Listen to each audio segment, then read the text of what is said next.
Dun, dun, dun, dun, dun, dun, dun, dun. And that up. I'm Group of Twos. This is GenreMongrel. Oh, tonight, tonight, we are doing Mothership, sci-fi survival horror put out by Tuesday Night Games. The whole system is based on D10s. We're going to take some time to do character creation first before we jump into the adventure. This is a new system for me. This is a new system for everybody here, so we're all going to be learning a little together. Might be sometimes where we're a little fast and loose with the rules, just to kind of keep the flow, keep the feel, maintain the vibes. My favorite.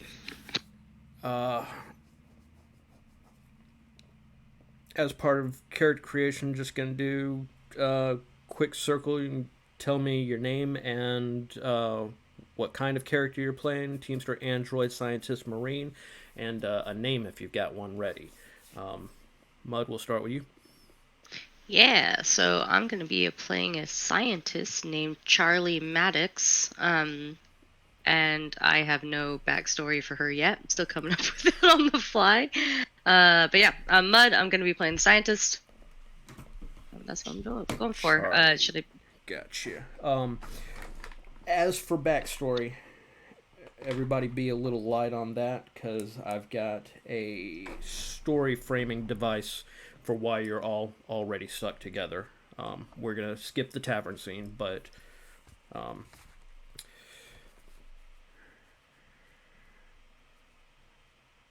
all right, No Gareth, you want scene. to go next? Do you know what kind of character you're going to be playing? Do you? Yeah, I think I'm gonna go Teamster. I wasn't too keen on going down any of the more specialized routes like scientist or marines. I feel like Teamsters are a bit of a jack of all trades from what I've been able to glean. So I think that'll give me a decent start for my first session. Character name is known as Proposition Joe. Some of you may have heard of him from The Wire. So I'm going to play a sort of similar character to that. Not a direct clone, but just kind of gets by making propositions with people, making deals, and hopefully they'll work out for him. But that's as far as I've got with the backstory. Gotcha. David, what you got for us? Oh, my name's David. I'll be playing a Marine.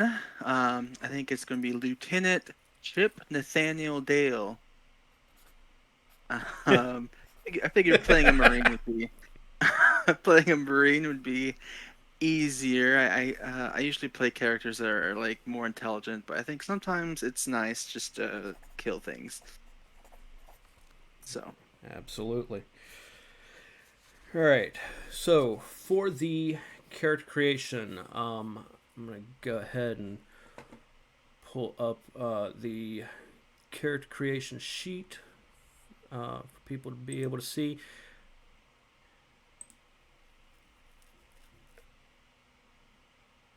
Oh no.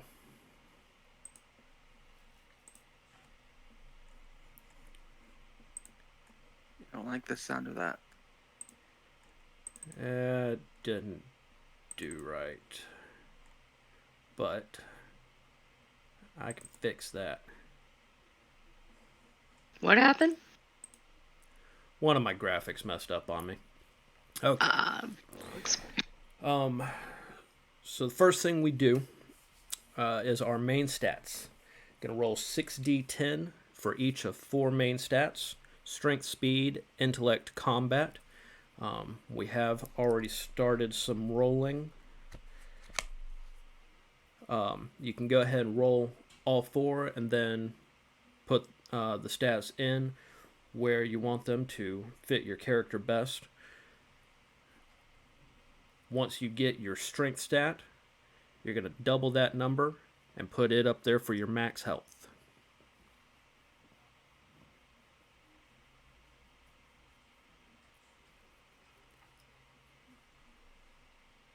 And Joe, everybody else has already been kind of getting started, so let me know if you've got any hiccups with that information.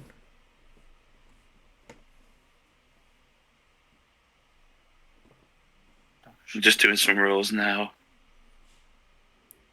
Awesome. I know our scientist's intellect score is pretty baller. David, how's our Marines combat score looking? 53. You are kidding me. Is that before or after your +5? That's after my +5. Copy that. We have matching. I'm intellect 53, so we're balanced on our stats there. In step. These numbers seem a lot higher than what I've been rolling. All my others are in the 20s, so don't worry. I rolled the bot channel. I think my strength is 39, and then I have 2 20s. Are the stats allocated in order, or did you say we can put them where we want? Roll all 4 of them and then put them where you need them. I need the other sheet. 1 second.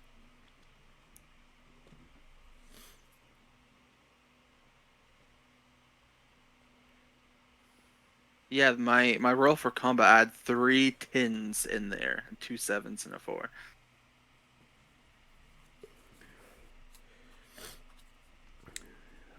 As the Marine, you do get the +5 to combat. As the scientist, Mud gets the +10 to intellect. I'm sorry, Charlie.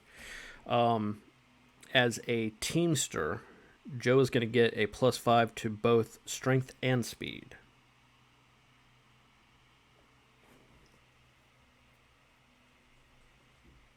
And did you say we doubled our strength roll? Yeah, double your... You know what? I'm even going to be nice and say after you get that +5 from your teamster, then double it for your health. Thank you.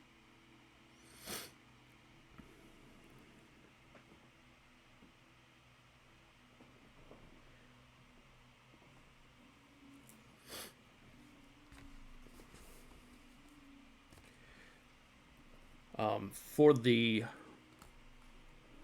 starting loadout and credits, I don't want to say it's a restriction, but to make things easier and a little bit more streamlined, I do want everybody to just pick one of the pre-made loadouts for your items. Your 4 options there are excavation, exploration, extermination, and examination. Is that on the PDF that David posted? Yep. Okay, cool. Sure is. Awesome.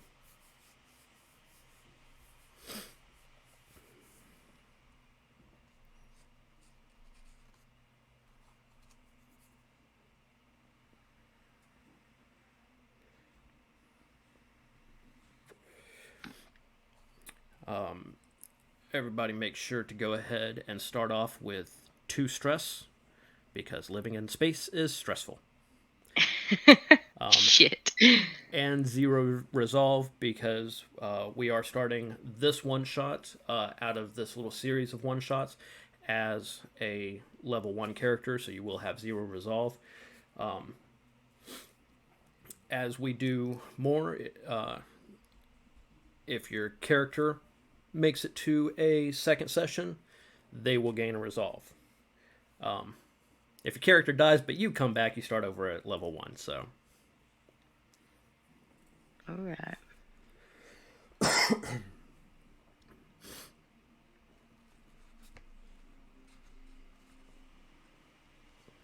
Okay. We also have 4 save stats: sanity, fear, body, and armor.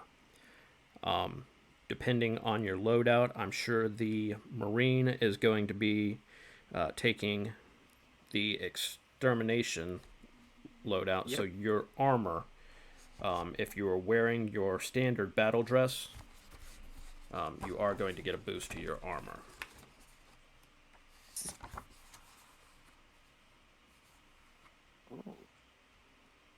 I need a pulse rifle.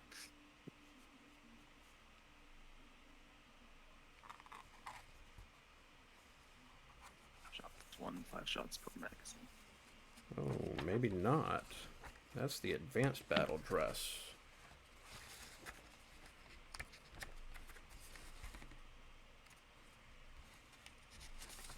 Equipment. Standard battle dress. Light plated armor is standard dress for Marines going into combat. Okay, and does confer a +10 bonus to the wearer's armor save.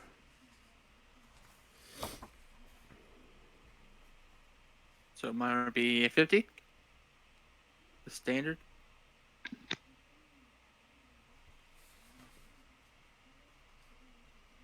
Yes. Sorry, we're calculating armor. I got distracted by rolling trinkets. So, his armor changes from the starting armor score because as a Marine taking the extermination loadout, he'll get standard battle dress. If you, as our scientist, are taking the examination loadout, scalpel, I trank, totally gun, am. stun, baton, yep, and hazard suit. The hazard suit doesn't change your armor.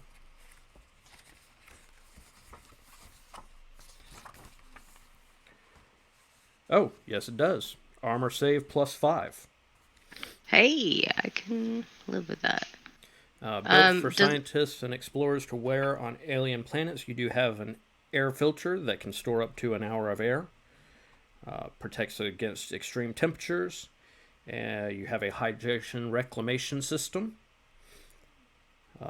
And includes some shortwave comms. So should I stack that +5 on my starting armor count of 30 and just put it as 35 here? Yes, ma'am. Excellent. All right. I feel like I'm missing something here. I don't see anything about armor on my character sheet. So, you've got your 4 main stats to the left. Directly to the right of them, Yeah, I see it now. you'll see those vertical I'm an stats idiot. of your saves. Yeah, there we go. Okay.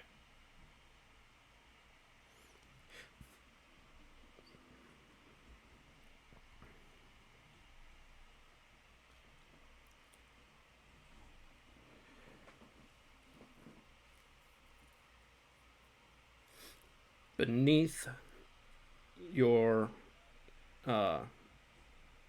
skill scores and save scores, you'll also see to take note of how your class deals with stress and panic. Be sure to mark your class there also.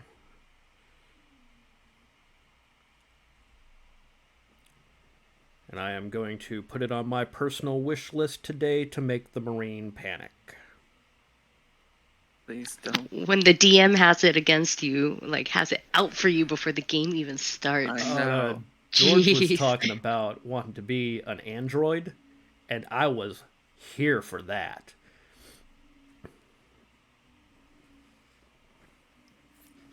This is gonna be fun. Sorry, I feel like I'm missing something again here. So, how do the stats on the left translate to the saves? Is it just you just put the same number across? Your saves, you start off with the standard scores that are kind of watermarked in there.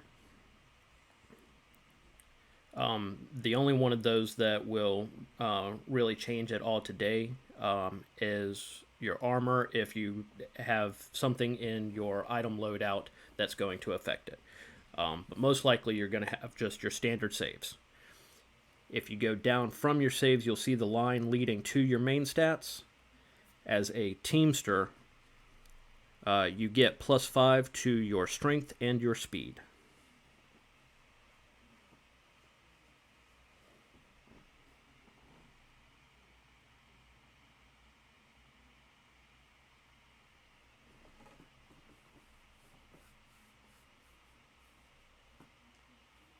I feel like an idiot. These lines are really throwing me. I'm trying to. Oh no. You're good. Just trace them. That's the coolest part. Like literally, you go, okay, I am this thing, and then when you trace the lines, it'll show you what stats you have to fill out and where they'll apply. It's just they're itty bitty. I have honestly decided the absolute best way to do these character sheets on paper is with a highlighter. Not a bad idea. I actually feel like an idiot right now. Okay, so let's start from basics. You've got your 4 stats to the left. You've already rolled them up. Yeah. Okay, and you've got them put in place. Mm-hmm. You've added +5 to your strength and your speed. Yep. Okay, you have doubled your strength score and got your max health. I think I might have doubled the strength and the speed. Sorry, bear with me a second. Let me undo that. So that should be 30.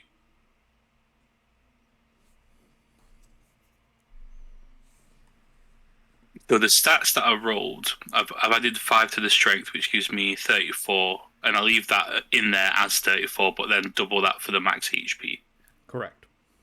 Right. So what I did was double the strength stat and then carried that across to health as well. So yeah, I've undone that. I'm on 31 speed, 17 intellect, 18 combat. I've got my stress on 2, my resolve on 0, 68 health, and now it's just the next column, the saves. I've looked at these lines multiple times, but for some reason I'm just not. Well, here's the thing. Understanding it. They're already filled out. As a teamster, you've got 30, 35, 30, and 35. Sanity, fear, body, armor. Oh, you know what? I've been going from left to right with the lines, and ignore me. I've got it. All right. From the saves below that, you'll see number 4. It says, take note of how your class deals with stress and panic. Just go ahead and mark your class there. Teamster in particular. Once per session, a Teamster may re-roll an effect on the panic effect table. So cool. That's going to be really fun to play out. Now, below that again, number 5, picking a starting loadout and roll a random trinket and patch. Again, just want everybody to pick one of the standard loadouts there. And then, one of the fun parts of character creation, everybody's favorite part, it seems to be. Mud, rolling a D100. 75. Okay, 75 on the trinkets. You have a locket and a hair braid. I rolled my trinket before, and I didn't tell you. Can I keep the one I had because I really like it? But I will take the one if you. Okay, I got 56 before, and it was an ornamental switchblade. You can absolutely keep your ornamental switchblade. Did you already roll your patch as well? I did. It's the fun meter, and it reads bad time on it. Oh. Number 46. Yeah, you're gonna have a bad time. You're gonna have a bad time. I love that chart. That is super, super fun. It really seems to be everybody's favorite. I was telling you, my wife was helping me practice this one-shot, and also rolled up a scientist. The patch she rolled up was, I can't fix stupid. And I'm like, that fits. Her trinket was smut, seditious. The captain ordered. And I'm like, yeah, that tracks too. Oh my god, that's amazing. We'll go the opposite direction this time. David, have you already rolled your trinket and patch? I did. For my trinket, I rolled a 34, which is a rejected application to a colony ship. I assume there can be multiple reasons for that. That's heartbreaking. And then my patch is live free and die. I rolled a 58 on that one, so live free and die is my patch. It's just very nice, lighthearted stuff. I'm definitely feeling your Marine come together with those. It's all coming together. Gareth, roll me a D100. Your thing. That's 38. You have a manual titled Panic, Harbinger of Catastrophe. So, says in big friendly words on the back cover, don't panic. I'm sure that'll come in handy. And roll me another I've panicked. D100 for your patch. And that's a 75. 75. Alright, rocking your colors here. You got a Grim Reaper back patch. Ooh, nice. Very nice. Just imagine like the full jumpsuit, and on the back it's got the biker patch with the full rockers and everything. When we do start exploring space more regularly and like suits become a little less regulated, this is absolutely how people are going to deck out their stuff. Know it. Okay. Last point on character creation is the whole second sheet of it, which is your skills.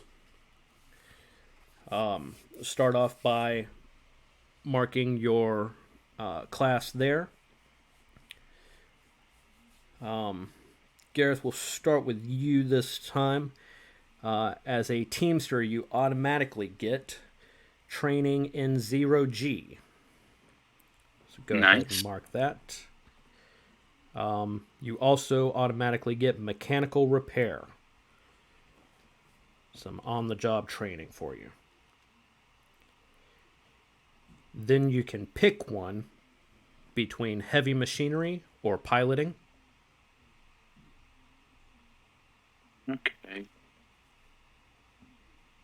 I'm going to go with heavy machinery, I think. All right. And then you have an additional 4 points that you can spend. So you'll notice there are 3 columns of skills. The trained skills cost 1 point. An expert skill costs 2 points. And a master skill costs 3.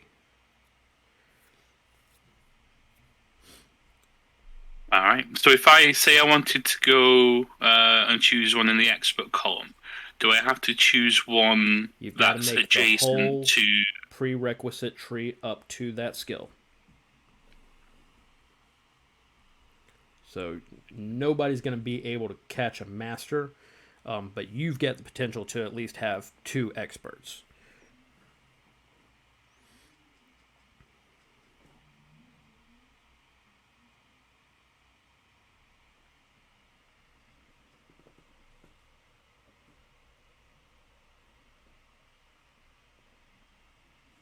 All right, I'm going to go with geology and asteroid mining. So I've got 1 more point I can put somewhere.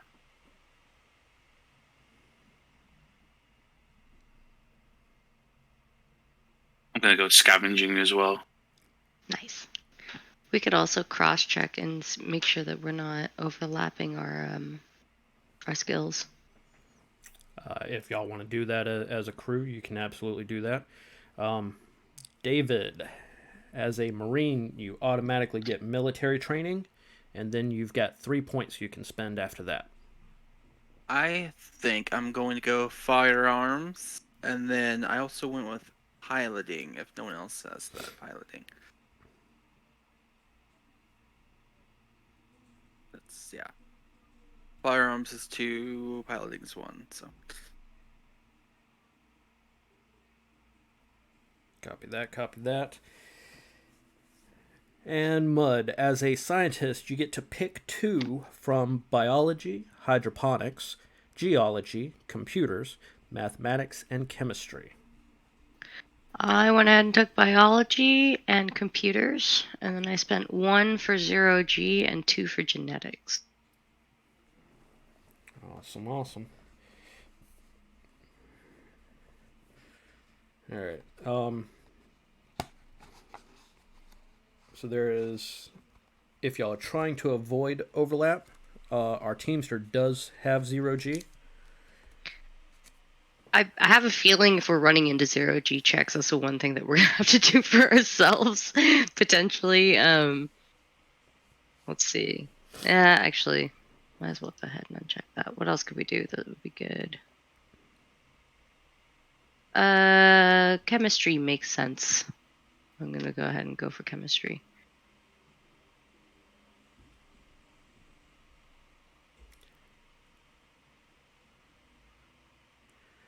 Not to put my thumb on the scale or anything, but I can't help but notice nobody took first aid. Um, Who needs that, right? shit. Yeah, no, I do. This is a horror one-shot. You're expected to die. I do have a buttload of pain pills and a med scanner, so It explains why you Should I- skipped CPR class. should I go, guys? Should I do first aid? What do you think? It's like biology and chemistry is like doubling down. One feeds into the other. Up to you. If you feel like you would be traded first aid, go for it. Just because Mongrel's saying that, we probably should. All right, you tipped us off. We took it. We took the bait. It was easy. Just had to dangle it there. Yep. Thank you for the carrot. I appreciate it.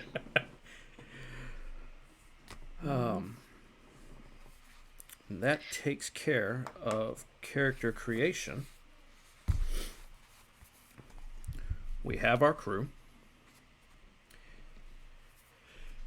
You also have a DMPC. You have all been traveling in a ship. You have made whatever series of bad decisions that led you to Prospero Station. How you got there is your own business. Nobody on Prospero asks. While you were there, you took a questionable contract with dubious terms. And now you are on a ship being run by an AI. You can refer to it, me, as Warden. You are each in cryosleep as you travel from odd job to odd job.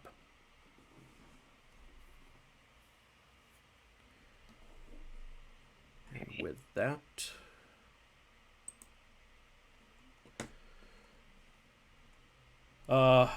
my absolute crap showmanship has led me to writing a intro piece at around 2 a.m. when I got home last night. Excellent. Should we give you some background music? Should we run something on Hydra? No, not doing any music, because I do want to get all this posted at some point. Oh, that's a good How point. much heavy editing I'm going to do before posting might be questionable, but let's see.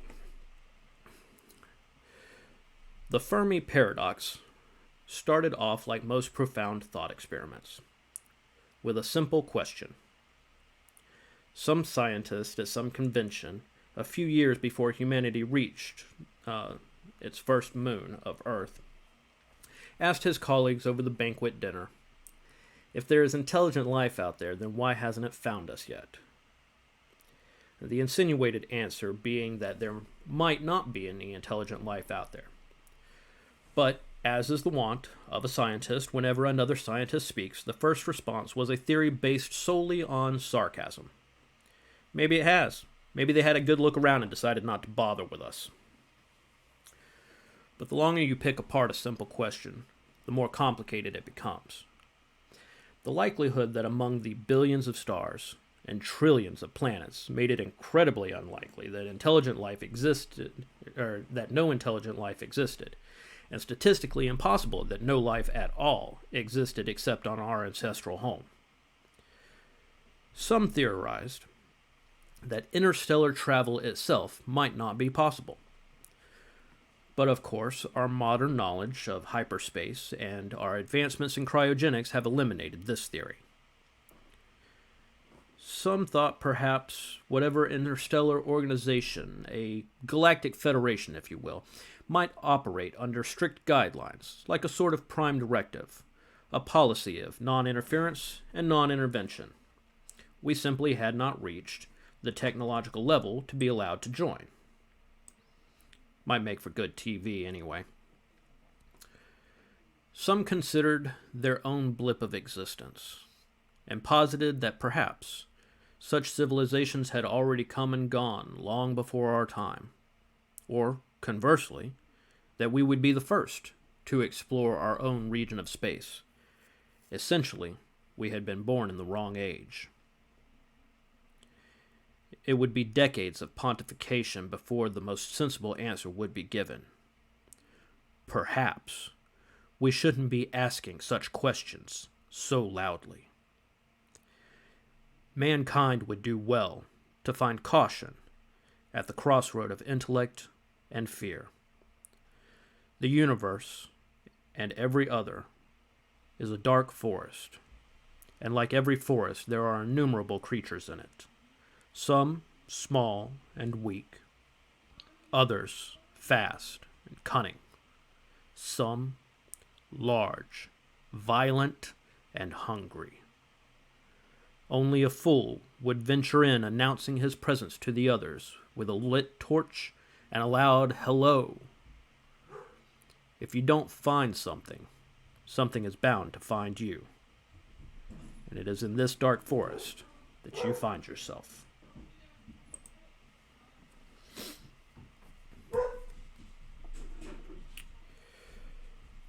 Gareth. Yes. I'm sorry, Joe. Oh, yeah. Your eyes open, and you are sealed in a glass box with a screen lighting up in front of you. As it runs through various health diagnostics, you've been in cryo before. This is what waking up feels like. After a few minutes, the odd lights here and there, eventually you see all the right green check marks, and you hear a small chunk as the door unlocks itself, and you can let yourself out. Yeah, better get myself out this tube. And I just place both hands upon the glass and just push the door open. As you exit the tube, you can see two other cryo beds in the row also have lights coming up.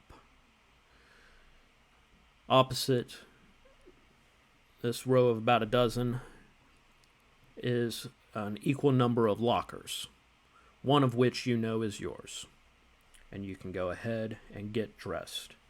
You hear a voice from a speaker as a couple of screens up in the corner light up with a view of inky void and pinpricks.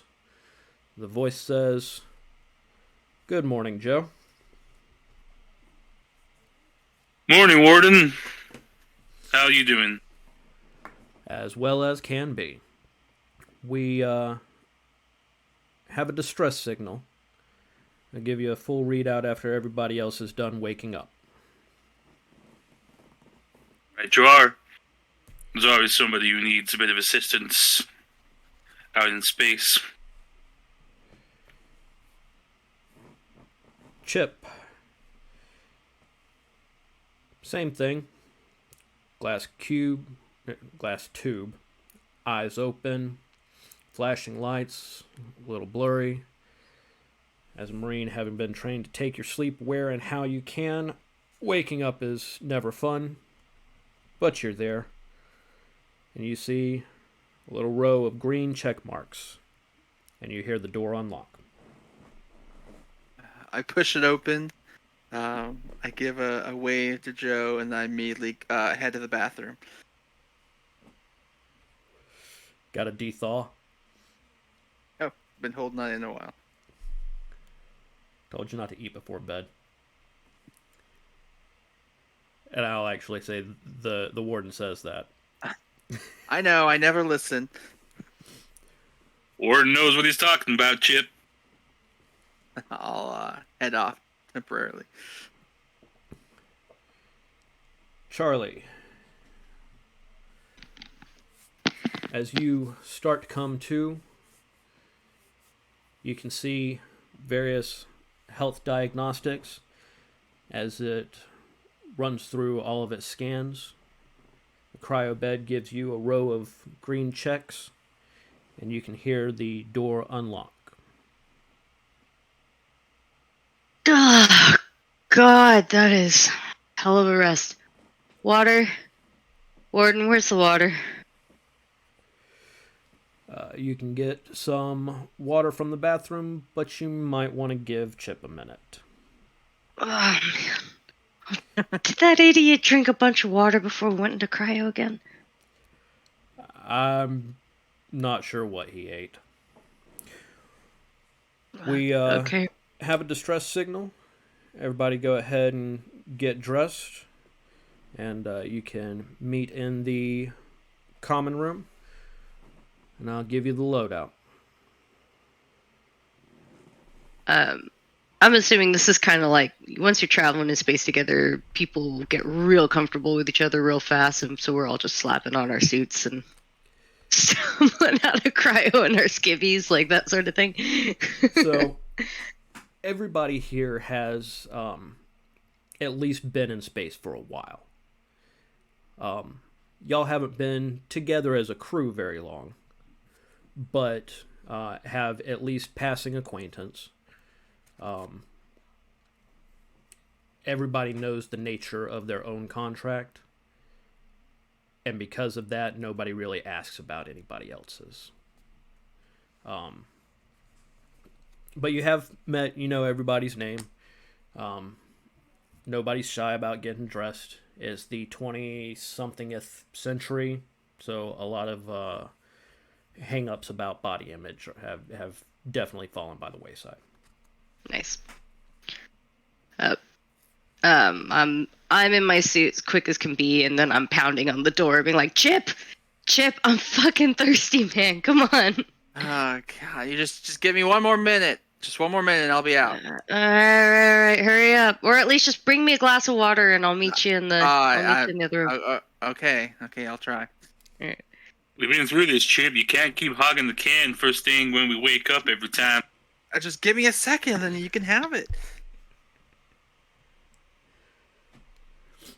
Eventually, maybe after like 5 more minutes, he eventually comes out. Is there like a glass of water in there? Like a glass I can use, like, get water from? I'll say that there is definitely a water fountain with reusable water containers. I will grab one. I will not wash my hands. And I will grab water for everyone, and I will bring it back to the main area that we're meeting in. Now, I'll change first, and then I'll head that way.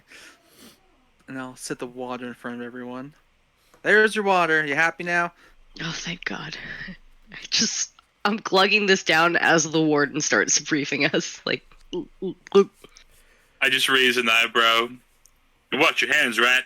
Yep, I sure did. We've been through this, Chip. I washed them. You better. You can smell them if you want. You can almost hear the speaker cut out a little bit. And imagine that if an AI knew how to produce an exasperated sigh, he would. And then you hear... No privacy around here. Then you hear the voice of the warden as a screen pops on. And it's that same shot of space, but now you can see something in it getting closer. Good morning, everybody. Slept well, I hope. like a block of ice. Always sweet well in this ship. We have received a distress signal. Pretty standard fare. been running checks on the station as we get closer. Looks like there won't be any need for vac suits. All of the life support systems seem to be fully operational. We are approaching Muto Station. That's Muto. Michael, Unicorn, Tomato, Oscar. Okay. Any direct messaging with that distress signal? Nope, just a ping. We do have some information on the station, however. Seems to be a drop-off for xenopoachers. Exotic wildlife selling to the black market, whether it be for beasts of burden or high-priced pets. Oh. We got anything protection-wise against... Anytime we wind up in something with a bunch of wildlife, there's always some sort of new contaminant going around. We got any sort of air filtration? Well, Charlie, you do have your hazard suit. I'm afraid that's gonna have to do for you. That's bulky as all get out. Fine. Let's stick with that. As you can see on the screen, you're getting closer. It's not a lot to give you a point of reference for size, but anybody with a trained eye can see that you're looking at a fairly small station. Seems to have 2 docking bays on the front of it. It's probably about the size of your average warehouse, or what above table we would understand to be a big box store, like a Walmart or a Sam's Club or something. It's comprised of several small boxes that are each connected, and you can see a few tubes crossing through the middle that are presumably interior hallways and walkways. And I am going to give y'all, against my better judgment, a labeled map. Ooh, I love me a good map. UDM. Do we see any other ships that are docked on the station? Nope, only 2 docking bays, and we're about to be taking up one of them. Warden, do we know anything about how many crew are on this station? Or should be? Not for sure. Judging by the size, it should be manned by a crew of maybe about a dozen or so.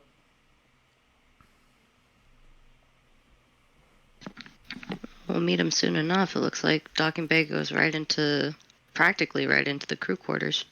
So we'll be able to talk to someone there. So, in character, not labeled. Out of character, I was giving y'all a map. Because me trying to explain the hallways in Theater of Mind gets a little iffy. Once y'all make it inside, though, we'll say there's like a fire escape sheet right here, where somebody has scrawled like "you're fucked." But Great. Once you get inside, you can know where everything is. Do we recognize a make and model of the ship? No, it's an older station. When it was first constructed, it was pretty top of the line. But this is a pretty old station. Looks like it was probably repurposed. Initial use was something more like think like an urgent care center. I'm asking just to see if we had any technical pre-knowledge of the layout, because if we knew the ship model or the station model, then we could be like, oh. It's made out of FedEx shipping containers. FedEx, massive FedEx on the side. Put together with duct tape and bubble gum. Yep. Excellent. Yep. This is how we do outer space, ladies and gents. Since this is a fairly small station, I should be able to maintain comms with you throughout your search. We are looking for any survivors, or, barring that, anything valuable. We do rescue. We don't do recovery. But we do scavenge. So keep an eye out as you're inside. If you see anything that think we can make a profit on and will fit through the airlocks on docking bay, and we'll see if we can do something with it. Other than that, just be careful, be mindful, keep your head on a swivel. We don't like contracts ending early. Roger, roger. Duly noted. Understood. Alright. As y'all have been having this conversation, the station is now taking up most of the screen. And Warden lets you know y'all can go ahead and get to the docking door. We'll be making contact in about 3 minutes. I'm struggling into my hazard suit. Even though I know it's a bit bulky and it's gonna make things a little tricky, I want that air filtration on a specimen, a xeno, like, what was it, xeno exotics trade station, essentially. Yeah, xenopoachers was the word I used, but xenomorphs of various size and shape. Who knows what kind of wild animal these people let loose. I look at the... Sorry, go ahead. Oh, I was just gonna say, I look at the two of you and I go, "You're not gonna bring a mask or something?" Oh, you know I'm putting this vac suit on. I ain't leaving the ship without it. Right. Good for you guys. I don't really have anything like that. I'll be good. I mean, I don't need anything like that. Impairs my mobility. Stuffy. You don't wash your hands after you go to the can. You'll be fine. Yep, I've grown an immunity to any disease that can be thrown at me. And if you find yourself out in the deep void of space, just take a deep breath and put your hand over your mouth and you'll be fine. Oh, thank you. Yep, thank you for the advice. I'll keep that in mind. I'm the only one with a gun, aren't I? I have a trank gun, and I do also have a stun baton. Oh, so. Very nice. Oh, I got a couple of guns, and I just flex and strain my non-existent muscular form. All right, let's go. During this conversation, you feel a familiar kind of thud as the whole ship stops in space. Hear some mechanical chunks. Dum, dum, dum. And a little bit of a almost gas leak sound as the pressurization stabilizes, and you can now enter the docking bay. Hey, Warden, before we leave, can I just ask, what's our ship policy on bringing back some little critters? Only if they're expensive. Shit, I understand that. What if they're medically valuable, but not, like, monetarily so? Research-wise, it could be interesting. Value is measured in very few ways these days. Monetarily Fair first. enough. We have the Marine take point. Yep. Oh, you know I'm behind you, Chit. I will begin making my way into the station, gun up. So as you get into the docking bay, pretty standard. You do see a sign on the inside that says, "All offers final, 10 kilocreds, examination fee waived upon successful purchase." There is a door in front of you with a little control panel next to it. And it appears to be locked. And of course, there is no one inside responding to open it for you. So you're going to need to figure out a way to open this. The power and stuff's still on, right? It's not like the All power's the off. power is on. Warden, is this docking bay like an interior one, or is it like a, for real world comparison, like a helipad on the outside sort of thing?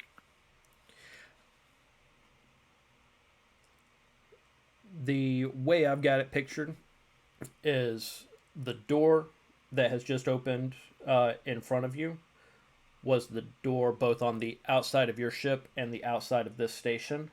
And now you're walking into a room with a locked door on the other side. Gotcha, okay. I just wanted to see if I could have a little gander at the other docking bay, but that's fine. All right. I'm gonna have to out of game. I'm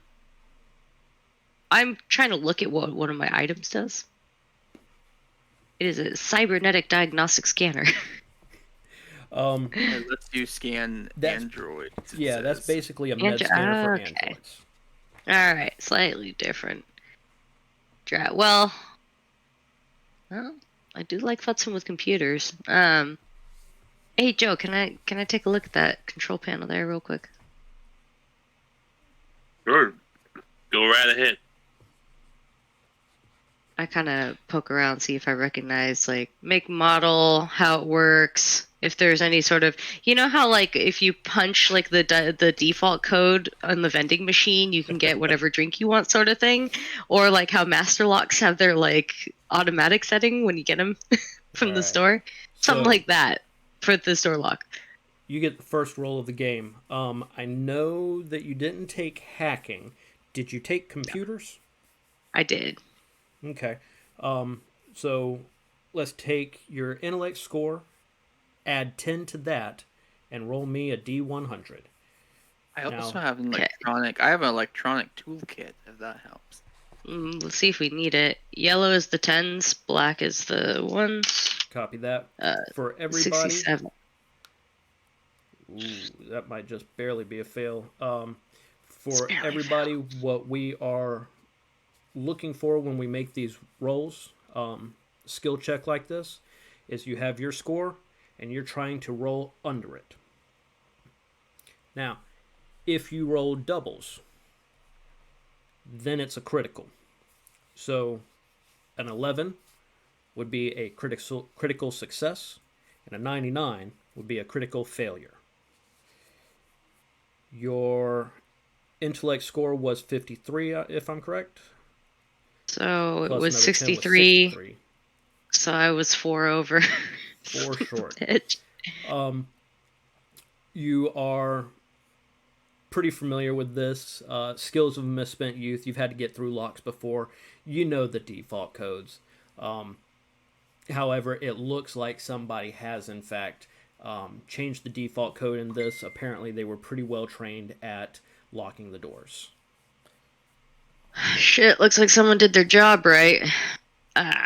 Chip, didn't you say you had something for this? I have an electronics kit. I don't know how to use it. It's just something I've been carrying around. So if anyone wants to give it a go, Joe. Oh, I think I got something here that might come in handy. And I go and reach into my. I assume I have a satchel or a backpack or something. I'm going to reach on in and pull out a crowbar. Classic. Now, it would have been so D&D if we got stumped by a door in the first part of. I've been thinking about that with this one shot, because the guy that helped me run through it solo the first time, it was classic. There's a door, and he was just. Now, if y'all technically minded folks can't get that thing open, I can take a crack at it. All right. I think I'm gonna go ahead and let you do it your way, Joe. Go for it. So I'm going to approach and I'm going to look first and see if there's anywhere that looks like it would be receptive to having the end of a crowbar inserted into it. There absolutely is. Like I said, there was. This is a older station, and it looks like somebody has tried this trick before at some point. So you can see the seam is not perfect. There's a little gap somewhere that you can definitely get a crowbar into. I'm going to need a strength check at advantage. Excellent. So I rolled a 61. And the second one is a 43. My strength is 34, so I believe that's a fail.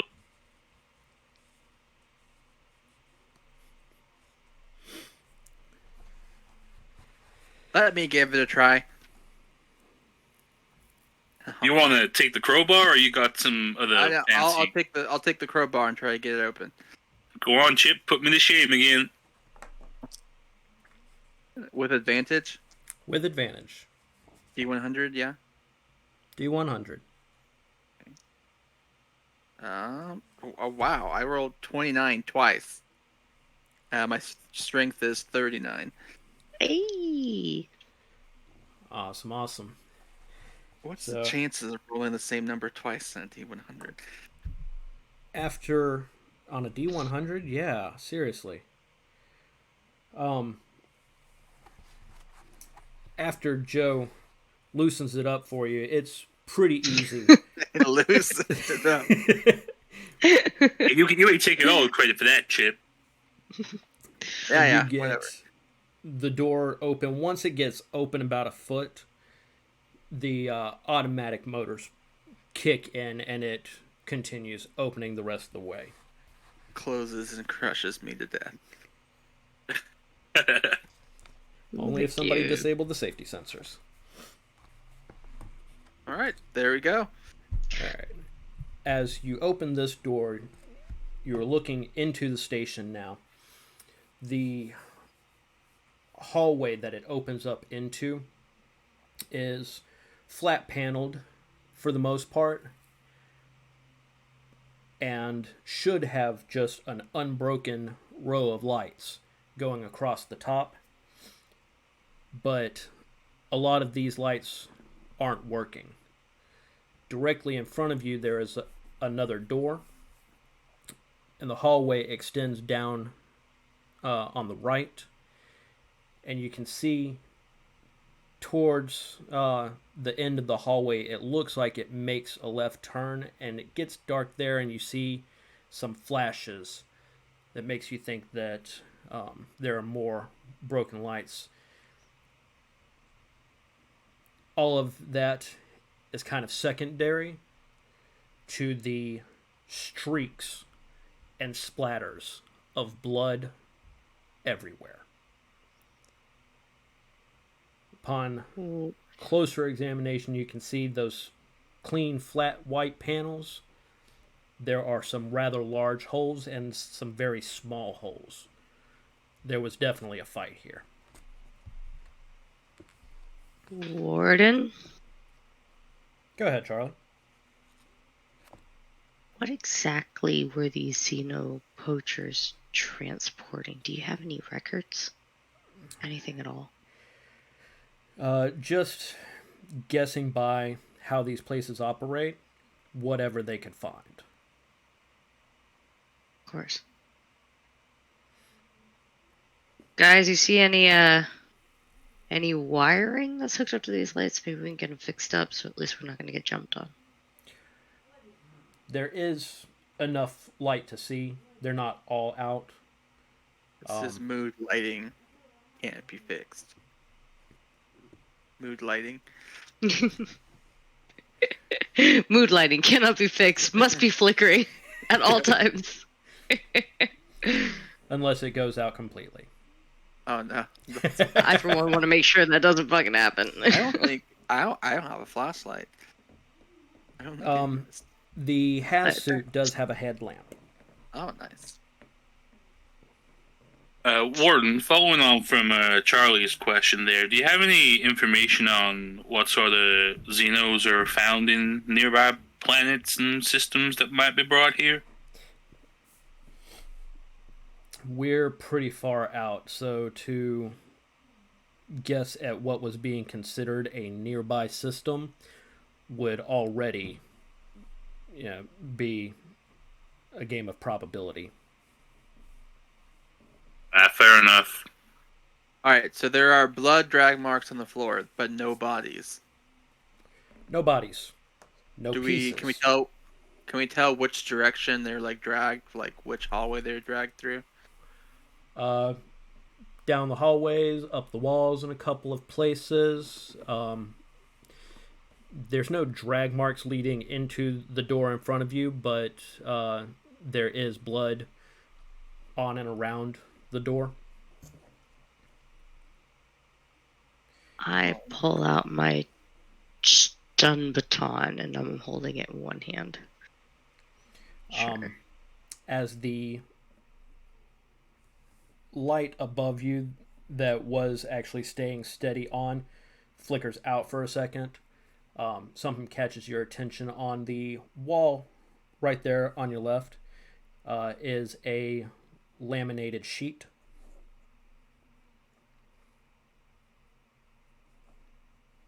Go check it out. Yeah. You have found a labeled map. There, now it's canonical. Excellent. There's our. All right. It seems we're in the mess hall. Maybe they just had like a super messy food fight with like red velvet cake or something. Ketchup. Yeah, because this smells like red velvet cake. All right. I don't know about you guys, but I'm not keen on splitting up in a scenario like this. But I do think we probably have the best chance of finding someone in the crew quarters. Or med bay. Let's check out the crew quarters first. Let's not leave any stone unturned, as they say. Wherever there are rocks. So are y'all going around the mess hall or through? I think. Oh, I thought we were okay. We're not in the mess hall, right? No. We're in the hallway, and we can see like we're at that first junction, and we can see where it turns down on the far inside. I don't want to go through the mess hall yet. I'm scared of the mess hall. There might be people in there. I think it's good to be thorough. Yeah. Is there a door we can peek through? I agree with Chip on this one. I think we just clear each room one by one, see what we find. Sounds good, but I'm standing behind Chip. Oh, yeah, I'm standing behind Chip too. All right, just a meat shield for everyone. I understand. When you've got the muscle, you have to be the muscle. Sorry, Chip. That's fair. All right. I'll go. Guys, be the one to open the door. I'll go up to the mess hall door and is it unlocked? Is it openable? It opens. Simple button on the wall. Just slides open. Not a lot of locks on interior doors unless they're needed. As you enter the mess hall, there's first that sense of familiarity because you know it's a mess hall. You know what a mess hall looks like, and when you walk in, it's still a mess hall, but it's a wreck. It is absolutely ransacked. Tables are all shoved aside. Blood trails everywhere leading out the door on the opposite side of the mess hall. Light is still flickering in here? Most of the lights in here look like they're functioning. There's one over in the corner that might be out. Along one side are your usual cabinets, a built-in closet kind of deal for food storage and stuff. You can see everything that was on the countertops has either been shoved aside or knocked clean off. So, coffee maker, the protein shake machine, all of it's just a wreck. Anything on the ceiling? Anything like in the corner of the room? As you look up at the ceiling, more blood. What was that about the corner of the room, David? I was just saying if there's like anything like are there like any like cameras around or? You don't see any closed circuit security cameras or anything of the sort, at least in here.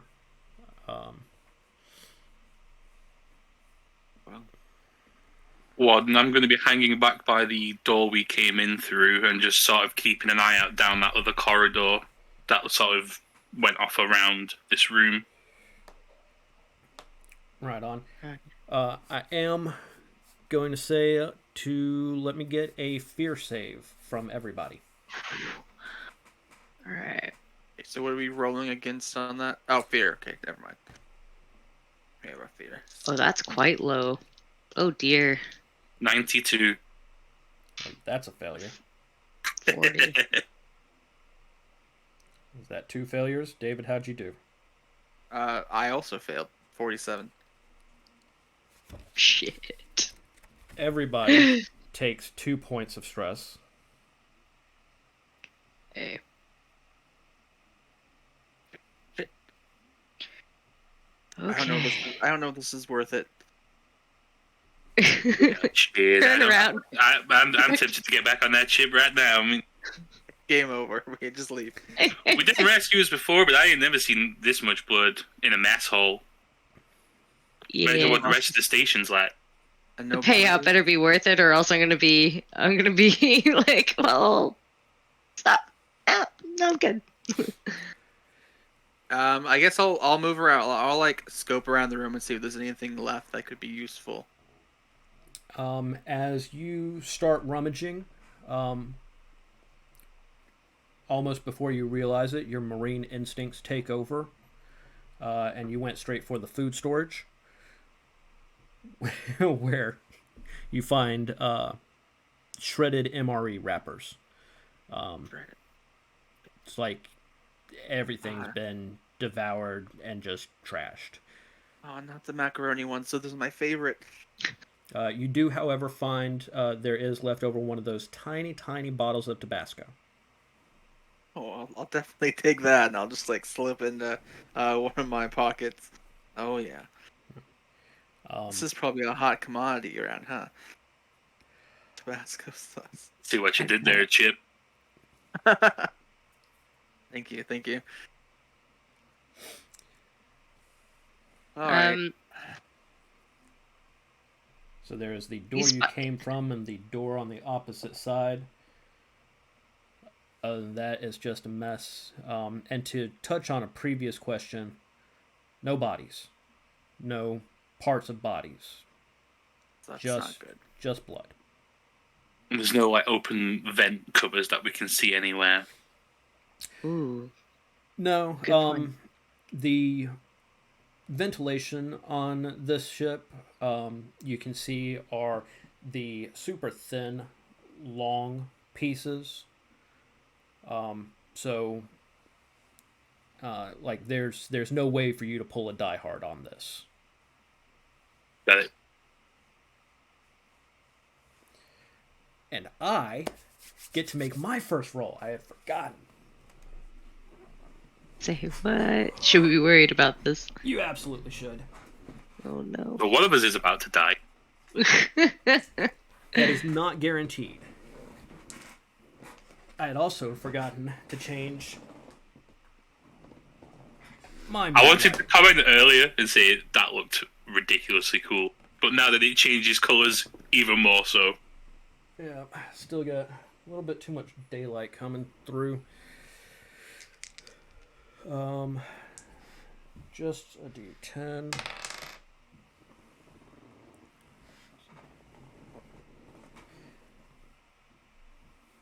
Joe, you said you were kind of hanging back by the door? Yeah, I wanted to keep an eye on that other corridor to make sure nothing snuck up on us. Right on. Give me another fear save. Jiminy Christmas, let's go. 002. I'm going to call that a 2 then. So definitely a success. No effect there. What you hear, though, think you hear? It's muffled. But it almost sounded like voices.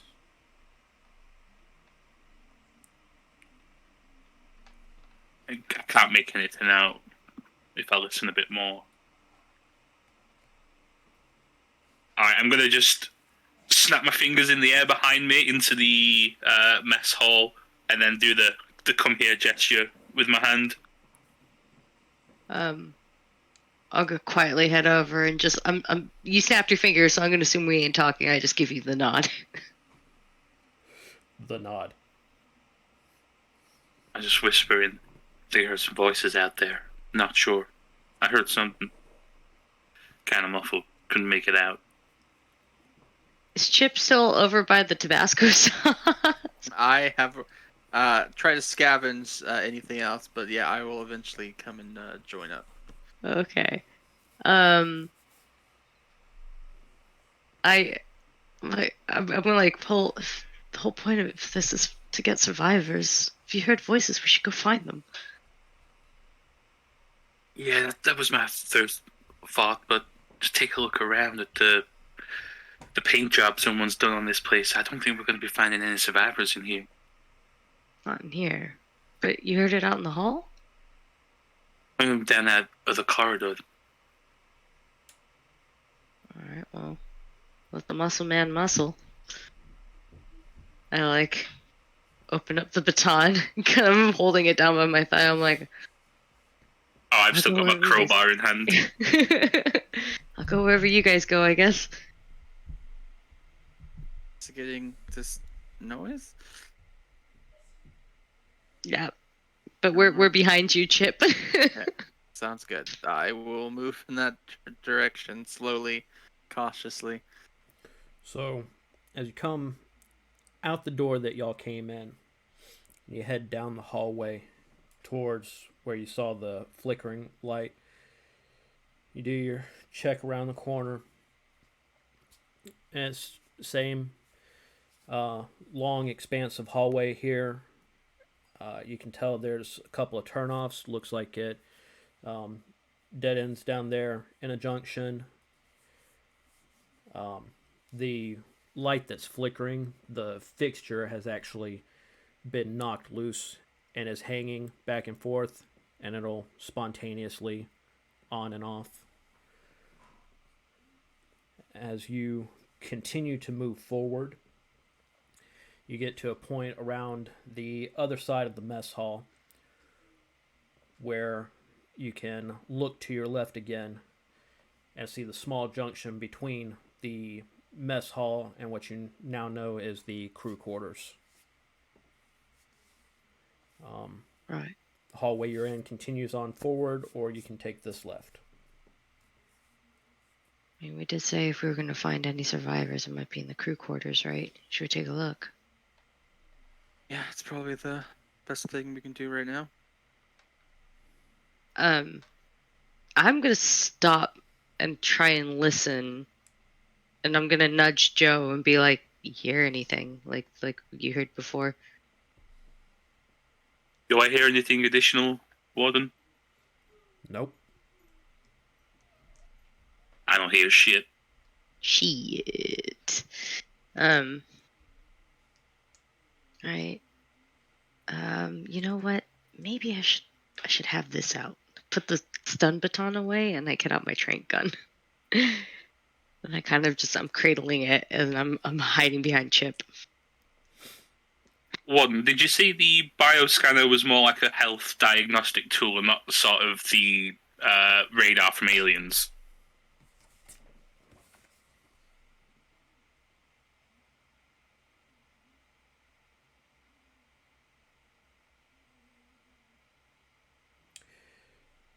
Does look like it is meant to ping an area. Oh, can I pull my bioscanner out and see what readings I get?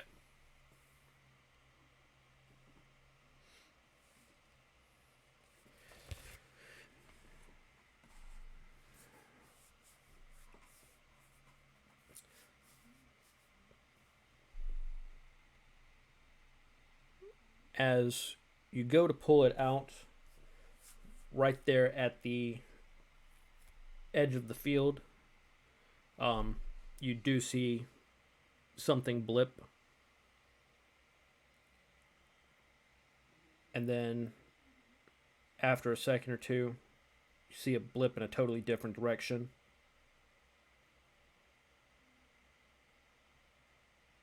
I'm gonna elbow Charlie and just point and say, "You see that shit? There's something over there." What's that blip? When we saw that blip, it was in the crew quarters, or it was somewhere else? Somewhere else, farther into the ship. Wait, so would we know from the size of it whether it's likely to be human or something else? I'm going to say your bioscanner gets more accurate the closer something is and the steadier something is. Even then, the information it gives is limited. But as quick as this was, you weren't able to ascertain any of that. Okay. Alright, so we know there's definitely something alive in this shithole. So, and it ain't in that crew quarters. So, let's get in that room, flip it, see what we can find, and then carry on, see what's ahead of us. Right. Because we're also here to scavenge, and my fingers are itching. Fair enough. If we're gonna find anything worth anything, it's gonna be in here. Or the computer stuff in the control room, but we can start here. Is the door open? Same thing, button on the wall, opens right up. I'll open it and I'll move in first, I suppose. Chip knows his role now. I am here as here to die. Or live free and die. Chip, as you go to walk in, this place isn't particularly bloody. There's some blood going on over there, but you are aiming at about 3/4 height and stumble and almost trip over what appears to be part of somebody at your feet. Fuck. Instead of dark blood, though, it's all a viscous white kind of fluid, and you recognize pretty quickly that this is an absolutely eviscerated android. What's left of one, with an open, blank face, staring and just done. This thing has died, and I would like you to make a fear save.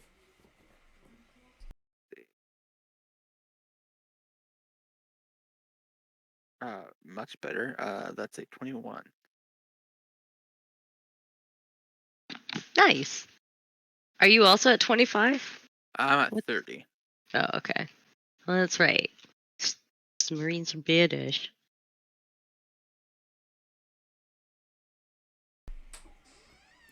Okay, sorry about that. Minor distraction.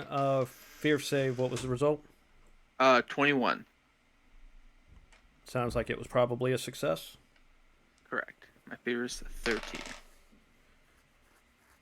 Alright, you're going to take 1 stress. Cool.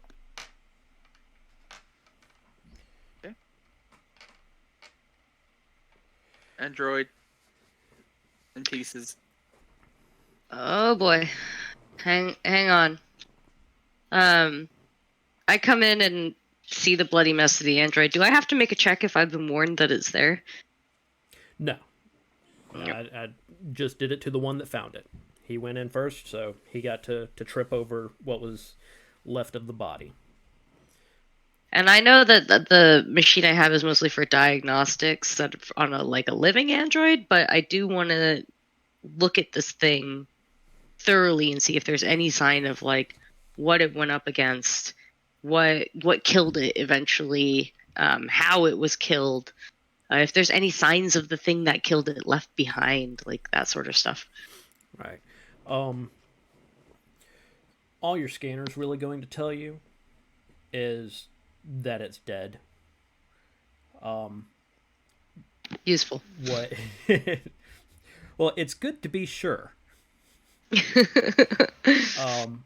What you're looking at is picture about the top half of a torso with one arm left, and everything below about the sternum is just shreds.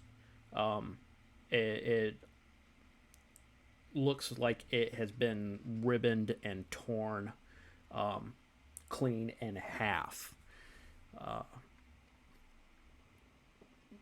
This could be anywhere between an industrial accident or a wild animal attack. It's that messy, and that's all you really have to work with. Do androids have mostly like metal structure bones? Pseudobones, mostly 3D printed, a little bit stronger than human bones, but we're not talking about like a steel spine or anything. There is some metallic components in their workings, but a lot of that is more circuit board kind of stuff. So to be a little more specific, I want to know, like, did the bones get scored by anything? Because if it was like an industrial accident, then it probably wouldn't have been something like that. Were the break patterns in the bones, were they twisted? Were they direct snappage? Were they like these kind of little details might give me something? All right. What relevant skill training do you have? I have first aid. Oh, I got rid of biology for chemistry. First aid and genetics, but mostly just first aid. Okay. Yeah, go ahead and make a first aid check for me. What's it gonna... So it's 10%? Take your intellect, add 10, roll under that. Okay. That is a 19. It's a good roll. It's the first good roll of the game. The bones that you can see, you don't see any scoring. You're not seeing any teeth marks. What it almost looks like is that, and android bones not being the same as human bones material-wise, there is difference, but you've got some training towards this. It looks more the way they are splintered and stuff, that they were snapped, crushed by some sort of heavy force or blunt force trauma. The missing arm looks, rather than having been snapped off, like it was pulled out. Okay. I relay that to my compatriots. And let's sweep this room fast. Let's sweep this ship fast and get the fuck off of here. I agree. Charlie, just look at this. And I'm going to point at the android's face. I think this poor little fellow was a little unhappy when he died. Because he certainly looks torn up over something.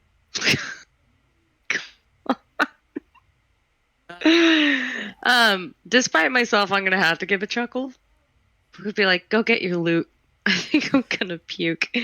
And I go and stand by the door and look down the hall with my trank gun while you guys like shift the room. Come on, I'm just having a bit of armless fun. It's cool. The room that y'all are in is a pretty standard crew quarters. Just gonna go ahead and derail any further puns. I'm sorry. They were getting pretty good though. They were getting pretty good. Pretty standard crew quarters. Along the sides, what you've got are rows of stackable bunks. Towards the back is a communal area. Looks a little jostled, but not ransacked the way the mess hall was. all the fixtures and everything in here seem to be working fine. And you know that these bunks have doors that will shut them in. Some of them are open, some of them are closed. You do see one that looks like it's off somehow. But if y'all want to start checking bunks and personal areas, I can start listing off crew members. Charlie is hanging out by the door, keeping an eye with her trank gun. So, who's first, Teamster or Marine? What do you think, Chip? You want to take a crack at it? Or should I go? I'll take a look around. All right, I'll give you the first few. Next to each bunk and personal area, and you can see inside the bunks are shelves and whatnot for personal belongings, little locker storage kind of deals.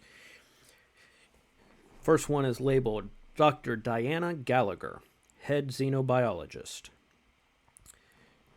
She's got several pictures of her family, and you find a data pad that appears to be locked.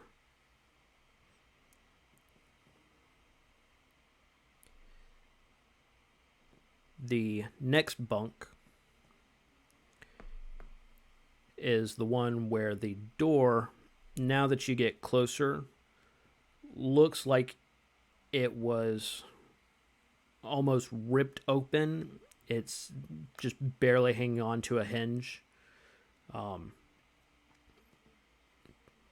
The tag next to it says Alejandro Big Al Vasquez, station manager.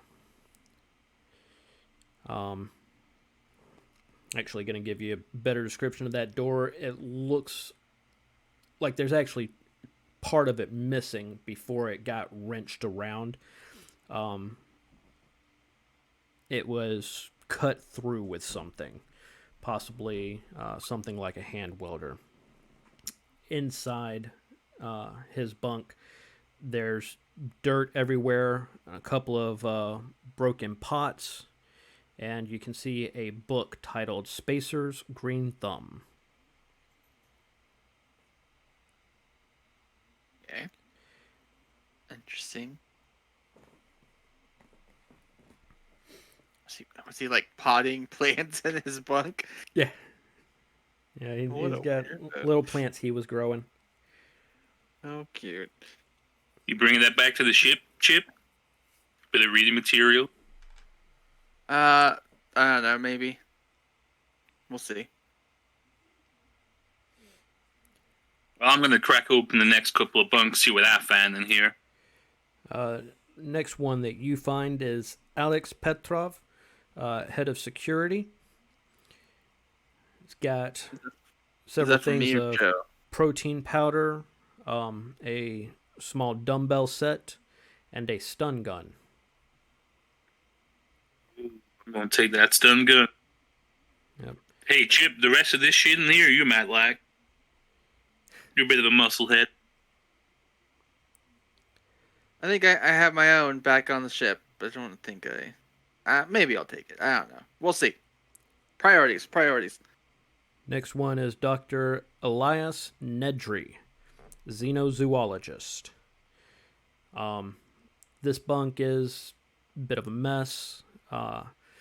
You can see some crumpled up papers, an empty clipboard, and one particular piece of paper is pink, catches your eye a little bit. It is an official reprimand for ignoring safety protocols.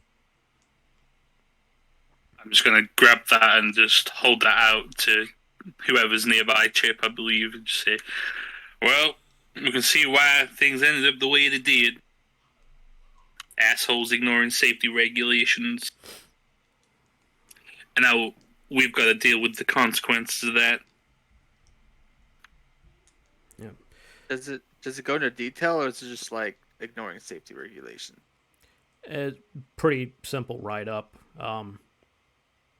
A small station like this, the detail that would have gone into it, everybody already kind of knew because being in close working space with each other. So not a lot of it got written out, but the actual charge and or fine for it would be there, that it was for ignoring safety protocols. Gotcha. As the two of y'all get started and kind of get pace, kind of leapfrogging each other through the bunks, the rest of them are as follows. Darian Jones, maintenance, has playing cards, poker chips, and a cred stick with 15 kilocred on it. Claire Parker, station admin, has model ships, paint set, and glue. Glue, please. Xander Good has a small container of pet food and what looks to be a hamster habitat. Upon closer inspection, it is empty. Not the hamster. You don't think that's what caused all this shit, do you? The Fuck hamster? I mean, if they're breaking safety regulations and experimenting on shit, you never know. Oh my god, maybe it was the hamster. What if they fed it something and it escaped and it's been doing all of this? Like, who knows what can be going around here? I tricked you all. This is a Spelljammer campaign. It's Boo! It's a space hamster. Shit. Next bunk. Sophie Garcia, technician. Find some pain pills, a tattoo gun, and an art book. I'll take those pain pills. Dr. Ren Lee, xenobotanist, has an unfinished novel and a 0G pen. That's a running joke, isn't it? 0G pen. Right? The last bunk is Dr. Holly Weir, research assistant.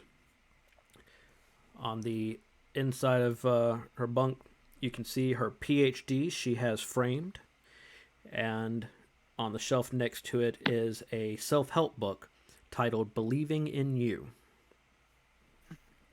Oh, I'm taking that book. Never enough reading material in the black. I found this data pad. It's from the head xenobiologist. Can anyone get into this? Anyone unlock it or something? I mean, Maybe. I can give it a go. What kind of password is it? Is it like a numerical password? Try 00000. Yeah. 0000123 It is a numerical password. You found the data pad in the bunk of Dr. Diana Gallagher, head xenobiologist. Also in that bunk, she had various pictures of her family. Are there if you flip the I don't know, pictures over, is there any writing on the back, like birthdays or anything like that? There is one picture of a woman and a young girl. On the back, it has the date 02022222. I'll put that into the data pad. Yeah, you put 2 in a whole bunch of times and it opens up. It looks like it might have been her daughter's birthday. Do it. I'll hand it over to Charlie because this is probably beyond me. So I unlocked it. I mean, pretty easy. People put people's passwords are pretty sentimental. So I figured because I am so smart and deductive. So smart, Marine, smart. In the data pad, you find a set of notes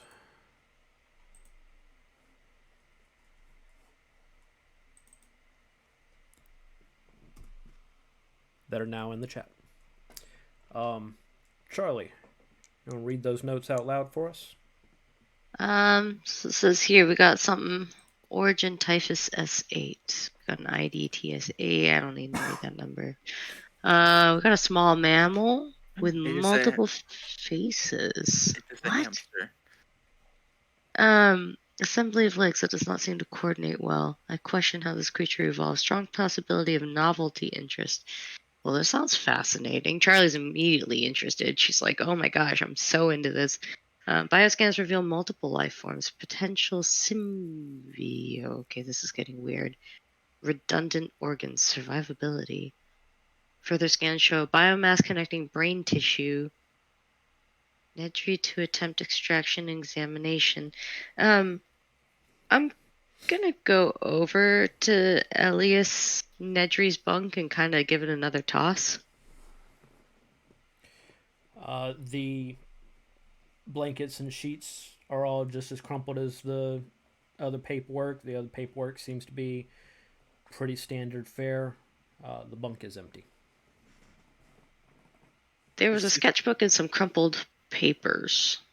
Is there anything in that sketchbook that resembles this description? Sketchbook. There was an art book in a different bunk for Sophie Garcia. That was the one. I thought it was a sketchbook. My bad. Okay. I go back to the door with my trick gun, and I'm like, but I tucked the pad in for safekeeping, and I am. Oh, real quick, Warden. Go ahead, Charlie. I got a list of names over here for possible souls on this ship. I'm gonna go ahead and send them on over to you. If we manage to log any of them, then or find any of them, we'll notify you. Otherwise, we might want to get on notifying their next of kin or something. Copy that. You guys find anything else good? Well, I found this cred stick. I think I'm gonna keep this. Being the meat bag and all. And then glue. Do you need some glue? Oh, no, you never know when you find glue handy. Yeah, give it here.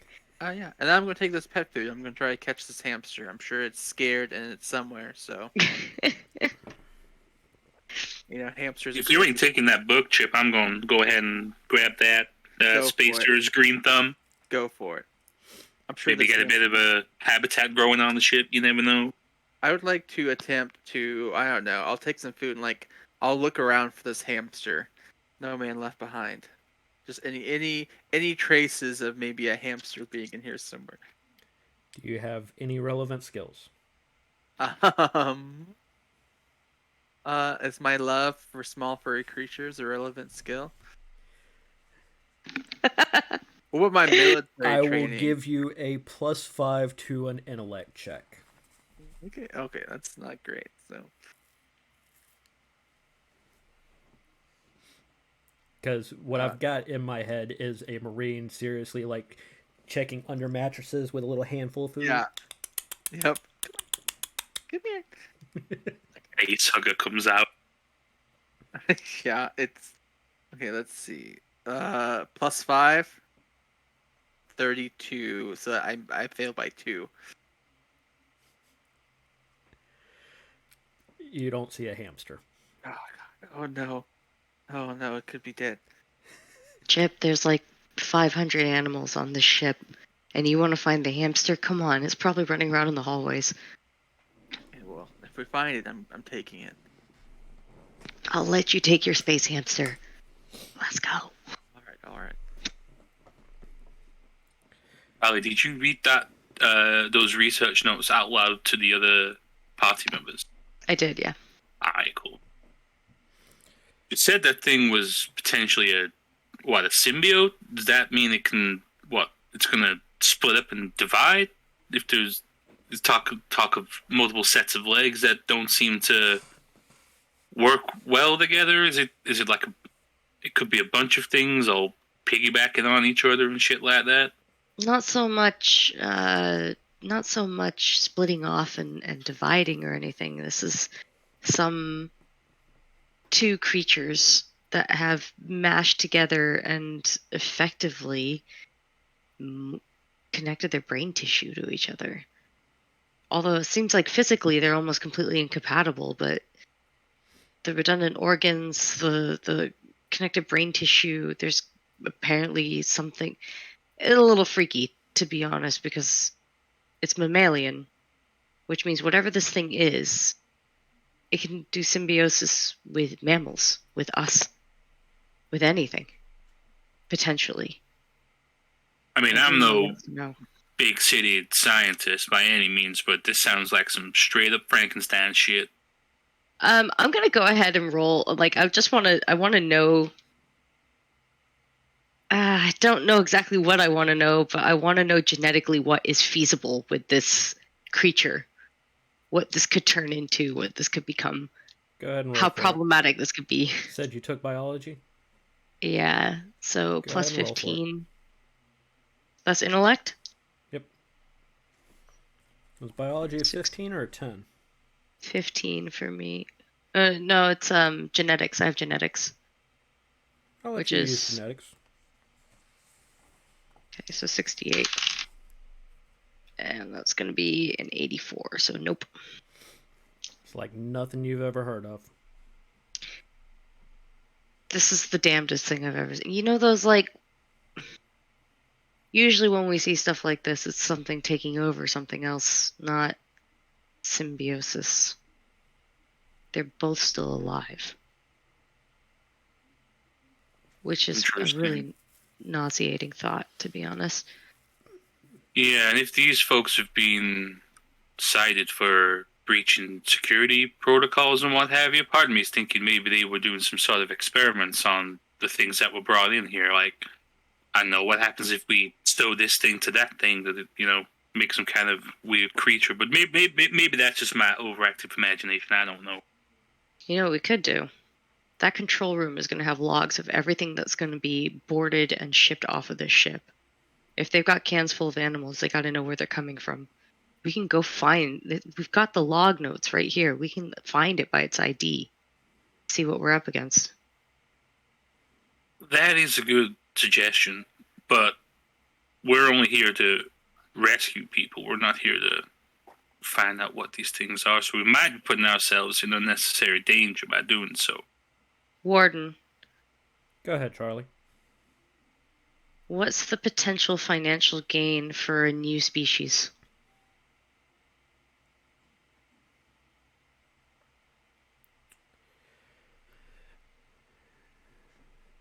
Depending on the species, it's not negligible.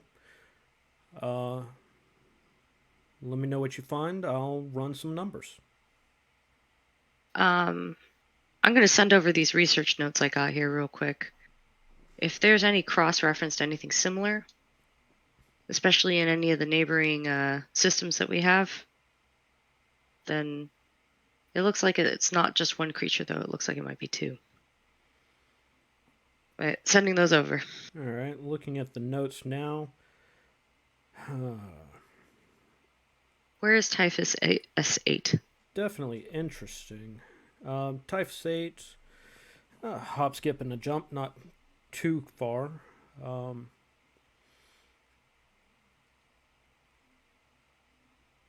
I'd say, honestly, whoever brought it here had the best idea as far as making any amount of money.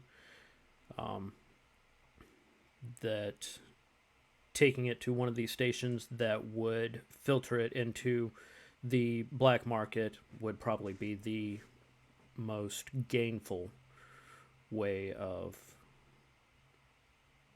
offloading such an item.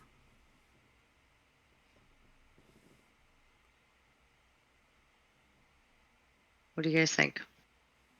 Is it worth finding? I don't know. Do we... I mean, yeah, money's good. I mean, as long as Dude, if we're it's got a able to price get tag it. on it, I'm all for it. As long as we're careful. Still wouldn't mind finding a survivor or two in the sunk of junk. I'm okay with not finding a survivor. Well, we know there's definitely something knocking around in this place. We saw it on the bioscanner, so we're either going to get lucky or be shit out of luck. Either way, we should do our due diligence. Should we head on to the next room? Or do we want to go to the med bay or skipping to the control room? We're going to find a lot of valuable medicine in that med bay if this place is worth its salt. That's probably where a big chunk of our money can be made. Fair enough. Yeah, and if we're here to rescue folks, I think we'd be doing a disservice if we missed out any particular rooms or sections. So I think we go methodically, room by room, see what we find. All right. Head that way. As you leave the crew quarters into the hallways, all over again, you're looking at the blood trails going this way and that way, seeing where they reach up the walls and even to the ceiling at points. Get down to the end of the hall, turn left to head towards the med bay.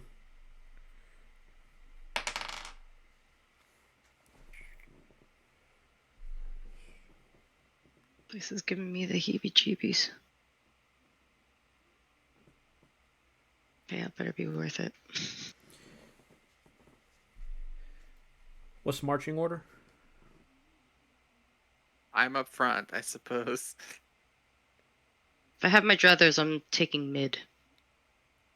I'm covering the rear with the crowbar. And also, Fair. Warden, as we were walking, could I have been monitoring the bioscanner as we progress? As everybody goes to turn left to head towards the med bay,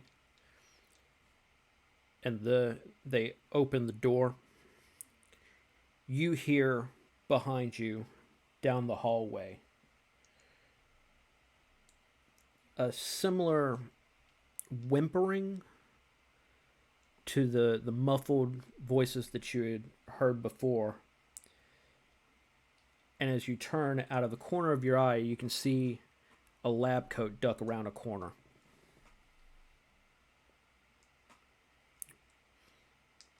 This is Joe that sees that? Yep. Guys, wait up. I just saw someone back there. One of you Brainiac types, I think. White coat. Must have spooked him. He looked like he was hiding or something. I mean, I'm not going to yell down the hall and alert anything else that might be here, but we should go get him. We should. This having happened as the door opened, Chip, what you see in the med bay looks same like a lot of med bays. Small, it's cozy, but functional. It's been pretty well ransacked also. And you can see that there's a machine towards the center of the room where almost looks like a barrel of metal, but the lid is twisted and almost looks like something had pushed out of it or pulled out of it and curled everything out. And all down the side of this machine is just dripping blood and viscera. The screen on the side of it, you can see that this is an auto dock, and it was last set to generate antibodies. And I'm going to need you to make a fear save. Always with the fear saves. At least it's you.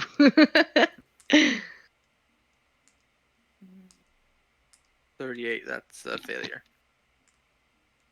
Yeah, it's pretty close, though, isn't it? Yeah, it's 30. Oh, yeah. I'm going to add 3 stress. How many? Is there like a threshold for stress where things start? Not really. So your stress level can just keep going up and up and up. It comes into effect when you end up, instead of having to do a fear save, do a stress check. And that stress check, if failed, leads into a panic check. Gotcha. And fun fact,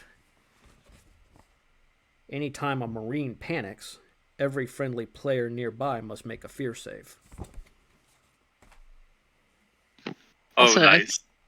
I think anytime a scientist panics, anytime a scientist fails a sanity save, everyone else gets stressed too.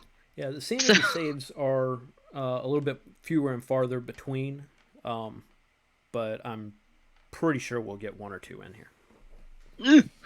Great. But the med bay does look empty, other than having been wrecked. Your compatriots are saying that they saw something down the hallway, and you've got a little bit of the heebie-jeebies anyway, so you can decide where to go from here. Okay. Okay. So you saw a person over there?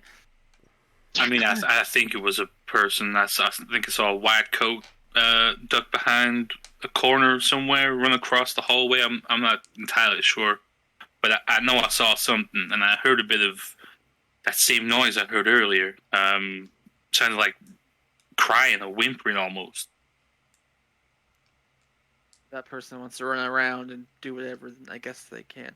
I mean, there's really not much in here. There's this machine. I think it's doing something with antibodies. It's kind of beyond me. If Charlie wants to take a look. Yeah, I think it might be worth you just having a quick once over in there, see if there's any supplies you can find. Because I mean, if we find someone and they're injured, I don't have shit to help them. We're on an animal transport ship. If they don't have extra cartridges for this trank gun, I'll fucking eat my gun. I'm gonna go look for some extra trank darts, and I'll go and take a quick look at that antibody generator. That's weird. And then I'll meet you back out in the hall, and we'll go see if we can track down what it is we saw. All right. I'll wait here for you. I ain't going on my own. Fuck that. As you examine the auto dock, let me go ahead and get a fear save from you two. Cool. Fun. That is 0. Okay, so that's 10 and 6. So that would just be 6. Yeah, 6. Okay. You're going to take 2 stress. I don't like it. As you get closer, it does look both that something was beating its way from out of here, and also that something was wrenching it open from the outside. From the outside? At the same time? Seemed to be. Looking around the med bay, everything's pretty well trashed.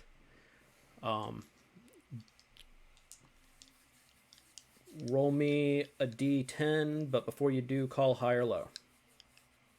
I'm going to call high. It's probably going to be better if I roll in here. So, is it bang R or slash R? It's exclamation point R bang, yeah, whatever. Okay.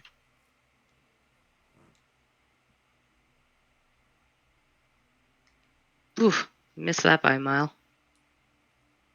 2. No tranquilizer darts. Son of a bitch. Probably see a bunch of empty shit scattered around the floor that I would have found really useful.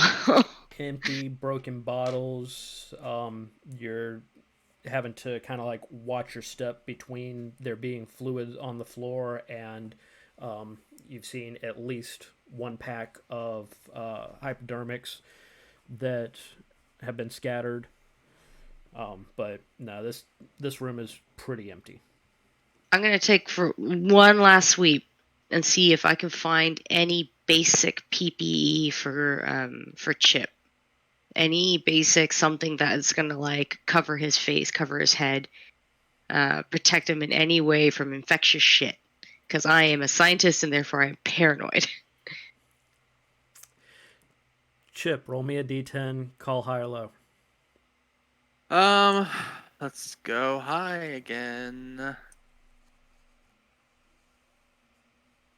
Oh, 10. Hey! Nice. Yep. All right. Oh, 10. Yeah. 10, yep. You do find hanging on one of the cabinets kind of high up a mask with the letters LI written on it in Sharpie. Looks like it's got some air filters to it. You would recognize it as something just to use in a lab setting. If there's any sort of breathable, probably not gases, but at least microbes might help. All right. And last but not least, I'm peeking at that antibody generating chamber. That was the auto dock. That's the auto dock. Yeah, okay. the thing that looked like it was both torn open from the outside and ripped open from the inside. Do I have something that I can take a scanner to that thing? I do have a med scanner. I don't think it'll tell me anything about that, but it might, because it would be able to recognize antibodies.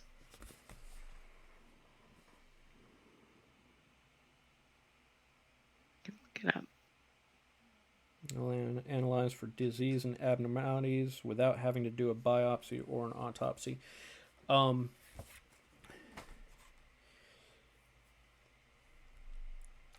It's not often that you see a machine get confused,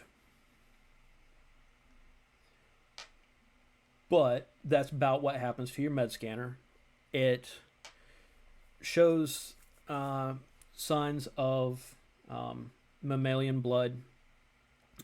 It shows some bile and other like almost digestive fluids. And it likewise shows signs of some other less identifiable material. It almost like wavers between viral and bacterial, but you end up with nonsense numbers and a jumbled readout. Okay. I'm sending that readout back to the warden. Because I'm going to be like, Warden, can you take a look at this? Interesting. Received. I'll put it in the log and set a program on it. Thank you. Hey, Chip! And I, like, toss the mask his What? way. What's this for? This whole place is a goddamn biohazard. Put it on. I don't like things touching my face. Yeah. You know what? You're a Marine. You're going to have a lot worse touching your face as soon as you blow a hole in something. Put it on. Okay. No, I'll put it on. Not much that we can do in there. It's not much helpful. So, as y'all head back into the hallway, Joe, the corner that you saw someone duck down seems to head to decontamination. If y'all continue forward down this hallway, you'll get around to the control room in the science lab. Also, while that was ongoing, could I have been monitoring the bioscanner like in that direction to see if that's the only thing that's out there? Yep. You did see something not far from the edge, but enough to track movement as it went outside of the range of your scanner, Mm-hmm. and then more blips around the edge. Something's out there. Something's moving. So when you say more blips, was that just one blip that kept moving, or was it multiple simultaneous blips? You never see two blips at once. Oh. So you could probably guess that it's something moving. Yeah. But not really a definite answer on that. More a guess. Okay. Well, while y'all were in that room, I've been monitoring my little gizmo here, and I've seen something moving around down there. Looks like it headed down to, I think it's decontamination. If you show me that map, I'll be able to verify that. But I don't know. I think we should go stick to our original plan. Go room by room. I know we are here to rescue people, but we also, want to keep our own asses alive. And judging by what I've seen around here, I don't want to be running into the unknown. Yeah, I think I'm with you. But we also saw that person, or you saw that person. Do you think that blip is them? I mean, it was in the same direction, so I assume so, but that's all I've got to go on. So if there is something in here killing people, which, looking around, there definitely is, it could have dropped down, killed him, and then I wouldn't have known because the blip, it doesn't say what it is. It just says that there's something out there. So, Chip, what do you think? I think we should follow wherever that blip is going. Might as well. Yeah, if someone is alive, they might be able to tell us more what's going on. Warden, when I saw that figure, was I able to see whether it made eye contact with me, or did it look my way, or was it just running across?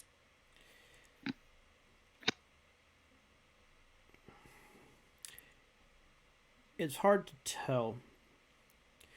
You didn't see the sort of leg action that makes you think running.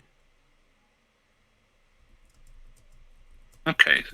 Because what I'm trying to ascertain is whether it was moving, it saw me, and then it left, or whether it didn't see me at all.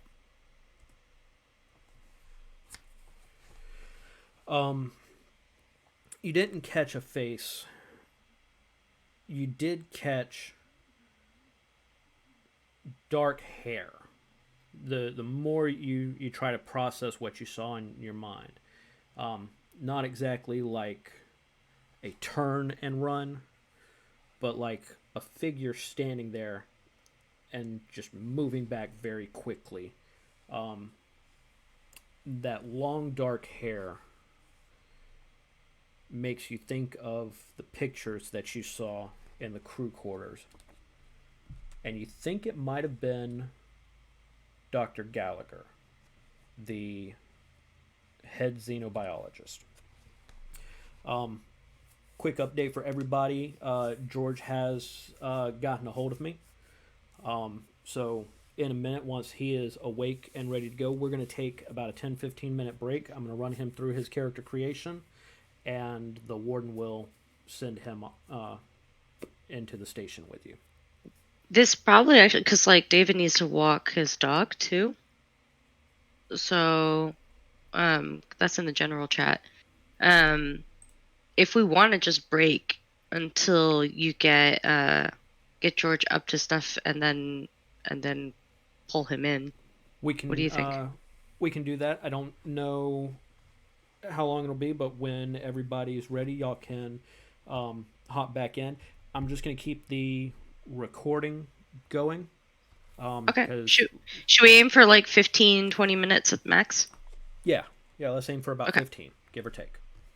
Okay, cool. All right. Yeah, because I just drained half a stein full of coffee, so I definitely need a bathroom break. I feel you. All right, see y'all in a little bit. Yep.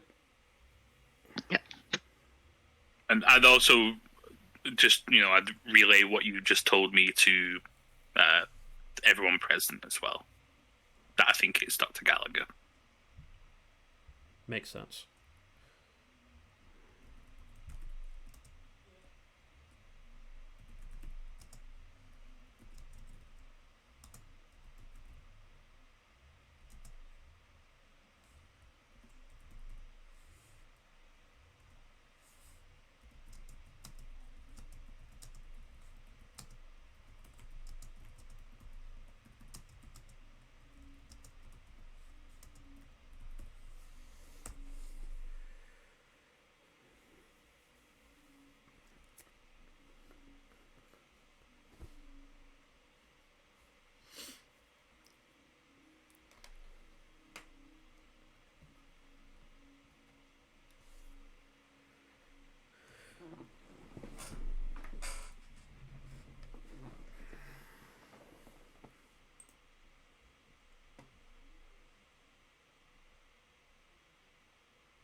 Good morning, George.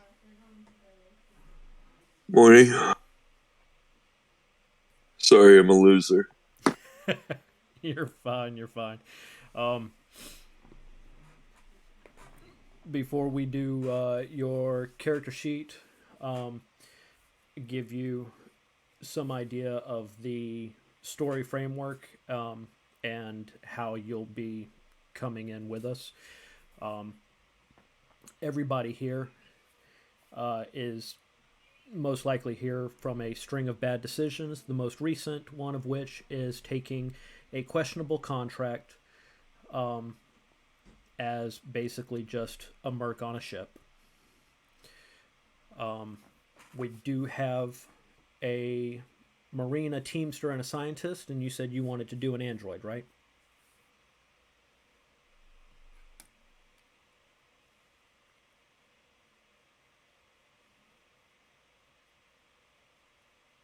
Yeah, that totally works. Sorry, just taking my meds. Oh, you're good. So we have found a station with a distress signal. The rest of the crew has already gone onto the ship. We will say that you were handling some other task on the ship, but it sounded like the crew could use an extra pair of hands, so we're sending you in. Now, the character sheet, when you're ready, you need to roll 6d10 4 times.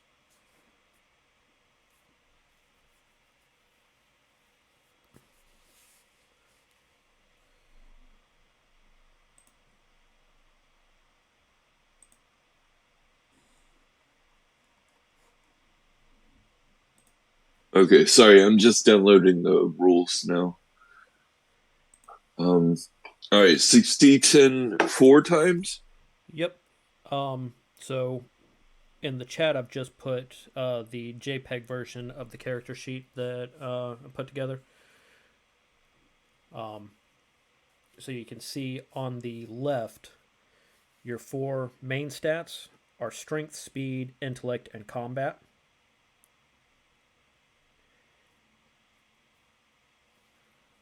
And that's what we're rolling right now. Don't have to do it in order. You can roll them up and put them where you need them.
Not that great of scores compared to the averages.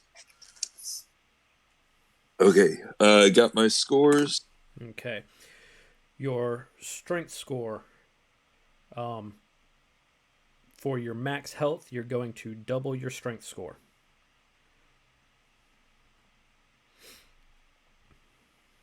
Okay, do I know what I need? Not really. Okay. So your 4 main stats on the left of that sheet, just to the right of that, you'll see the 4 columns for your save stats. And you're going to mark that you are an android. So your starting stats for saves are already kind of watermarked in there. Okay. But the line coming off the bottom, you'll see you get a +5 as an android to both your speed and intellect.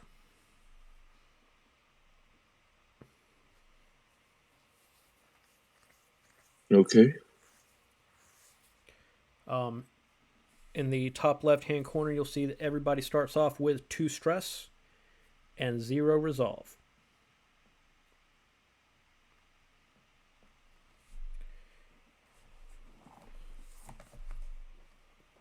Does your baloney have a first name?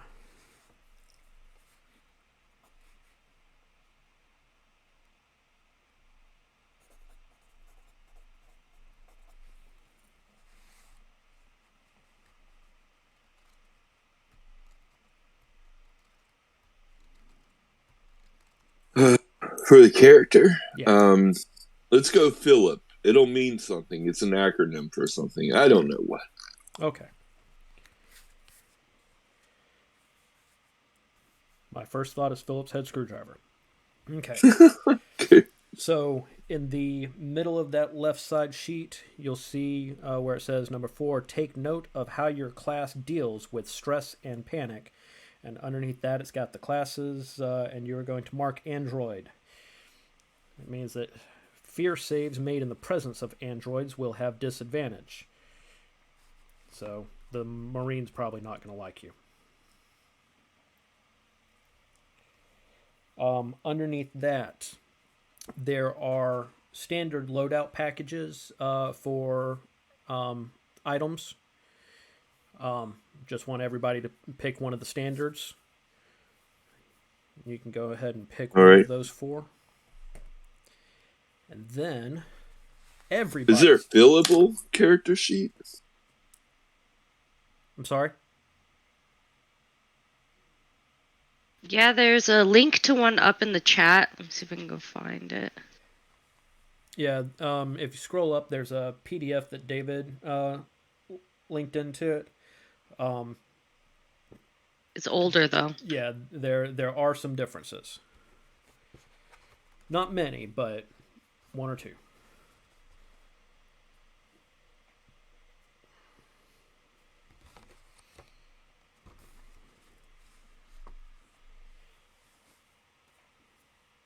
I found one.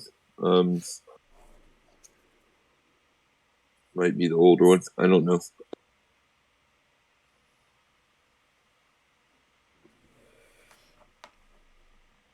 The one, yeah, I'm using the fillable one, and it's older and harder to fill out than the other one. But it's still pretty. It's way easier than like trying to play in Starfinder or something. So.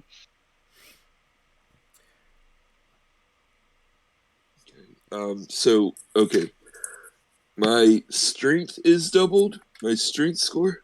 Yes, you double your strength, and that is your health points. Okay. What is it? 60.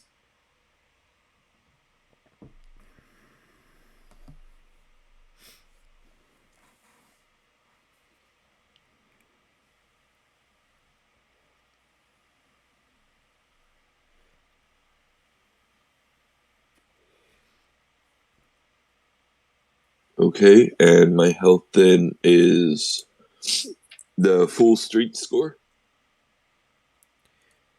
Your health is double your strength score. Oh, double. Oh my gosh. So my strength score was doubled, and then my health is doubled that? No. Your strength score is your strength score.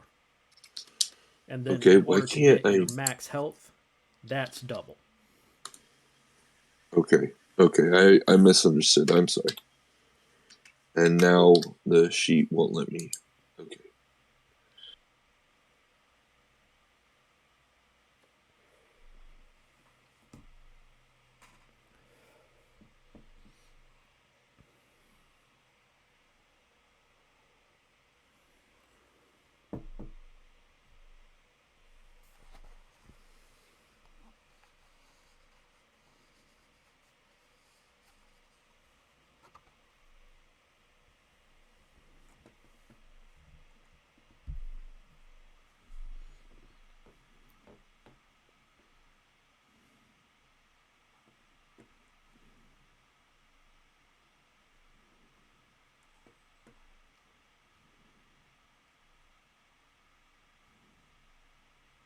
Okay.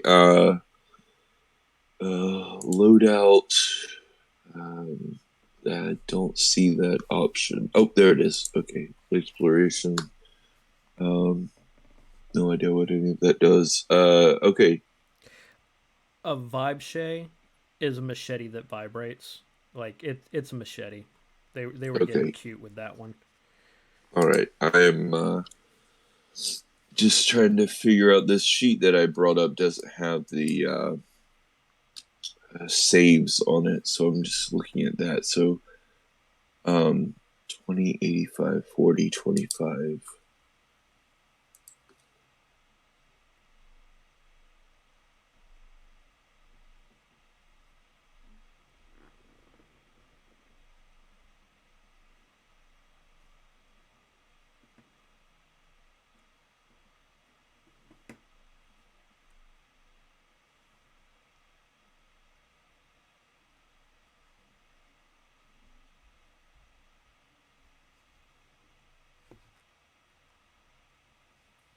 And then you said I get a bonus to intelligence and speed? Yes, as an plus android, 5? you get a +5 to speed and intellect. Okay.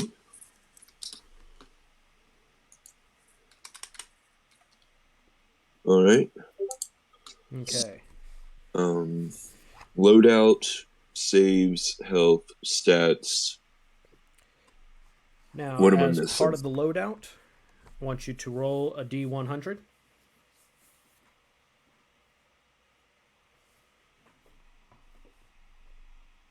I'm 39.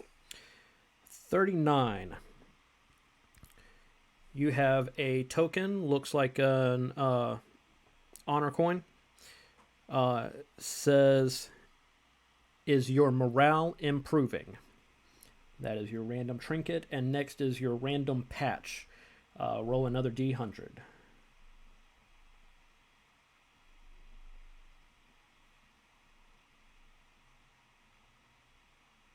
Ooh, 79. In big letters with an exclamation mark, your patch says, for science. That should be my patch. We should trade patches. Now the last big thing with your character sheet is we're going to look at your skills. You'll mark android. You automatically get linguistics, computers, and mathematics. So you are trained in those three things. A trained skill will give you a plus 10% to hit your roll. You also get an additional 2 points that you can spend. Trained skills cost 1 point. Expert skills cost 2 points. And a master skill costs 3. So you won't be able to get any master skills.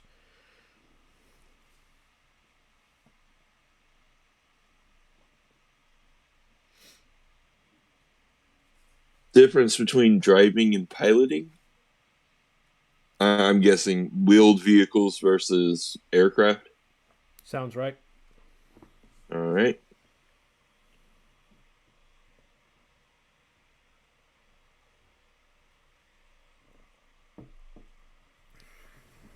Okay. I took piloting and athletics. Love it. All right. Is everybody back? Are we still waiting on David? I believe we can ping him in the chat. I'm here. Oh, yay. There we go. And this uses D100 or percentage dice? Yep. So D10s and D100s give you an example. So let's say I need you to make a strength check. You're going to roll a D100 and you want to get underneath your strength score. All right. Just like Cthulhu, right? A lot like Cthulhu, except it's 10s instead of 6s. Okay. Um, Well, that's 10s as well, I believe. Yeah, Cthulhu uses 10s. oh, must have been 'Cause playing I a different think it's version on when a I did it. Cool. If you get a double, it's a critical. So an 11 would most likely be a critical success, and a 99 would be a critical failure. All right. I'm going to fail so much. Everything except your fear saves. That's everybody else's job now. Okay. What class are you playing, George? Android? Oh, cool. So, also, if you scroll up in the chat, you will find that I have put in there a map of Muto Station. On the right-hand side, y'all are at that docking bay.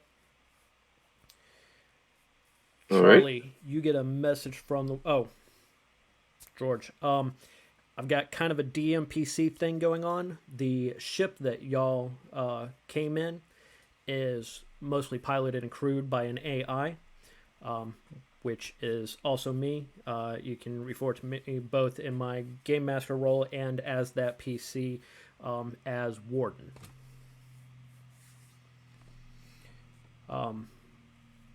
So Charlie, you get ping from Warden. It seems like y'all might have your hands full from what you've been telling me. I'm going to go ahead and send y'all an extra pair of hands. Philip is on his way. Oh god, I hate that guy. You can... Is this an established crew member on our ship? We already know him. We're just like, it's the android. All right. Yeah, it's the android. Y'all can kind of figure that he probably came with the ship because he was there before y'all. Philip, you can decide whether or not you are under dubious contract like everybody else.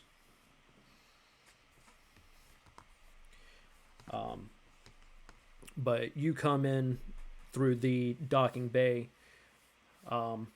door just wide open, and as you make your way onto the station, you can see the hallways are all flat paneled, and there is blood everywhere. Splatters, trails, the lights seem to be half working. In front of you, you can see an open doorway to what looks like perhaps a mess hall that has just been absolutely wrecked. To your right of you is a long hallway, and around the corner it looks like one of the light fixtures is flickering.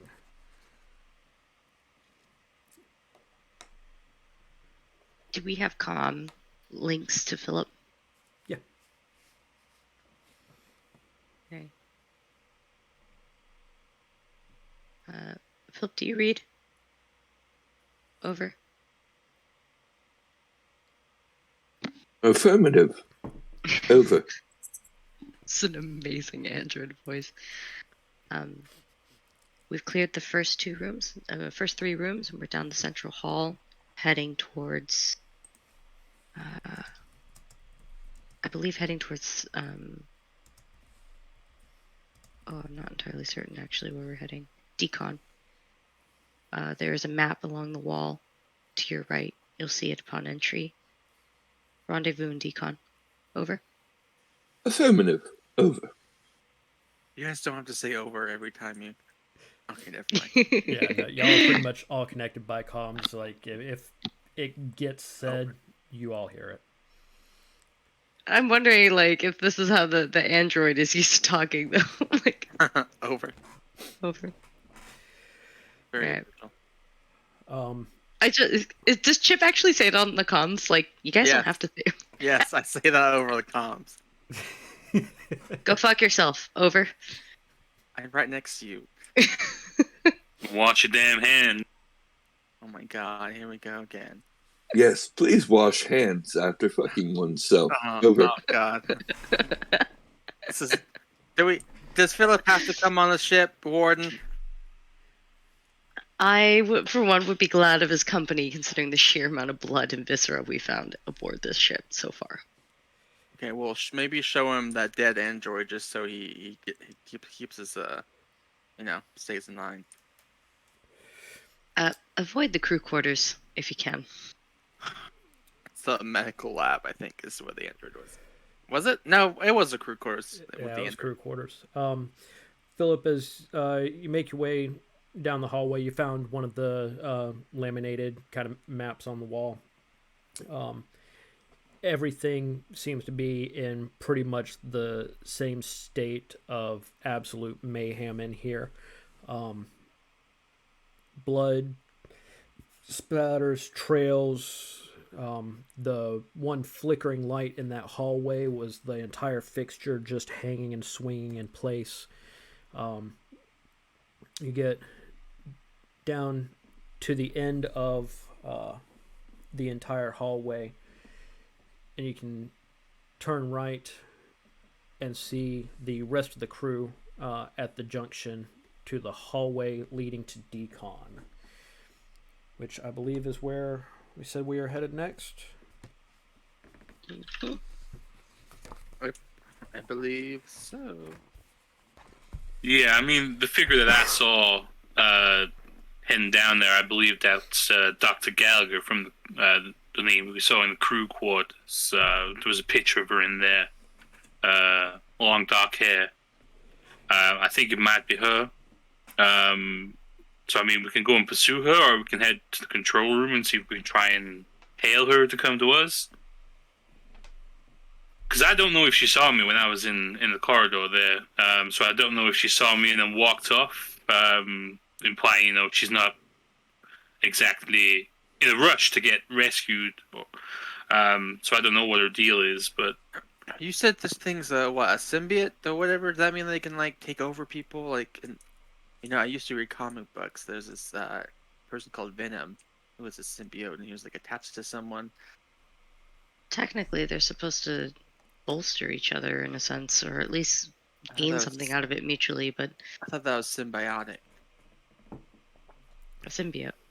And that's just one of these Xenos on the station. There could be any number of things on here.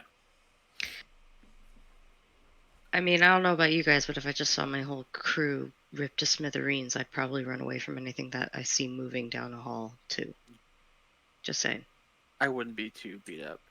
That's the thing, though, Charlie. I don't know if she was running away, or if she was just, heading somewhere. It didn't seem like she was in a particular sprint. Or if she's been, compromised by this creature. I'll have a stun gun ready. And I got Old Faithful here. And I just throw the crowbar in the air and catch it. Right. Or we can just shoot her. And I'll start moving forward once Philip has arrived. Right on. You are headed into decon? Yep. Hello, Philip. Glad you made your way over here.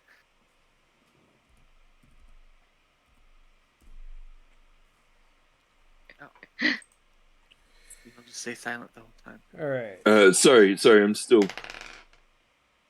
waking up a little. Hello. I think it's good you didn't say over. Crew. I'm glad that you have survived this long. Ominous, but sure, okay. I'm sure you are. Chip, will you do the honors? I guess so. I'll open the door. As you do, you can see inside the room. This is more like the staging area. You can see a row of lockers. Pretty much same as bunks. Some open, some closed.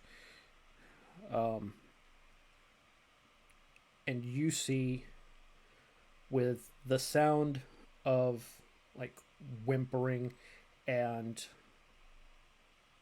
almost in tears, the figure of Dr. Gallagher standing in the doorway, facing you. Long dark hair, lab coat, splattered, just full bawling, trying to keep it together, almost hyperventilating, the kind of look. And then, without moving her feet at all, goes backwards. Like steps back into the. Goes back. Without moving her feet at all, goes backwards. And that door closes. That does not seem possible. Yeah, Excuse no me. kidding. I try to open the door again. Seems to Warden? be on a timer. This is the actual door to the decontamination itself. So these are pretty thick doors, pretty much the same that they use for airlocks and stuff. It's going to be on a timer for a minute. Warden, Let's we've see got here. a live one. What I does have- the bioscanner show? So I have a.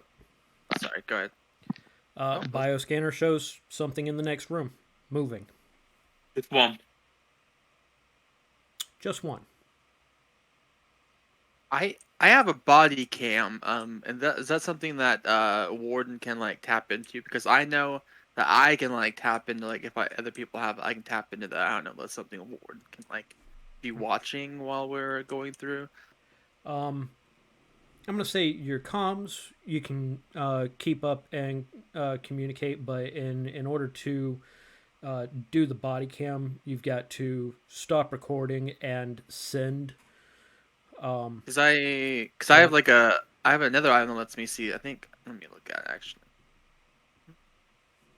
Like a Is there live feed. any way I could search my data banks for anything like this? A person that can move without walking?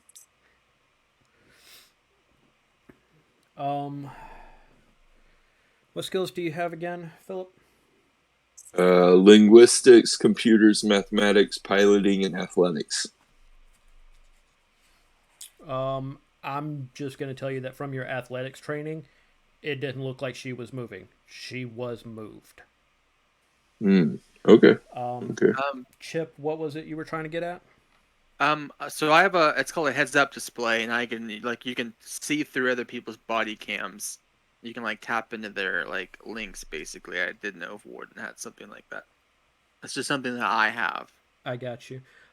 With that in mind, I will retcon what I said about the Warden being able to see through it. And if you ask him, he will give you pretty much what Philip just assessed, that it did not look like she moved. It looks like she was moved. Great. So something's probably in there, yeah? I mean, if we want to, I have some grenades. I mean, we could just chuck a bad boy in there and call it good. I mean, we're here to rescue this poor lady. Yeah. Okay, fine. If that's how you want to do it. My bioscanner is only showing one reading in there, so I don't know what the fuck's going on. Because if she was moved, that implies something else in there. Or maybe it's just something that doesn't come up on the scanner. That's altogether a possibility. Perhaps I should investigate, as I am a synthetic. That's a great idea, form. Philip. You should go in there first. Oh my God, Chip. Very well. Took the words right out of my mouth. Let's wait for the timer to go off, and then we'll try to open the door again. I'm gonna stand behind Philip, ready with the trank gun, like poised. I mean, do we want to try and call out to her, see if she's okay? I mean, I don't know. We could try. I shall try She's to seen assist her. Wait, am I under Asimov's 3 laws? No. Oh, okay. Interesting. Asimov is long dead. So y'all wait in this room I will venture with forth. the lockers and stuff until this time elapses and you can open the door to the decom. Can I take a rummage through the lockers? You absolutely can. I'll help him out while we wait. Labeled lockers. Looks like several of them have hazard suits, much like the one that Charlie is wearing.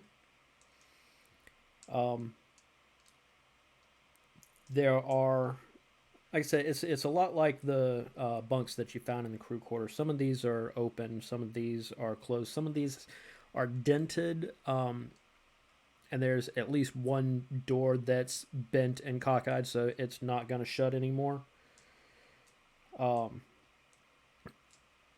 The label on that locker says Big Al, which you'll remember from the crew quarters was the station manager. And on that kind of eye level shelf is a laminated card with the self-destruct sequence on it. Oh, I'm taking that. Handy, handy, handy. About that time, you hear clicks as the locks release on the decontamination hallway chamber, right?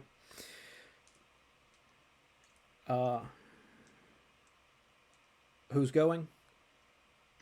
I will be going first. I'm taking second. All right.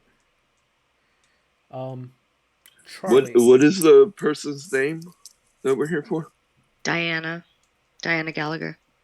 Okay. And that's the person that you've seen. The crew consists of about a dozen people. Oh, okay. Yeah, we're here to bring back anybody we find alive. Yep. Charlie, all right. knowing in your line of work and everything, knowing that this is a decontamination chamber, you would be grateful for the fact that you are, in fact, in your own hazard suit. And I would recommend whoever isn't wearing one probably slap one on if they're coming in here.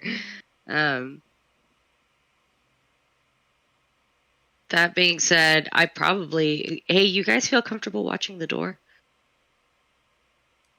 Sure. But yeah, Chip and Joe. Sure thing.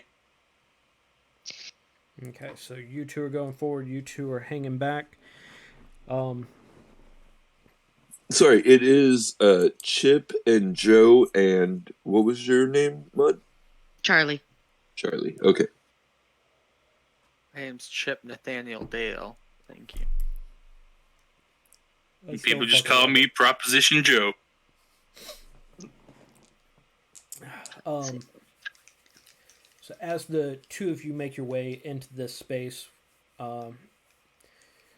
Chip, Joe, y'all see the door close, and that's what you know. As the door closes from the inside, immediately, one of those things, you know how you can expect a loud noise, but then when it happens, it's still really loud and kind of shakes you a bit? The claxons and the lights and everything start whirring, and y'all are immediately sprayed down with disinfecting foam from small little heads in the ceiling. It's the kind of stuff that in direct contact with skin would definitely burn. We're going to give our android friend a little bit of a pass on this because I don't think you feel it quite the same way. But it's like getting a bath for me. I was about to ask that. I was like, wait a minute. How do androids react in a decom chamber? Because I didn't check. But the lights and the noise are still very jarring. So I need a fear save from both of you. Mud, yours is boy. going to be at disadvantage. Oh boy. Yeah, we didn't really think about them being stuck in there for a minute without being able to get out. Yeah. That's gonna be some shit. 'Cause I got a 68 out of 85. You're good. 48 over 25. Okay. Mud, you're going to take 2 stress, and George, you're going to take 1. I'm sorry, Charlie and Philip. Is stress your health? No. Top left-hand corner, you should see stress and resolve. Your stress starts at 2, and you've just gained 1, so you're now up to 3.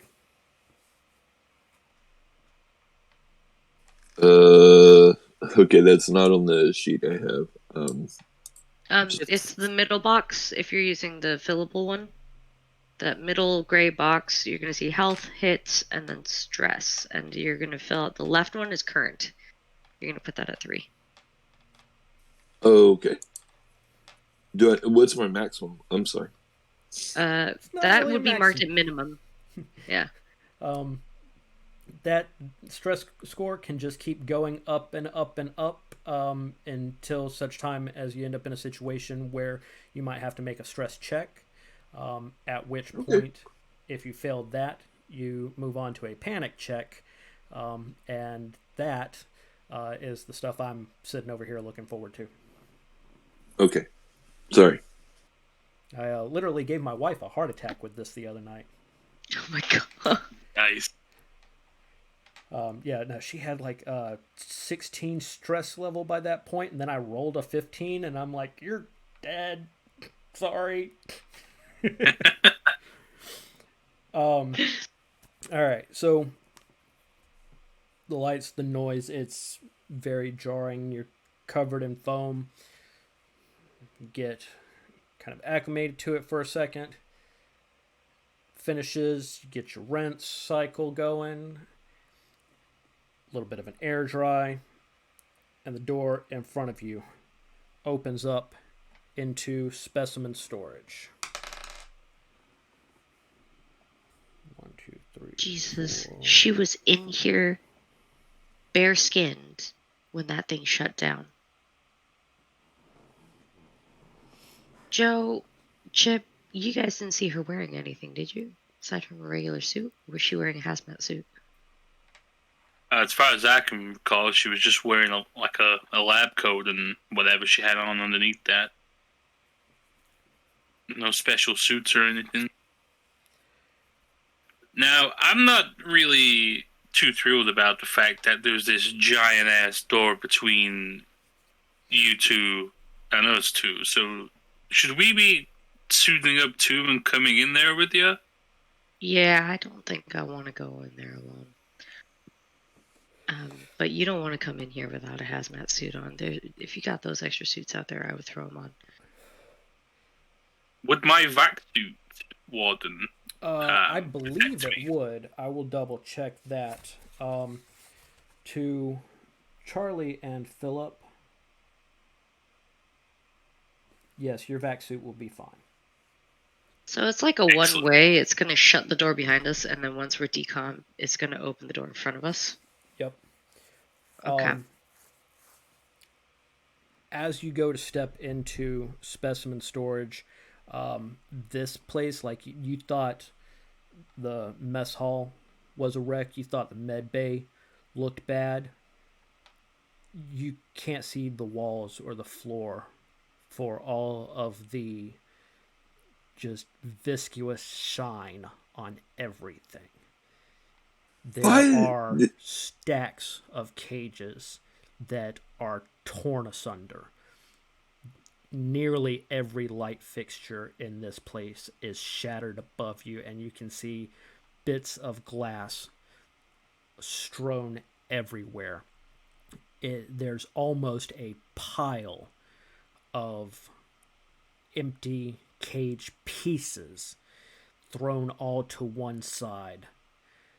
And Charlie, as you step forward, you can almost feel something wrap around your leg as you look down and there is a severed black tentacle with barbs on it that still has chunks of gray matter closer to the point of it. And I am going to need you, and Philip, to make a sanity save. Jesus fuck. Okay. But a what? A what? Sanity Sanity. save. Whenever a scientist fails a sanity save, did she? 66 over 40. 66. Oh no! I failed. That is a critical failure because you rolled doubles. Yeah. Every friendly player nearby gains 1 stress. So, Philip, you automatically gain 1 stress just from her flipping her shit. Yeah, you see me, Jesus fuck, and you see me like kick my leg, and I'm like, ah, and I'm losing my mind. I also critically failed with a 22 over 20. Oh my god, no! Okay. So here's what I'm gonna do. Instead of that 1 stress, it went straight off the table. Both of you are gonna gain 3. Fucking hell. Um, Fucking hell. as your heartbeat just fucking skyrockets, every muscle in your body has to get away from whatever the fuck that thing is that obviously still has part of its last meal attached to it, and you fucking kick it, and it flops wetly against the fucking wall, and as it lands, it just starts to curl a little bit and then sits still. Whatever that wrapping around your leg motion was just you moving into it and that being the natural curve of it. I shriek and I stomp on it. All Just you like want to. repeatedly stomp. I'm just like, motherfucker. I'm panicked. I'm like, motherfucker. I grab her and cover her mouth. Shh. We need to be quiet. Whatever did this, I'm not sure the crew can survive this much blood loss. Sorry. You're right. Guys, you need to get through that decom chamber. You need to get in here fast. I do not want to be in here alone. Get over here. We very much need offense. Yep, you go ahead and get that suit on. Hurry it up. I'm going to take another look through these lockers here while you get dressed. I'm gonna release Charlie and then get my rigging gun out.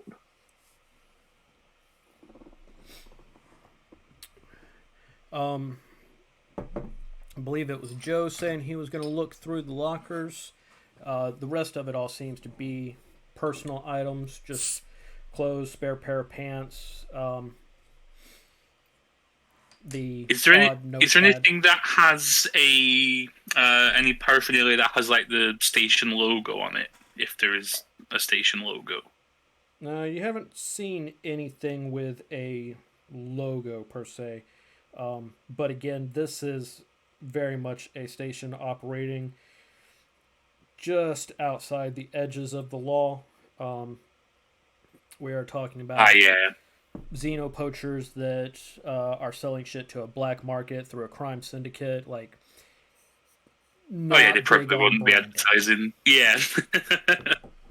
All right. Chip, I assume you are suited up.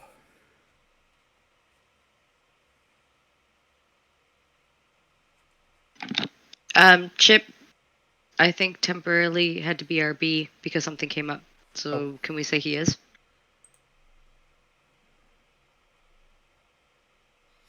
Yep.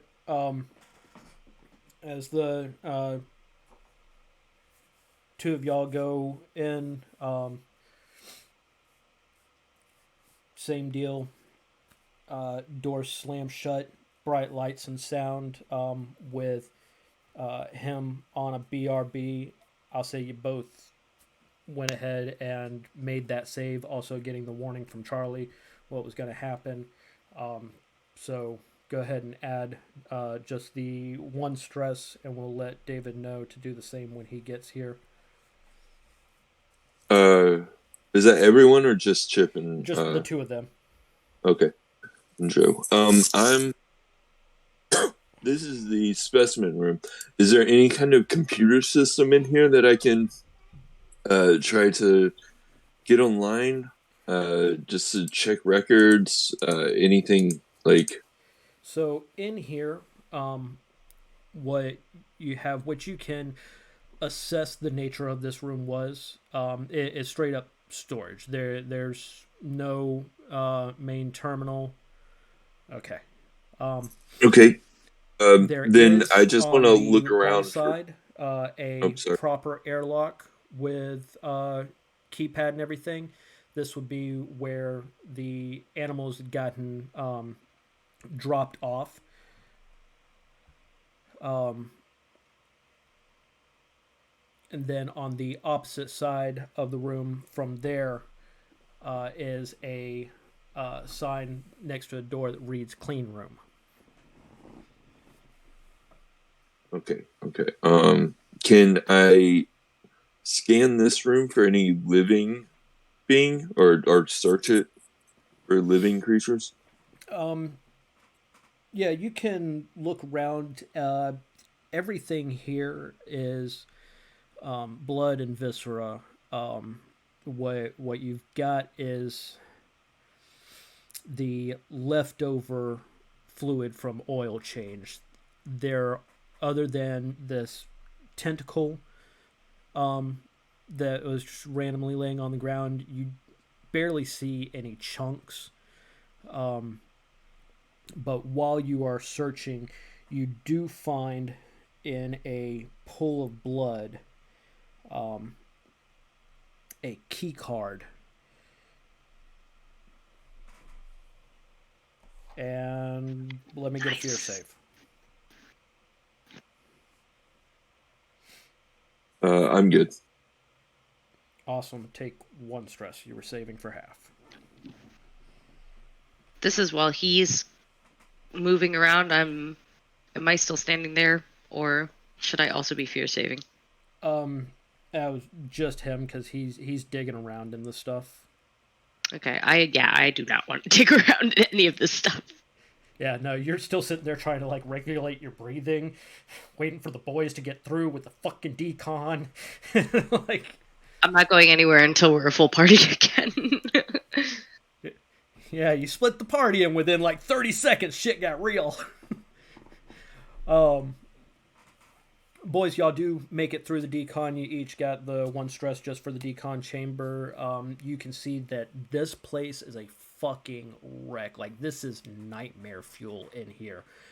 There's hardly any lights still left working. There is shattered glass from the light fixtures, twisted wire from the various cages, and a pile off to one side where it looks like it was just all thrown over there.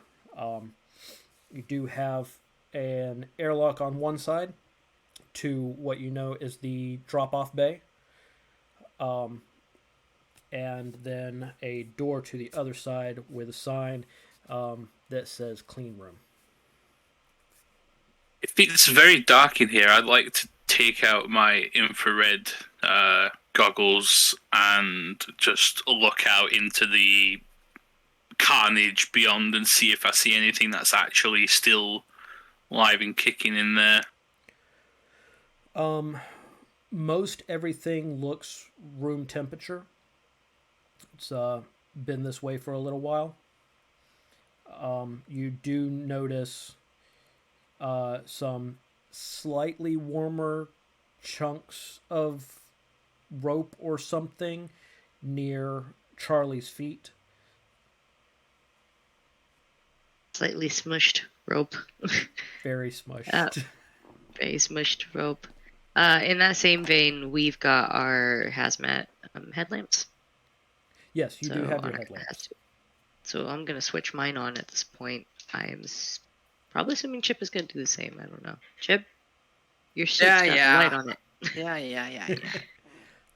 As y'all switch on your headlamps, like there was enough light in here to show you what was here, but when you start looking in the little corners that were a little bit darker, like it's the same and it's worse just knowing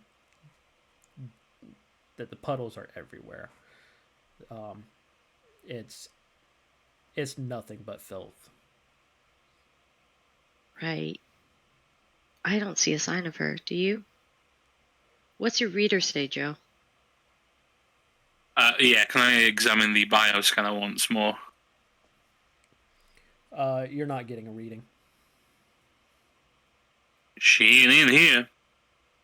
Or if she is, she's certainly in the lab. No more. Shit. Should we just go back through the decon room and ditch this area altogether? This is giving me the spooks.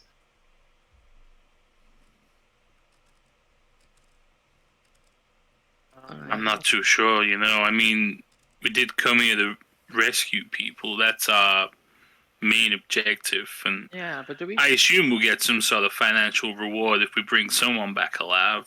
So it might be worth it, but judging by this shit that I'm looking at here, I'm tempted to turn tail and run myself. Yeah, I don't know why we're assuming that this woman. I mean, if this thing is like, I don't know, can take over people. Why are we assuming that she hasn't been exposed? She's up in here in this shit. She's running around. Everyone else is dead except her. That's not suspicious to anyone. Exposed doesn't mean dead. Exposed could very much still mean alive. But there's like those 11 other people that are like completely dead, and she seems to be just hanging around in the thick of it. Like, that's not suspicious to you? Would I know the odds of being a mathematician and all? Would I know the odds of her being alive? Because of all the unknown factors having more to do with xenobiology, you don't have enough information to process those. Okay. If she wanted help, you would think she'd be like saying something, but she's not. It's very suspicious. I don't know why we're assuming that she's just. I don't know. It's just, it doesn't seem right to me. Well, maybe if she was to say something, that would make the situation worse. Like, she might be drawing attention. Well, we were talking right in front of her. Attention's already drawn. Yeah, we might be the fools in this situation. That's what I'm getting at. I think we are the fools, assuming that she's just someone that needs to be saved. I think there's something else going on. What rooms have y'all already checked? We've checked the mess hall, we've checked the crew area, we've checked the med bay. We have not checked the control room. We have not checked the ship. Let's see. We've not checked the clean room. And you've been inside decon and specimen storage now. And we have not been inside the science lab, which, if we're going to sweep for equipment, would be probably our last place. That drop-off bay has another ship dock to it. It's still stuck there. Oh, I thought the two of the docking. Oh, isn't there another ship on the docking bay? No, there's just our ship. Oh, okay. I misheard that. I asked when we came in if there's another ship docked in. I don't know why. I thought one of the docking bay sections was taken.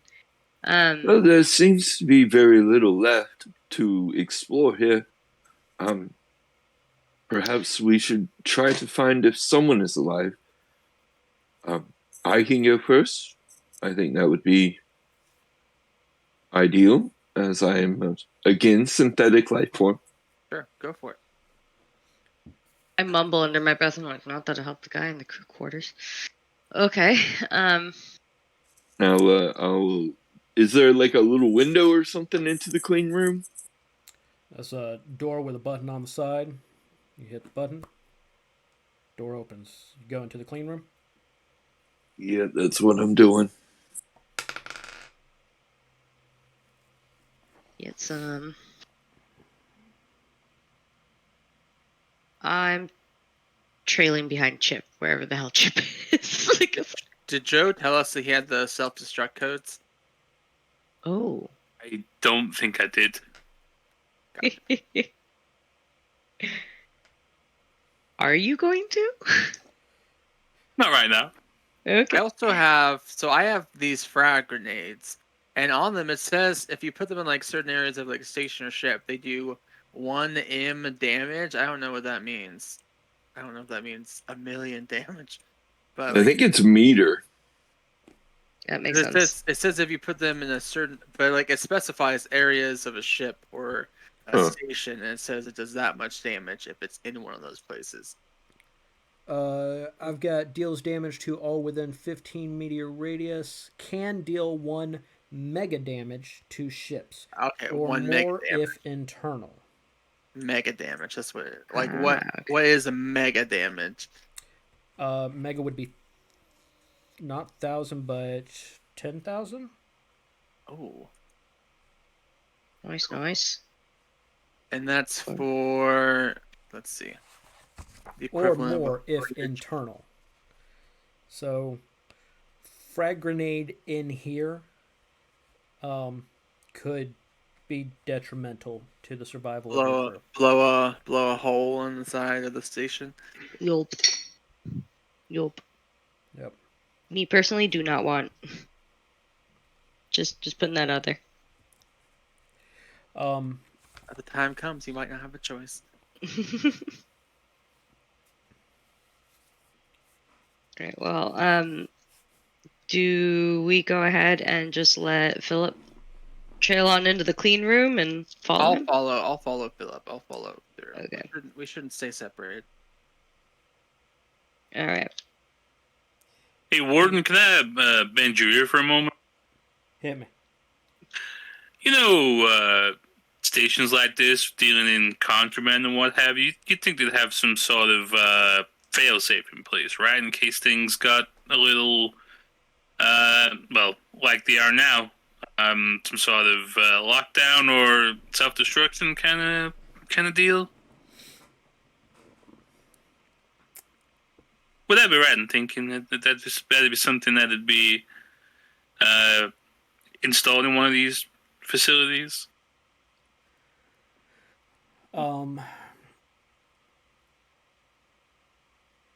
Warden will respond that believe you bypassed any such failsafe when y'all jammed open the docking bay door earlier to get in.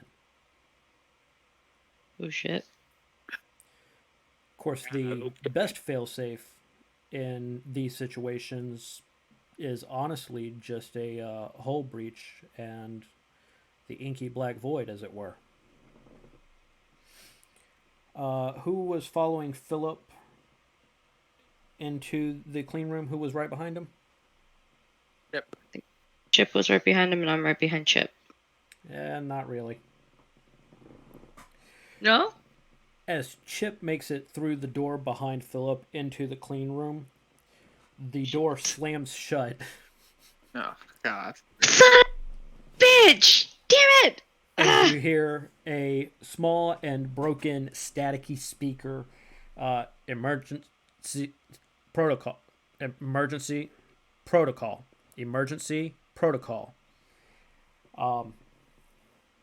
I'm going to need Philip and Chip to make fear saves. Chip, yours is at disadvantage.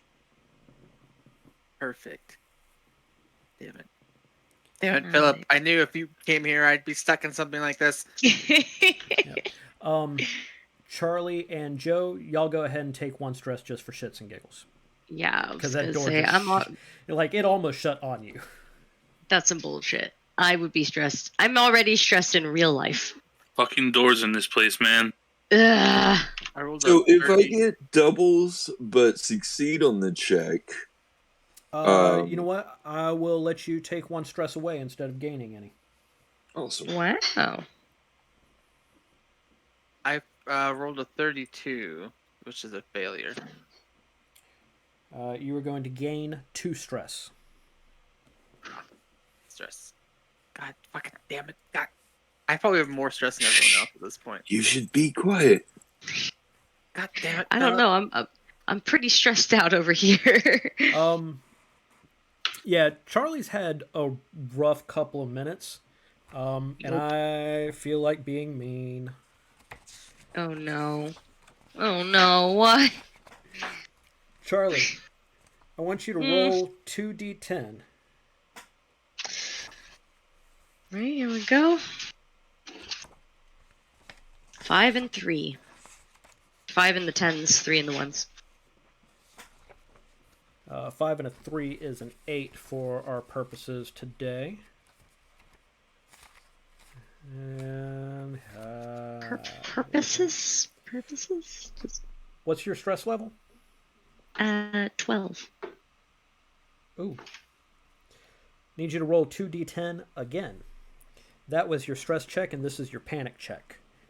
That door almost clipped off your nose, nearly grabbed your suit as you jumped just out of the way, and you've had enough jump scares for the day. What'd you roll? 3 and 10, or 3 and 7, so 10.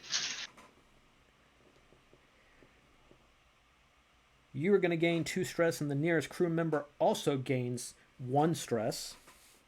And you have developed a nervous twitch. I'm going to say your right hand. I add that to my conditions and phobias. Yep. That's gonna make my aim really bad. Left hand. Oh God, oh God. Okay. I don't want to mess with your aim, but... Thanks for the benevolence, DM. Appreciate it. All right. Over there, Charlie, you're making me kind of nervous. Just... I'm,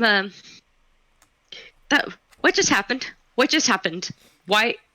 I mean, I can try and open the door if you want. I got the crowbar. I know I ain't as good at it as Chip is, and man likes to show off and put me in my place. But I can have a go. So, yes, open the door, Philip. Can you hear me, Philip? Are you there? Your comms absolutely still work. Near y'all's side of the door, there is a speaker hanging from a wire, and you can hear some static coming through on it. Not enough to make out what it's saying. We got the general gist of a emergency protocol, though, right? You can get that gist. If not, your friends can tell you on the other side of the door. How are we doing in the clean room, guys? God. Is there anything in here? Like you said, it's just like a complete mess, or blood everywhere. No body parts. What we have here is a failure to communicate. No, seriously. I was gonna say. There are individual cells in here on stands. So think a table with a glass box on top of it. One of which is absolutely destroyed. The next one of which you can see is shattered, and through the other side of it, it looks like small holes. So maybe there was some gunfire at play in here, but there's blood everywhere, particularly around this one pedestal, and that fucking crowbar.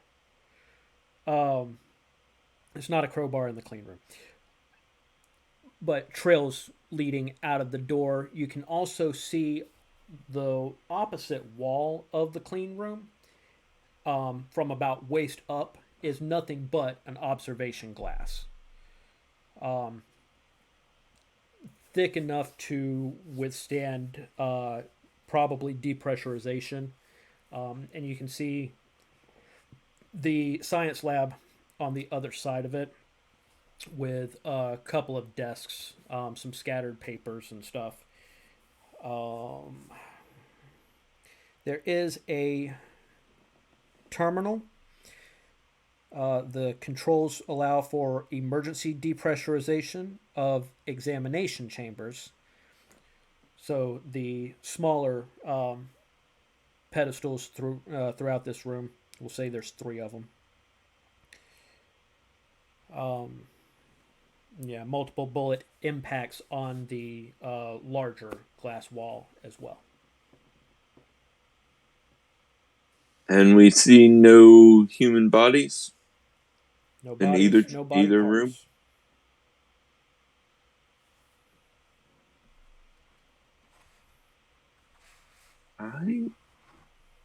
If the whole system has been investigated and no humans have been found,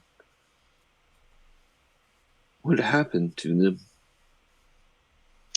They probably were eaten or something. We've only... Completely consumed? Oh, I mean, assuming so, there's just blood and no body parts. So, I mean, that's a pretty easy deduction, don't you think, Philip? Guys, come in. Guys, can you hear me? Yes, we Yes. can hear you. There's something about a weird protocol that's locking and jamming all the doors. We're gonna try to get in, okay? Okay. Are you alright? Is there an air duct system? Joe asked that earlier. Yeah, no, well, yes and no. The ventilation system, you see long, thin vents. There will be no dieharding. Okay. Well, I was thinking more Lance Hendricks in Alien 2, where he goes down a long pipe. Or Aliens. Alien 2. I'm an idiot. Alien 2 is a perfectly acceptable nomenclature. I believe Joe was going to swing that thing around. Joe, do your thing. Yeah, I'm gonna try and crowbar the door open. All right, go ahead and give me strength with advantage. You said there were like bullet holes and stuff in your other. I'm assuming there aren't any like weapons 6. lying around. No, there are no weapons laying around. Set a 6 for that. Yep. Pretty easy. Door opens. Emergency my ass. Come on, Charlie. Let's get through here. Oh, thank Christ. Or whatever. Jeeves, what the fuck was that? And thanks for letting me know you guys were okay. Yeah, I mean, you guys are far too calm for, the group getting split in half.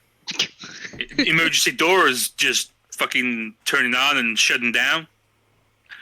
We're back out here shitting our britches, man. I'm sorry. I don't see how that's my problem. All I'm saying is you're far too jovial for the situation that we're in right now, and it's kind of freaking me out a little bit. You think I'm jovial?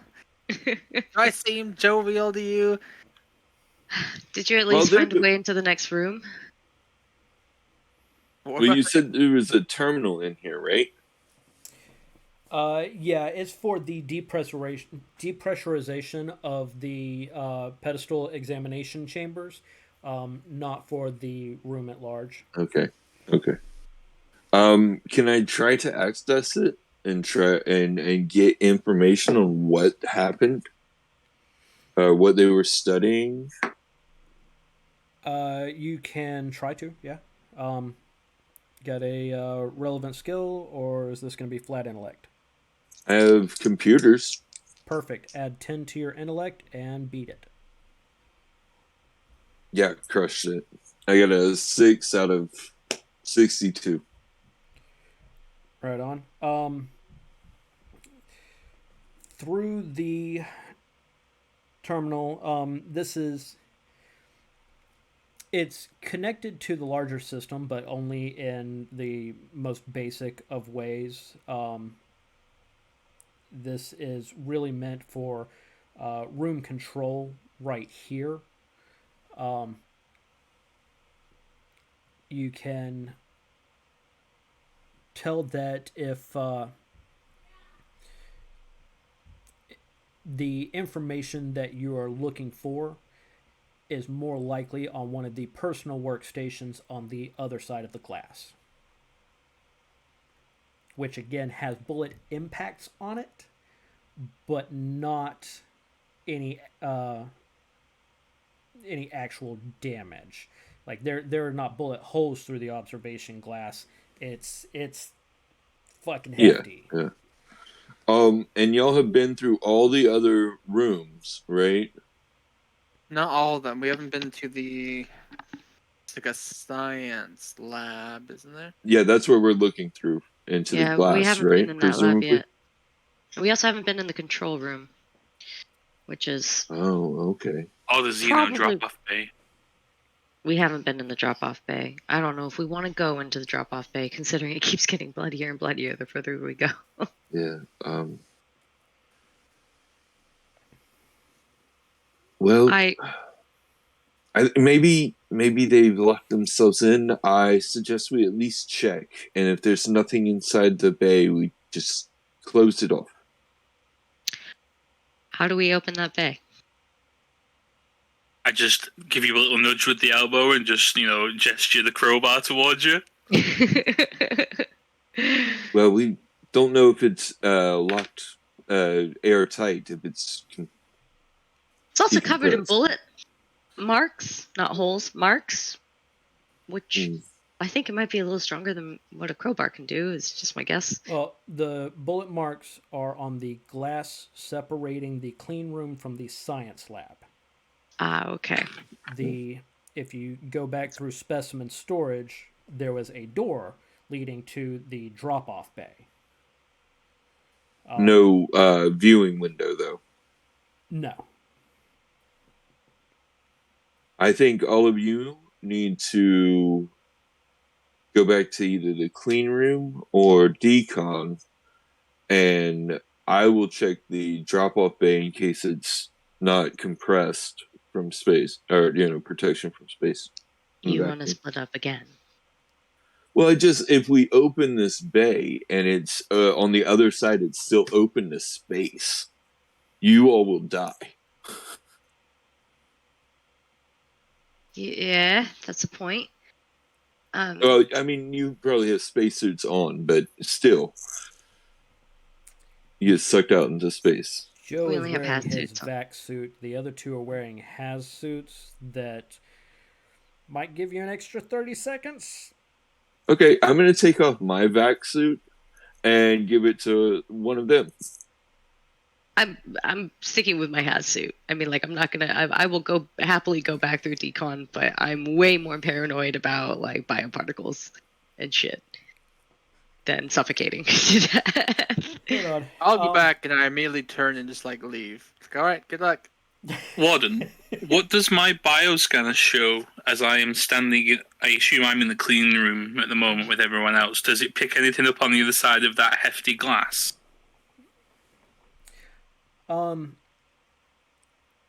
Your bioscanner isn't picking anything up. Roll me a d10 and call high or low.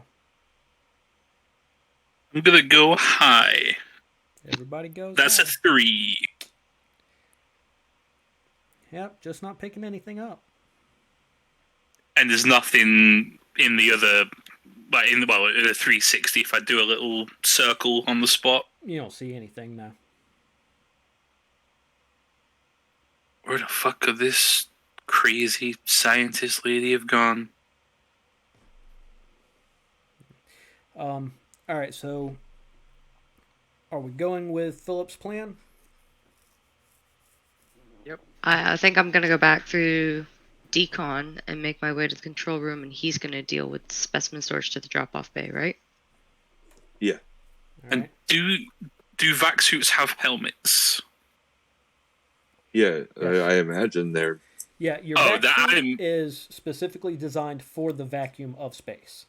I'm been going for a walking around the spacewalk. station full astronaut. I'm going for a spacewalk then. I've got mag boots. I'm coming with you, Philip. I'll go with Charlie. Thank you, Joe. So does anyone need my vac suit? No, I think the two in the haz suits are gonna escape. Okay, I'll keep it then until someone needs it. Okay. The two of you, knowing what to expect, make it back through the decon chamber just fine. Y'all can sit and breathe for a minute in that little locker room. Philip and Joe, you go up to the airlock door for the drop-off bay. Hit the button. Opens right up. It's air. It's pressurized. The door on the other side that ships would dock to is closed and looks secured. Is there any viscera in here? Hold on. Okay.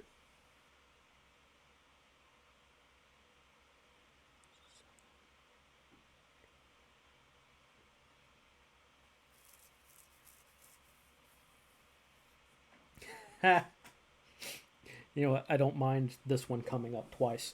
No,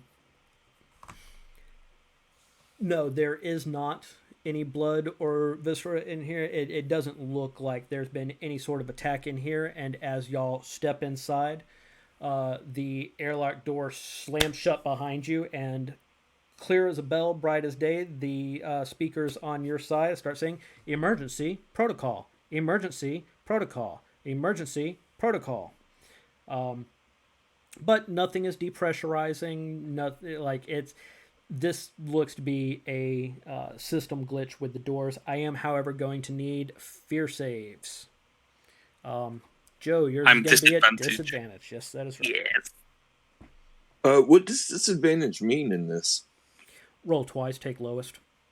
Oh, okay. Oh, I'm screwed. I got a 99 on my first roll. Oh no. And then a 30 on the second. So yeah. Okay.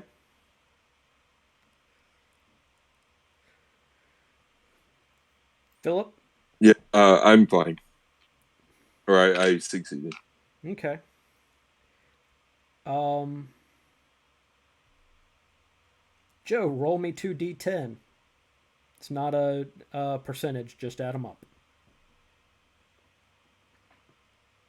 Oh, enjoy your 7. new Twitch. Said 7. Mm-hmm.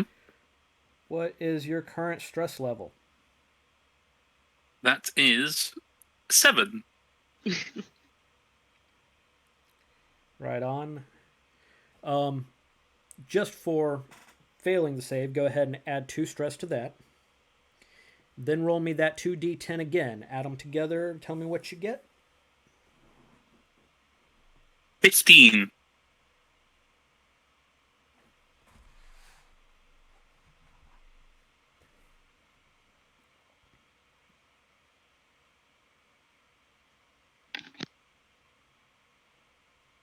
Is my heart now under attack? No. Under conditions and phobias, go ahead and add paranoid. For the next 7 days, whenever a character joins your group, even if they only left for a short period of time, make a fear save or gain 1 stress. Okay. Oh no. We're separated. You're not going to trust us as soon as you see us again. Fuck. That door slamming shut, like you've had a couple of scares in a row, and you're starting to get like just a little bit jittery, like not quite comfortable in your own skin, but you're like, it's okay. It's the same stupid shit as before. For right now, you just have a situation to deal with. You are locked in an airlock. But you have a crowbar. Old Faithful. Woo. Can I look for like a terminal for the door first? Yeah, there is a terminal there, and you've got computers. Yeah. So if you want to take your intellect, add 10, and beat it, you might be able to unlock this one. I failed by 1. By 1? Mm-hmm. I got a 63 out of 62. I'll give it to you. The door opens. Not because you succeeded, but because there seemed to be a glitch in the system. The emergency protocol speaker is still going, though. I'm just going to make the other two aware of our current situation. That it's safe in here, like in the sense that it's pressurized, and that fucking emergency protocol's going ham again. Good to know. Are we past decon by the time they get through that, or no? Were y'all not waiting in decon for them? I think we were waiting in the locker room right outside of it. Yeah. Yeah. Okay. We're just staying there. Yeah, they go through the decontamination chamber, make it back into the locker room. Joe, give me a fear save at disadvantage.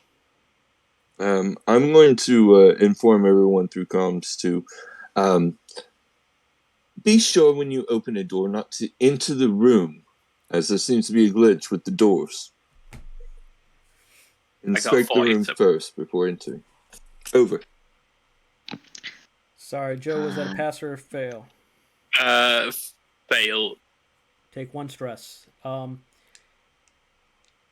thought occurs to you that if this thing has the ability to take over or control other people, that y'all keep getting separated a lot.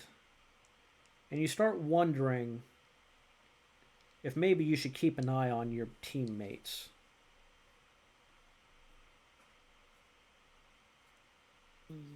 I'm just going to turn and just stare completely overtly at Philip with scrutinizing eyes.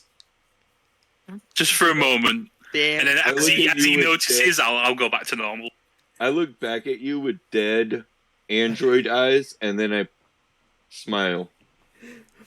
I hate to take away any sort of player agency on this, but Philip was with you pretty much that whole time, and he's an android. Would the symbiote take over an android? Oh no, it's mainly that he's just just showing up late, and he just gives me in general. a vibe. Yeah, just. Well, since I've shown up, we've either been all together or in duos. Yeah, I've got a natural predisposition towards androids, I guess. That's fine.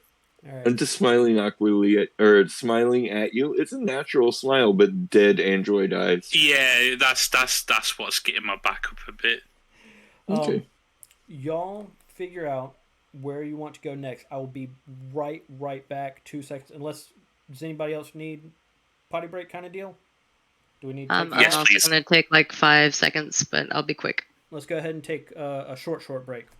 Aim for 5. And back in a minute.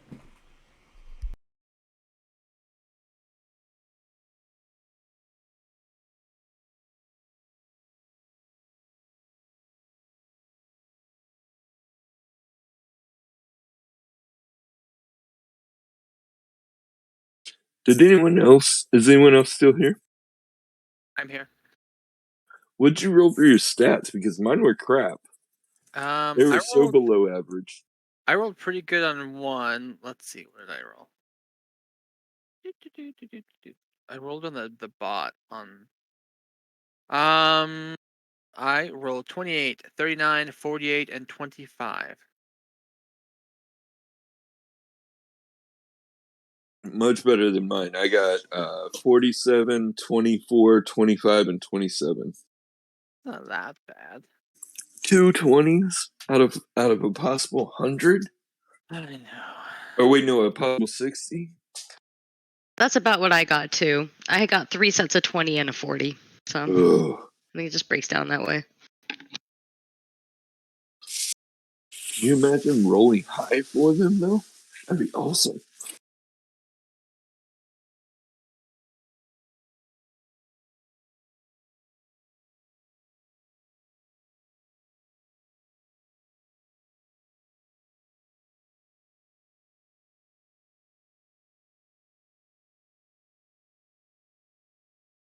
So far, really fun though. Really interesting. This is really cool. I feel like it can go so many different ways. I could play the same thing over and over again and never get bored. I'm just gonna blow this place up and the game's gonna be done. With us with it? Yep, we're all just gonna die. Cool, it's Alien Resurrection.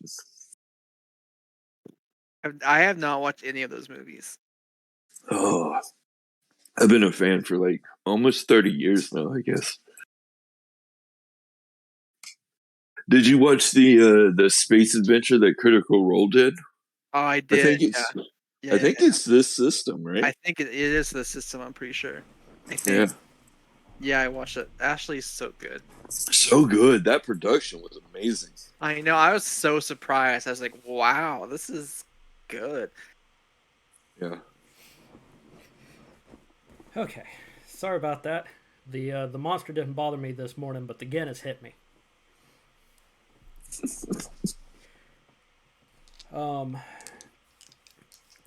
You're all together. Oh, Joe, I was thinking about something a minute ago. That damn Warden AI. He only speaks when spoken to, but that's how you know he's listening. He's always listening, and he's watching because of the body cam. Nope. Anyway, where are we headed? Control My room vote. first? Oops, sorry. Yeah, my vote's for the control room first. Cool. You get up to the control room, and it is locked. This is not the same style terminal that you see on like the airlock doors. This is a simple key card reader. Oh, yeah. And I pull out the bloody key card that I found. Excellent. Maybe we should wipe that off a little bit. Yeah, I'll just wipe it on my suit. The key card does work. Gets you into the control room. Everything still looks pretty functional in here. Not a lot of mess. More like the working mess. The kind of stuff that you would expect in a control room. You can see a monitor off to the right. It says distress signal active.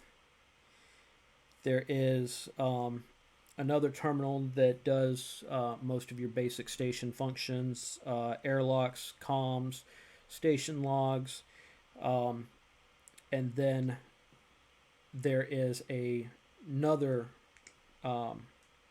station where on the screen you can see in a big red warning label at the top of the screen, self-destruct sequence.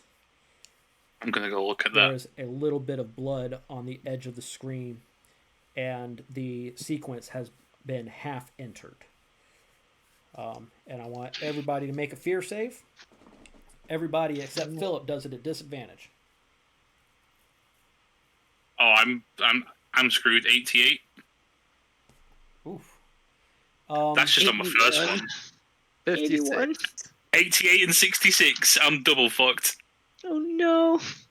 Oh no. I got, maybe to offset that, I got 22 again, but a success this time. Yep. So, did everybody fail but Philip? Yep, I failed. Okay. Joe, you're going to take 2 stress.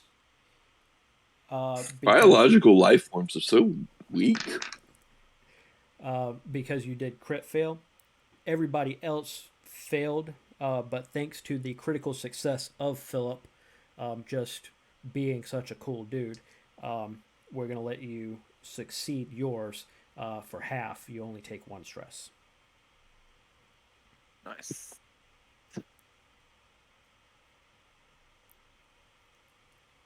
So everyone takes 1 stress? Except you. Oh, okay, cool. Yeah, I calmly go through the room, like, looking for a computer terminal that'll operate. There's got to be a video system somewhere. Power supply, maybe. I think we looked earlier, and there was not like a central camera system. Yeah, there's not really any CCTV here. You do have comms, but it doesn't look like any of the comms are recorded. There's some transmission logs, but it all looks like it was entered in manually rather than recorded. I'm going straight for the logs. Any information that I can get on like what is even on this ship and anything leading up to this. What you see are a lot of, the research notes that you found. Mm-hmm. You see, it looks like somebody read the research notes and then would put in a sentence or two into these logs about what was found. We got such and such, paid this for it, gonna try and turn it around for this.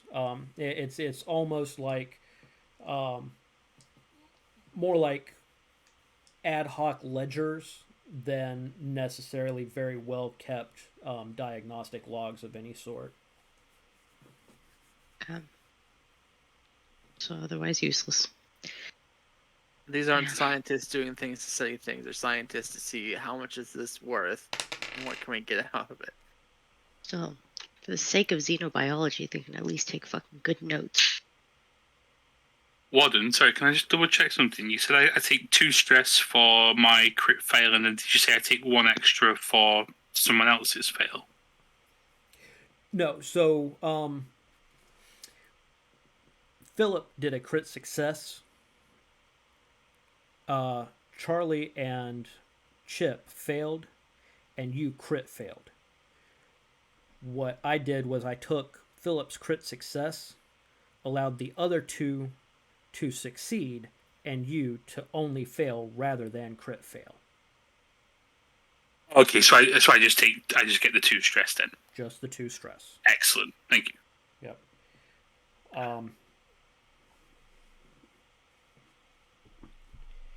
Now,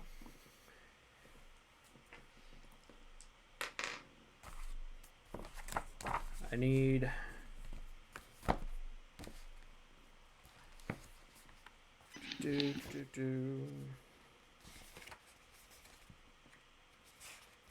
I'm scared.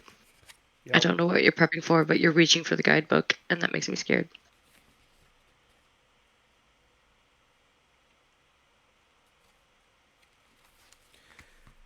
Everybody make a fear save. Damn it. I'm going to be nice and say no disadvantage on this one.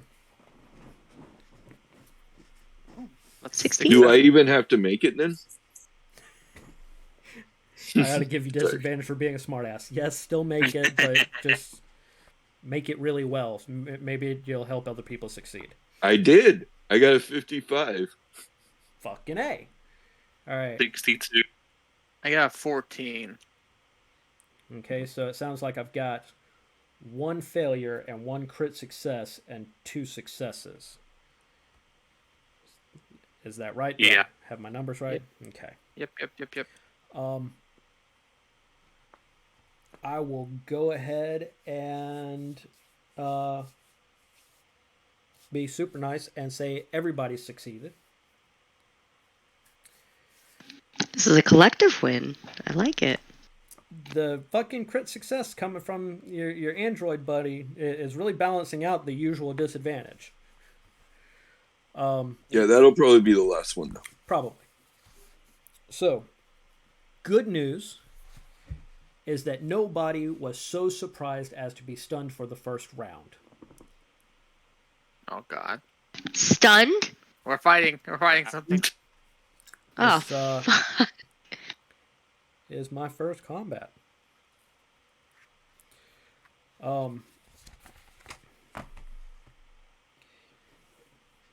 As you all have piled into this control room, much of the space has been taken up by the computers, systems, and various servers and whatnot that take up a lot of the space. So you're kind of cramped in more than a lot of the other rooms. And up to the door comes Gallagher and starts screaming her ass off. Run! Run! You have to run! Before she is yanked up by the back of her head, you can see the black tentacle about as thick as an arm. She is off her feet and getting yanked back. And you see hands at odd ankles pulling around the door as more faces, a giant mass of twisted human parts and others, Some of them, the arms are wrapped around her, and she is still screaming from you within the mass. Run! Run!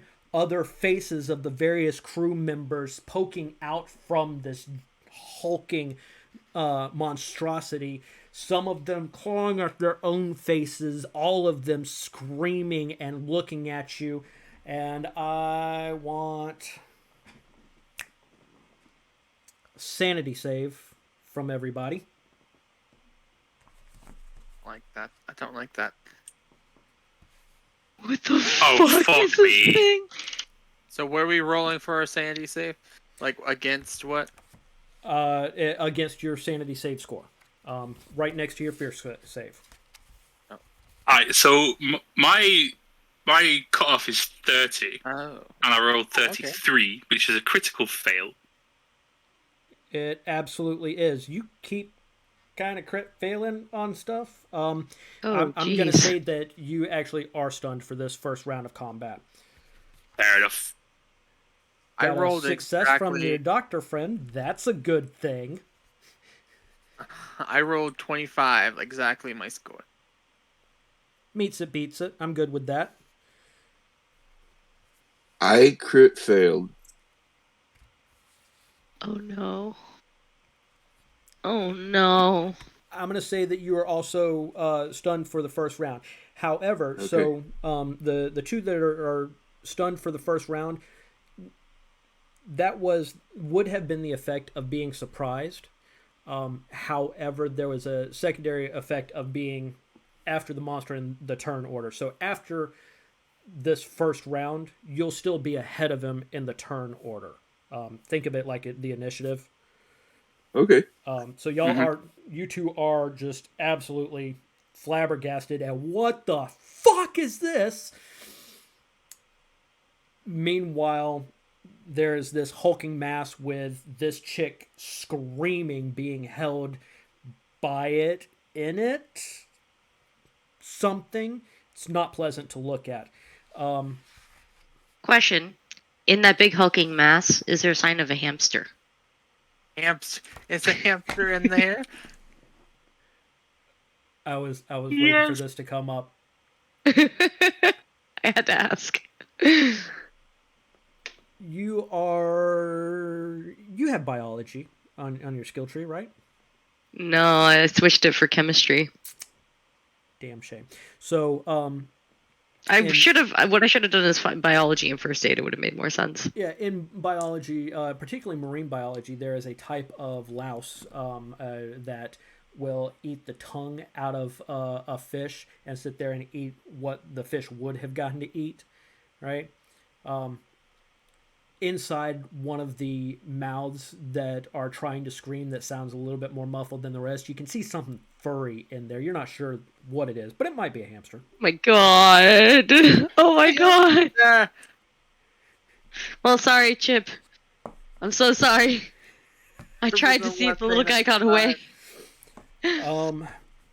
Okay, so during combat, you have two actions. Half movement counts as one action. Full movement counts as both actions and your turn. Or you can stand and fight, you can bandage a wound, you can come up with something and surprise me. This thing is blocking off the door, though? Like, what's our movement? In front of the door. You can probably make it out of this room, but you can't see the full size of it. They were big hallways, though. You could try to fucking run. It might grab you. Oh, God. Okay. So I forgot who had the... shit, I should have written those down. Who remembers their initial fear save for... Oh, wait. No, scratch that. Everybody give me your speed stat. Nope, speed check. We need a speed check. Yeah. Sorry, again, first combat. Is this the equivalent of initiative? Yes. Essentially. Okay. 56. 37, so fail. Whatever. Who said 56? I did. Chip. Okay. So with this one, is it we roll and then add the speed value to it, or is it just No. trying to beat? Trying to beat it. Oh, I rolled 3, so I succeed, Nice. even though I'm stunned.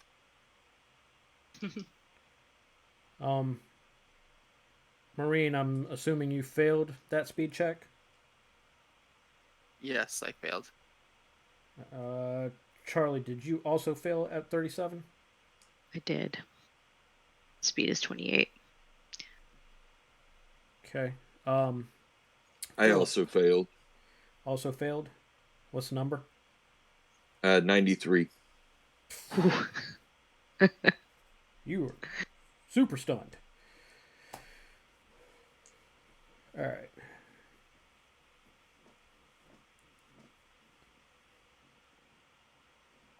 Oh, well, that's interesting.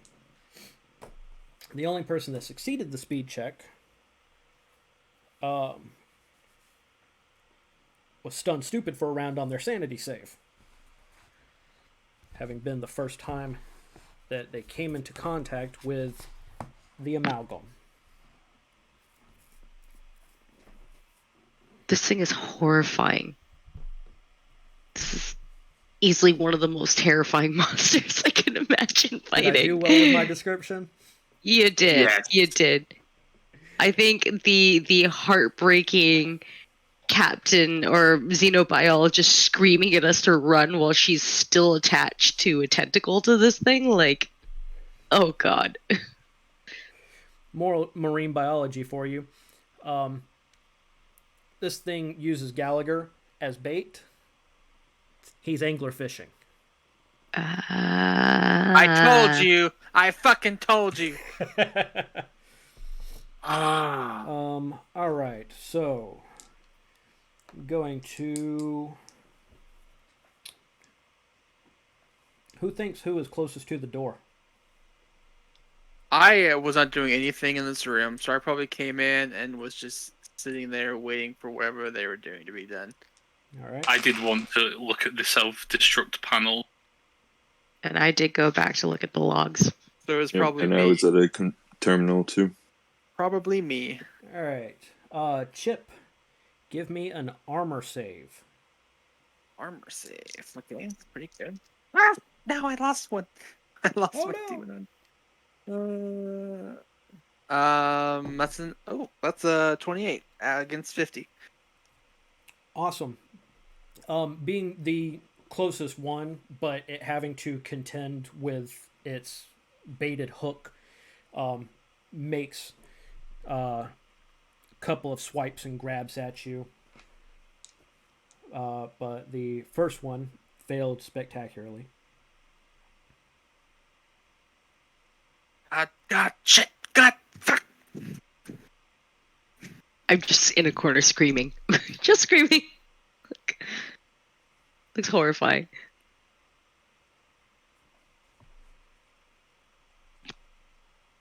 Warden's just sitting there, like, watching us on the camera, just like, oh, this is some good shit.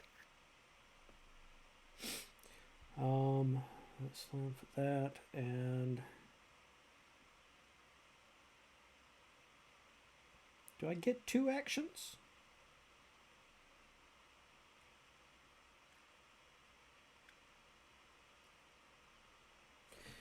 I'm going to say for the other action, we're going to use the half movement, and it is going to move the full hulk of itself into the doorway, which is now got arms pulling it to kind of wedge it tight as you see tentacles start to pull up and away from the Hulk. The entire time Gallagher is screaming her head off until you see one arm reach up and shove a few fingers in his mouth and yank her jaw sideways. Still alive, but like she's not screaming as much anymore. And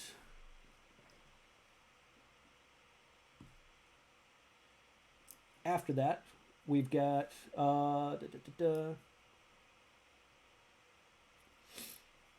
Joe was stunned. Philip was stunned. Charlie got 37. Nope. You're up.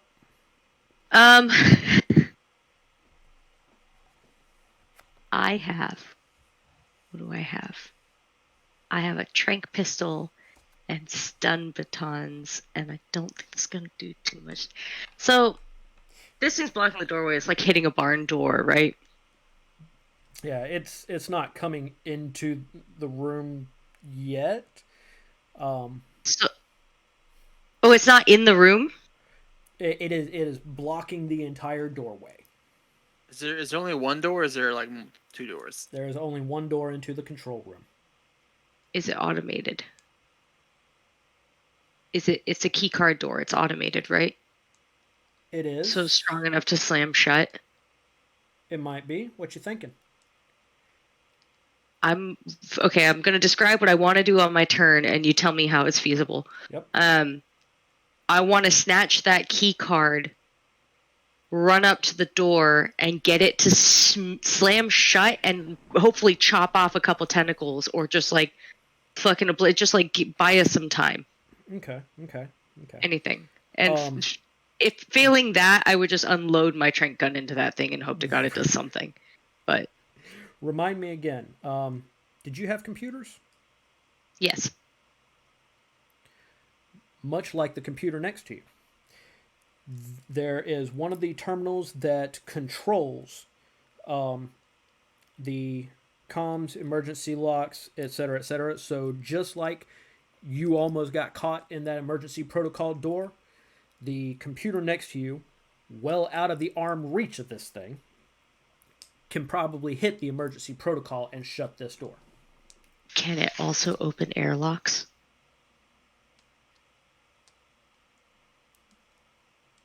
Yeah, but that could be dangerous with you still on the station.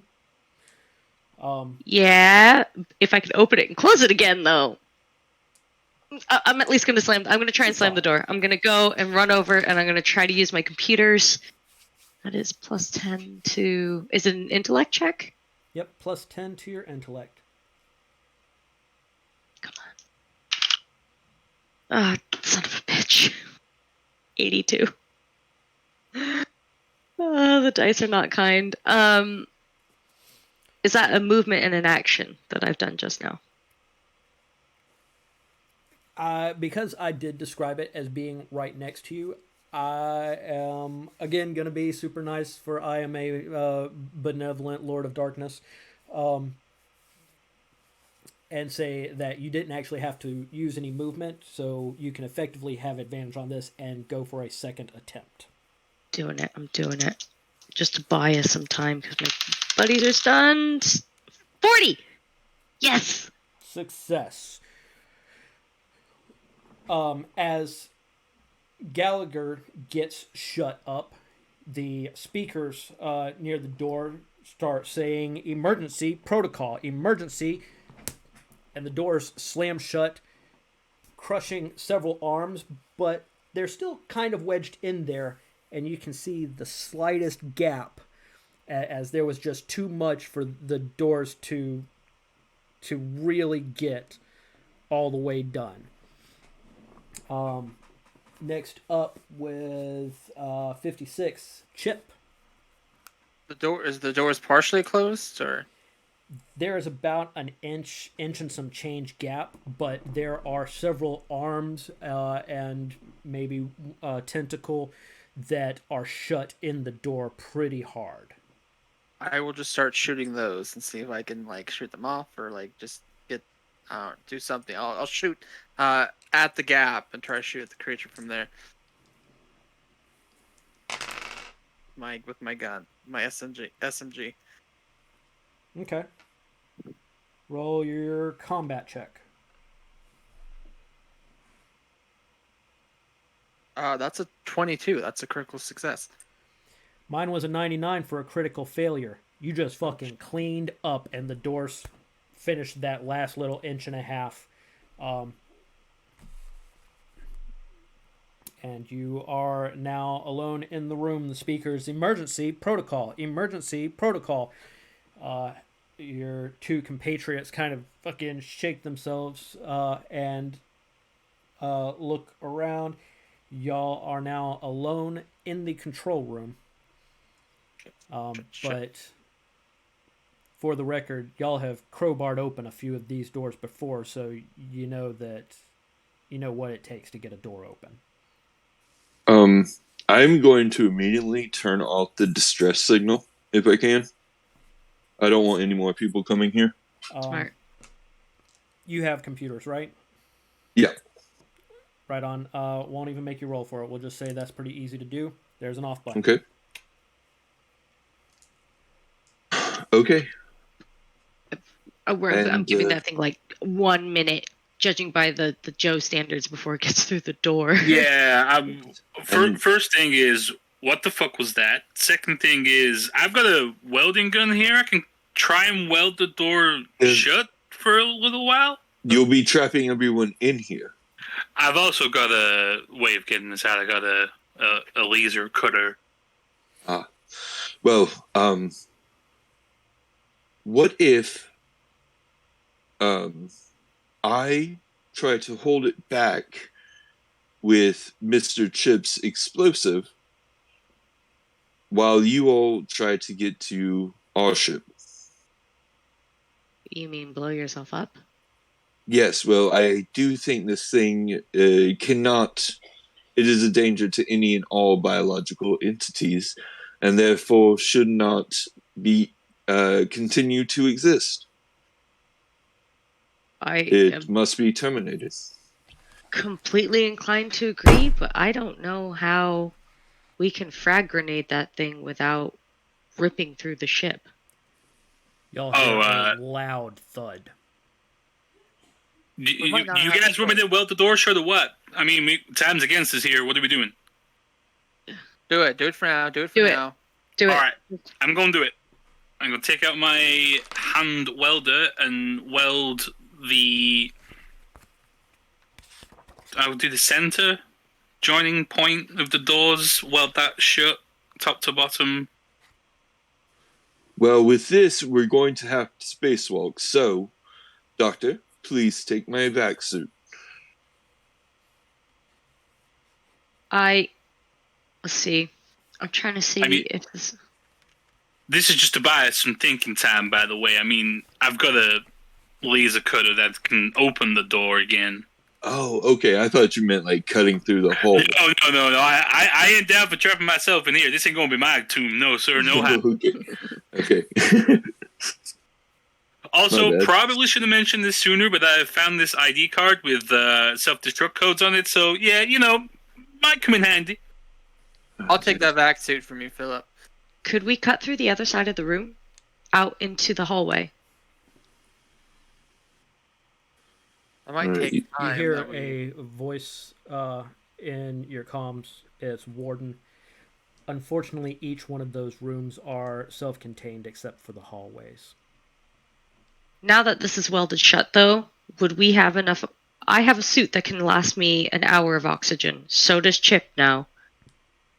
Our android friend doesn't need oxygen, and you're in a complete spacesuit, Joe. If we open all the airlocks and jettison that thing, with this room sealed shut, we might stand a chance.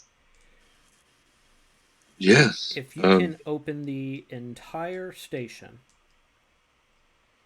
there is a good chance that it might be evacuated. I can go ahead, disengage from the docking bay here, and keep an eye out to see if it does get ejected at all. Actually, it may prove useful for me to use this frag bomb to and force it out the lock when you open it. The thing is, if we use a frag grenade, what if you put it in the creature, that should, one, reduce the damage it does to the ship around it, but two, do a lot of damage to it. Yes, well, if you were to do that, can you time it? No, I don't think so. I think you pull. I'll show him. Is it one of those things where you pull the clip and then you hold on to it when you release it explodes? Pull the pin, toss it. You've got 3 to 5 seconds. Okay. So there's no guarantee that it will be sucked out, and so I will try to force it out, presuming it's not compatible with my synthetic form, and use We the can save bomb that once as a- we make it free of the docking bay. We can save that as the last resort. Because if we use that grenade, if any damage happens to the ship, we can't seal it again. But if we're controlling the air locks, then we can close them again. We can seal the ship, and then we have an hour from the air in our suits to be able to get back. If that doesn't work, then it's a very noble sacrifice. I hope you have your memory backed up on Warden there somewhere. But You good call, Warden. Yes, Philip. You back up my files, my memory data. You're backed up every time we port. Well, just back them up again right now. Adding the last hour of time spent on station.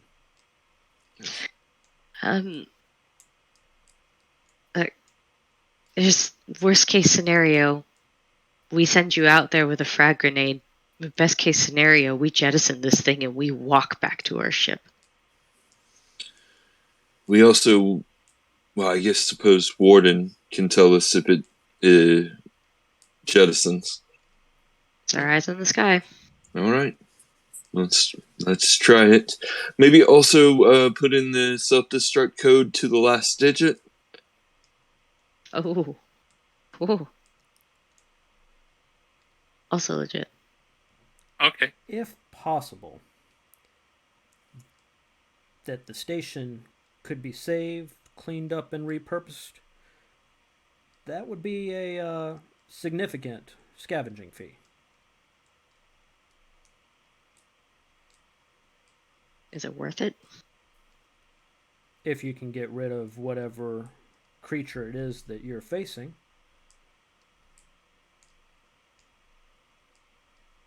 Well, let's open her up and see what we can do. Warden doesn't Disengaging care from the about docking that. bay now. Y'all wouldn't feel the same amount of shift when y'all were inside the ship and docking, but like kind of distant echoes. Warden says, "Go ahead, keeping watch." Joe, are we all sealed up in here? Warden, are we all sealed up in here?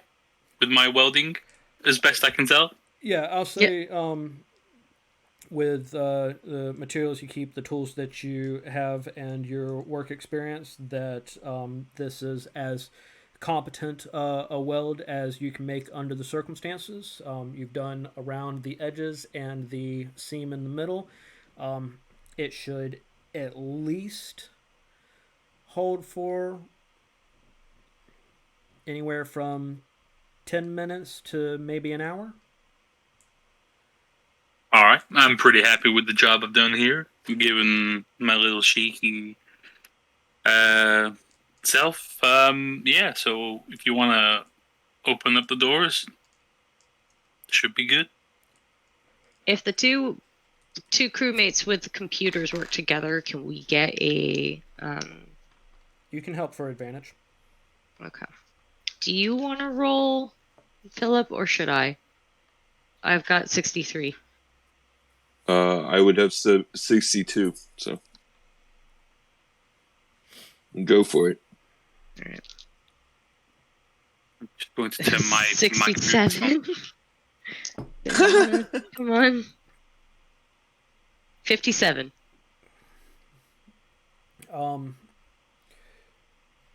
You have to bypass a protocol or two here and there, but you get the airlocks at the different docking bays opened up, and you can feel the entire station kind of creaking as things are moving in ways that they're not supposed to. All of that pressure just blown out. The Chip, tell me about your body cam again. Did you say you have a headset where you can receive a video feed? Yes, if I am linked to a body cam of some sort, I can link to it. I can see it. Warden patches you in with his exterior cameras, and you can see a blast of gas as all of the internal atmosphere is coming out of the two docking bays. The station itself actually gets propelled a little bit by this, as it's got like twin engines going on here. One of the longest hallways here with the least amount of external support was that one hallway going all the way down to decon, and you can see it twist and break a little bit so that you've now got an air jet coming out through there. The visible gases that are escaping are starting to peter off a little bit, starting to get fainter as the entire station is pushed in a direction. You can feel the control room knock up against something while y'all are inside of it. Visually, you can see the med bay on its own corner getting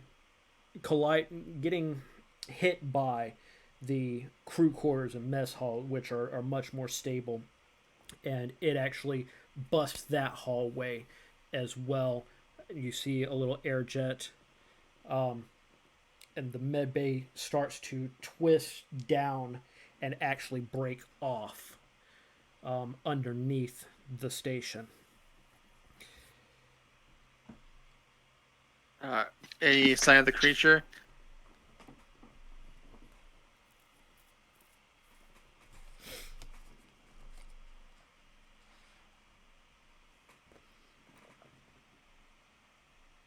Please, come on, please.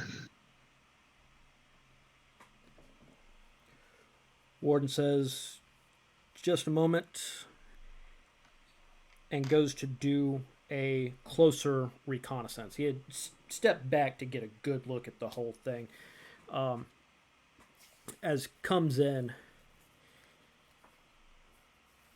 gets to the hallway leading up to the decon locker room, and can see what looks like just an absolute writhing mass on the side of this hallway, clutching on pieces of it flying off, fluid just spilling out into the vacuum. It's looks like it is definitely suffering. It is what is happening to it in the vacuum is not good for it. But it is still moving.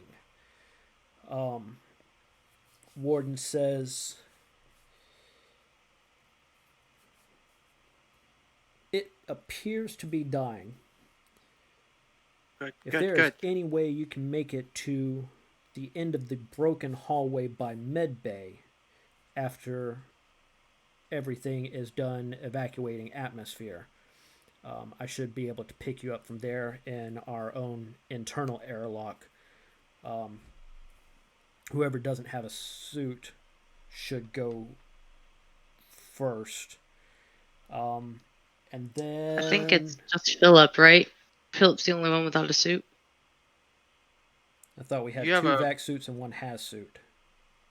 The has suit has oxygen for up to an hour, pressurized oxygen for an hour. Yeah, but the suit itself is not pressurized, so you're only going to have a couple of minutes.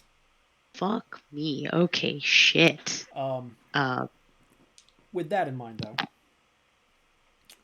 Joe, give me a D100. 16. 16? Yeah. Your welds seem to be holding very well. So y'all do have some time to figure out if you want to wait on the Warden to confirm the death of the creature, or if you want to start working on your egress now. Up to y'all. Well, is there any way that I can use the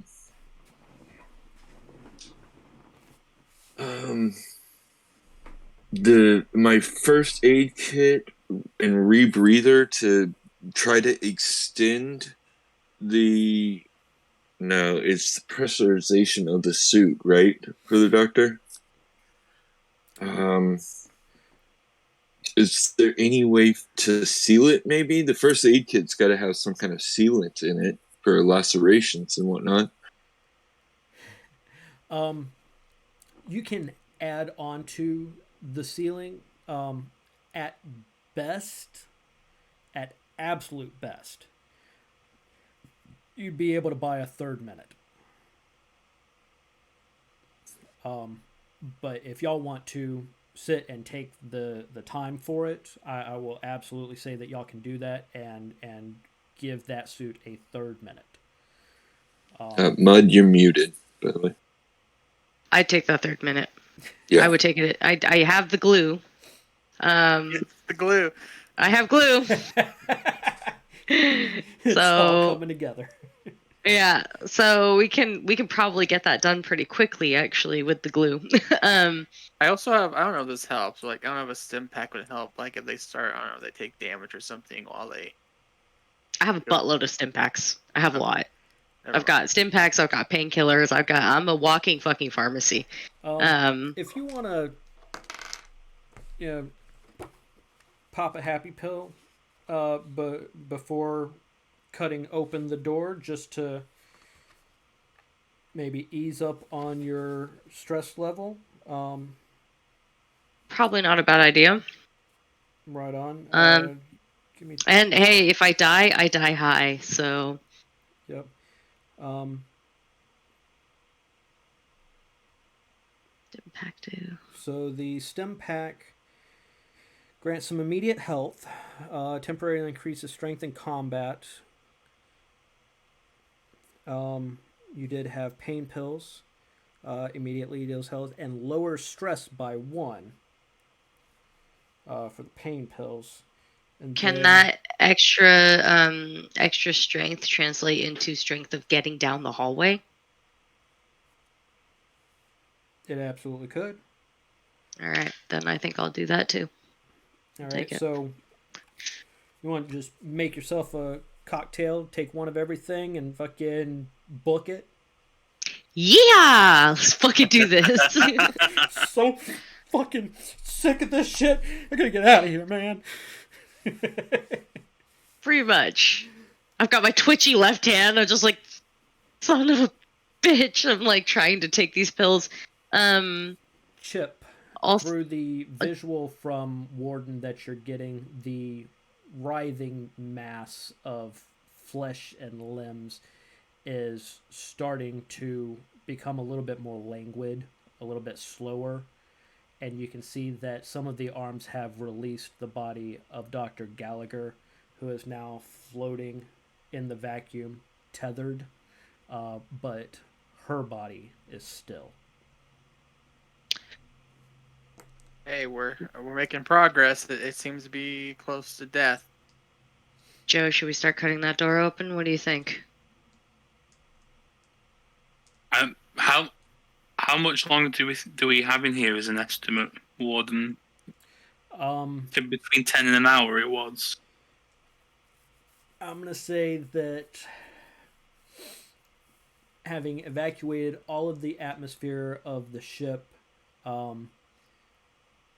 and suited up and doped up your doctor. It's been about 20 minutes, so your welds, you felt pretty confident about them. Maxing out, probably another half an hour.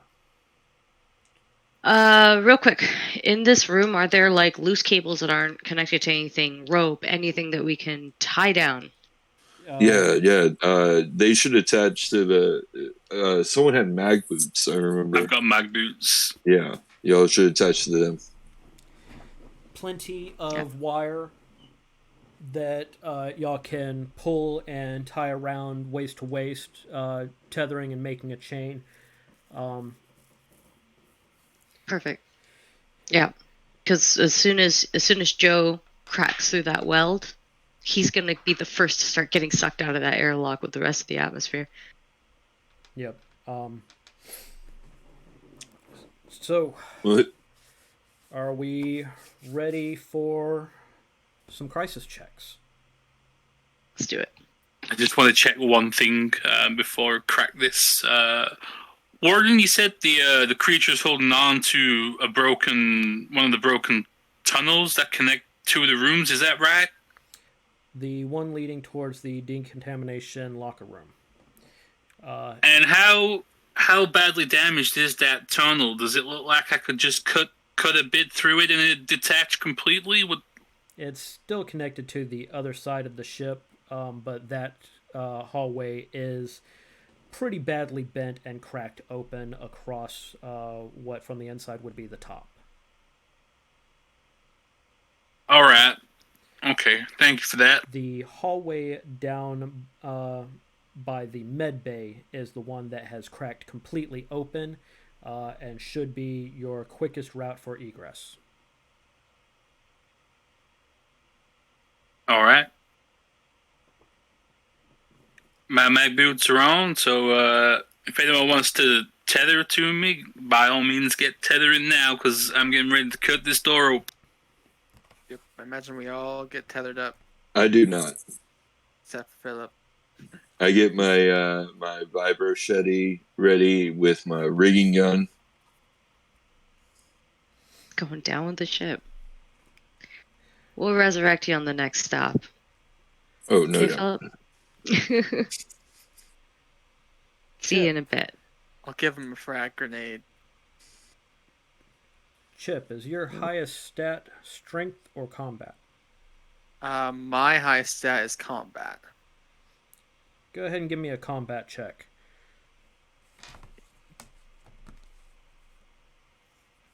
That's not good. That's 100. Okay. At least it's not doubles.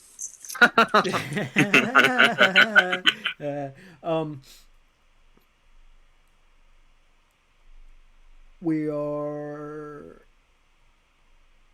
so close here, and because everybody is here and helping and doing their job, let's go ahead and take that combat check at advantage. Oh, thank you. Thank you. Because I'm just not sure what to do with 100. The control room cracks open like a fucking egg, and y'all are dancing in space. 30. 30. 30, Against much better. 53. Okay.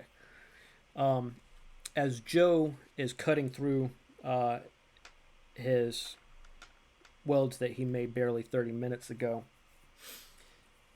the depressurization starts off small, but then half of one side of the door just fucking flaps down and the whole group gets jerked forward.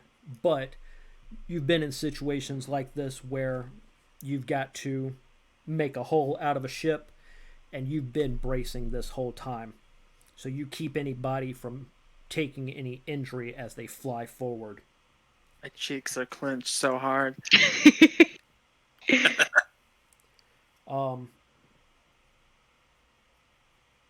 Joe, Hello. what does your speed look like? My speed is 31. 31. list me off some of your train skills? I have Geology 0G, Scavenging, Heavy Machinery, Mechanical 0G, that's what Repair. we're looking for. All right. So I need you to beat a 40. You do have advantage because there's been plenty of workstations you've been on where you've had to tether and train through worse environments than just an empty hallway. But it is a hallway that's coming apart, so... Yeah, and it's going to end badly because I rolled a 57 and then a 48. Okay. As y'all are headed down this hallway, you can hear the warden say, shit. As you are thrown into the wall on the right side, the hallway connecting to the decontamination where the creature was sitting at that gap has released, and the creature has been flung off into space, which is nice, but you just got flung on your ass with the whole group and wasted 30 seconds. You are now at a full minute and a half. I am not attached to everyone, just to remind you. Copy that. Are you in the front of the group or the back of the group? Front, preferably. Copy that. You have now made it close to the end of the hallway. What was your strength score again? 34. What was your speed? 30. Okay. We'll go with strength. Because you are so far ahead of everybody, you don't get to make this with advantage.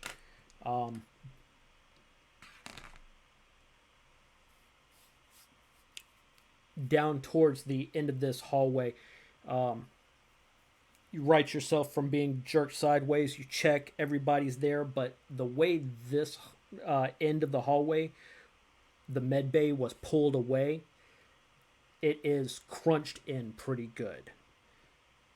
All right, so straight roll, make a strength check. Oh, 22 again. Success. Crit success. Nice. Fucking love it. We love to see it. You are able to wedge yourself into the spot where it's most flattened and extend your entire body to make a full opening. So it should be pretty easy for everybody to get through, especially being tethered like they are. And you can see just a few meters away in the vacuum is your ship, and you can hear the warden say, "Opening the airlock now. Who's coming in first?"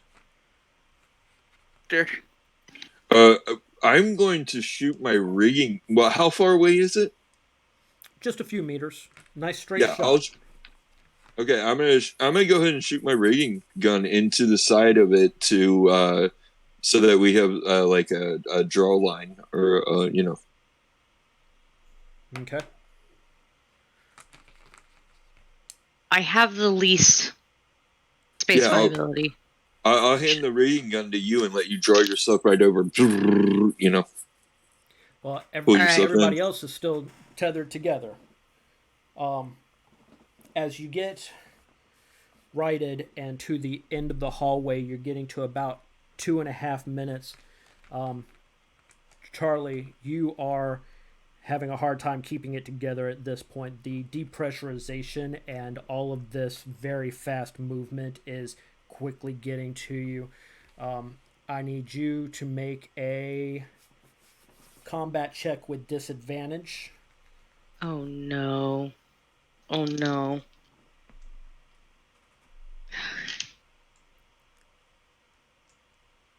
Fuck. Well, it was 1 or 70. Oof. So I guess I took the 70.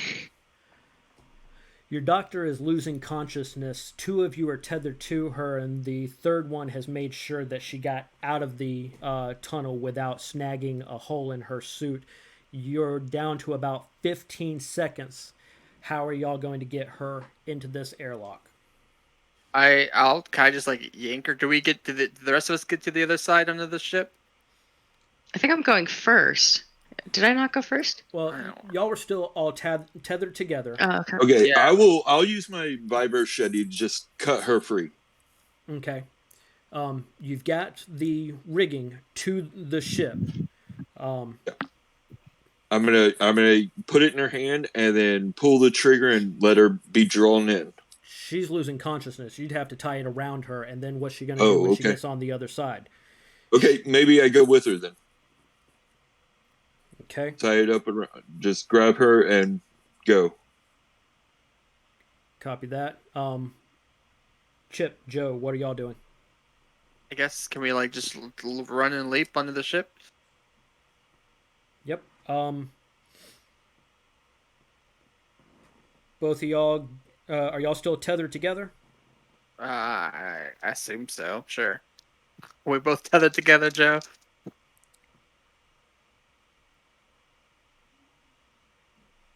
Yes. No. Maybe. Joe. I don't. Oh, sorry, I was speaking, but I didn't press my push to talk button. I said I'm going to wrap my arm around Chip, look him in the eye, give him a nod, and say, "Let's do this, son." All right. Don't tell me that. Chip, give me a combat with advantage. Ooh, with advantage. Okay. You trained for this, Marine. I've trained for this. That's a 36. Sounds against like a success to 53. me.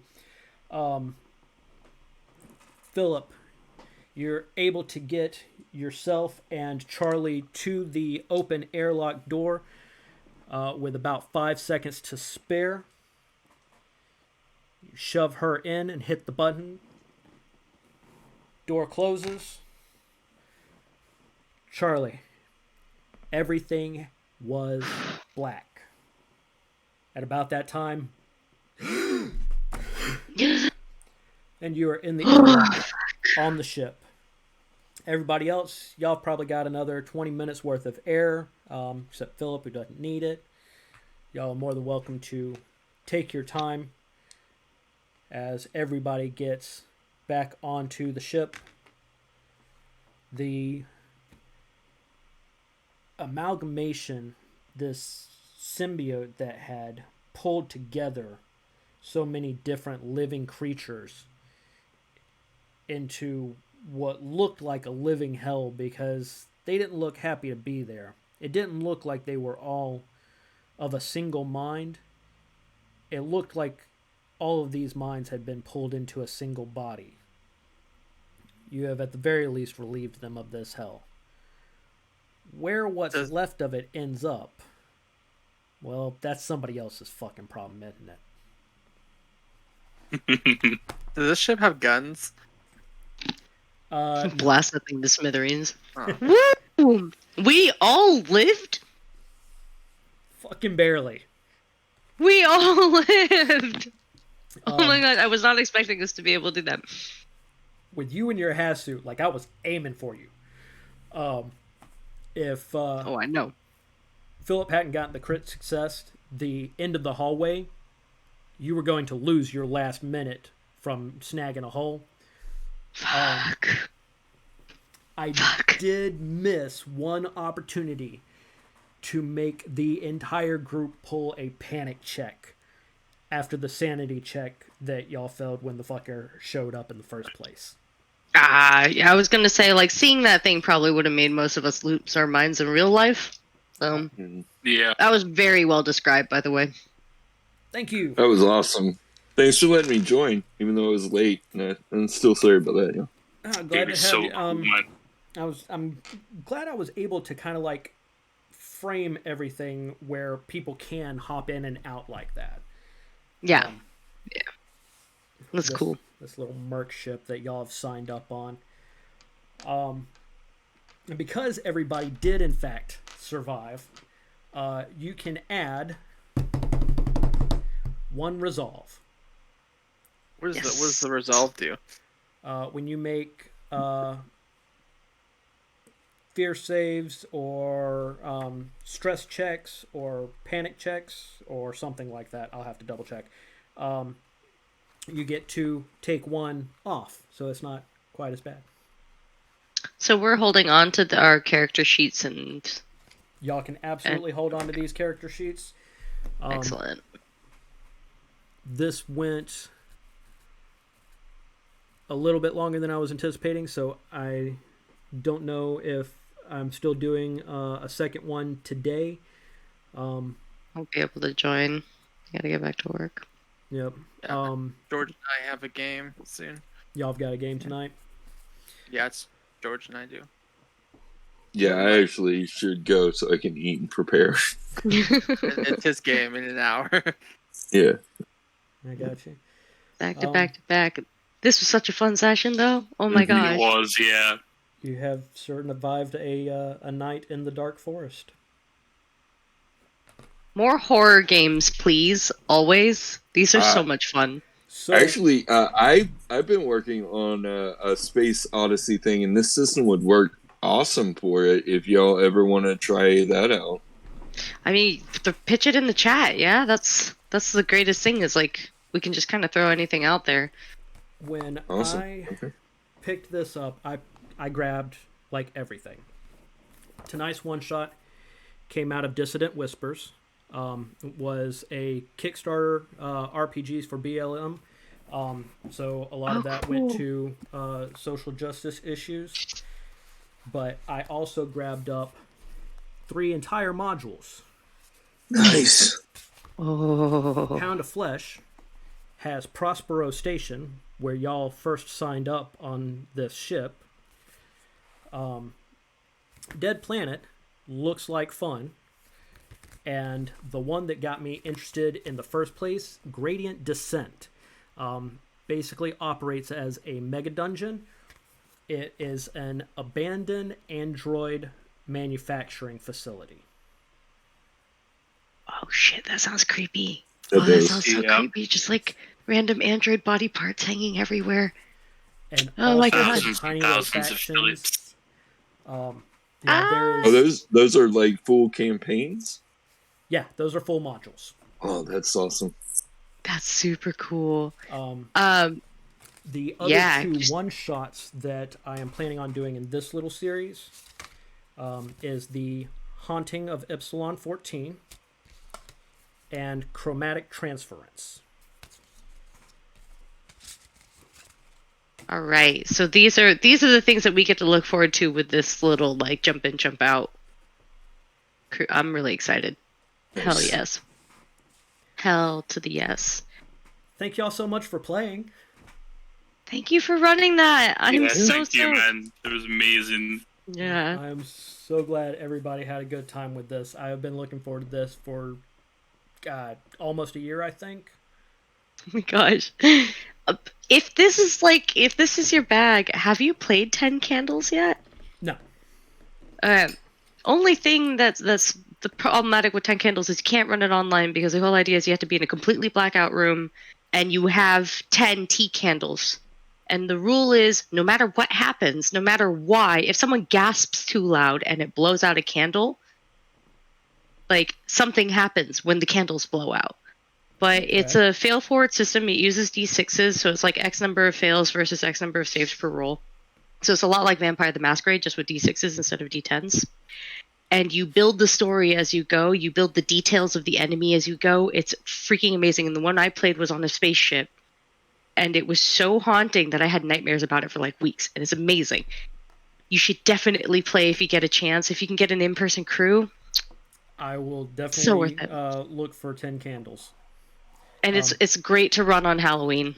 It's just And- the best to run on Halloween. I'm also looking forward to, are you still getting everything together for Alice is Missing?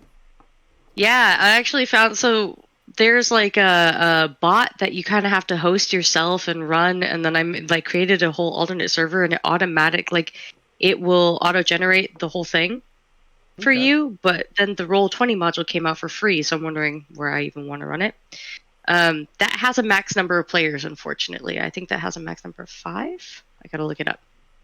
Because everything's fixed. There's fixed roles with fixed names, and you get assigned to them. I'll send a bunch of stuff out the week before, but that's coming up in a month, right? Yeah, just about a month. Yep. So I'm really amped about that. But I'm happy to run it as many times as we need if people are into it. I don't know if y'all who checked in on Alice is Missing? I think I said I'm in it. I think. Yes, you did. I see you there. So yeah, Joe and George, if you guys don't know, it's all text based. So I posted it for Spooky Bitches specifically because I was like, well, we all met through a murder podcast, so this is exactly our thing. And the premise is you're all like the kids on bikes. It's like the 80s kids on bikes thing, except now, and everyone's a teenager with a cell phone, and one of your friends goes missing. And so you're all texting each other. And the only rule is that there's no time where you can be in the same place at the same time, because the whole game is played through text message. So you text back and forth with all the things that's happening. And it's got a set timer. No session can run longer than 90 minutes because it has a timer that turns out clues at specific points in time. So it's also a really good timed game. From the sound. That sounds really interesting. Module's free on Roll20.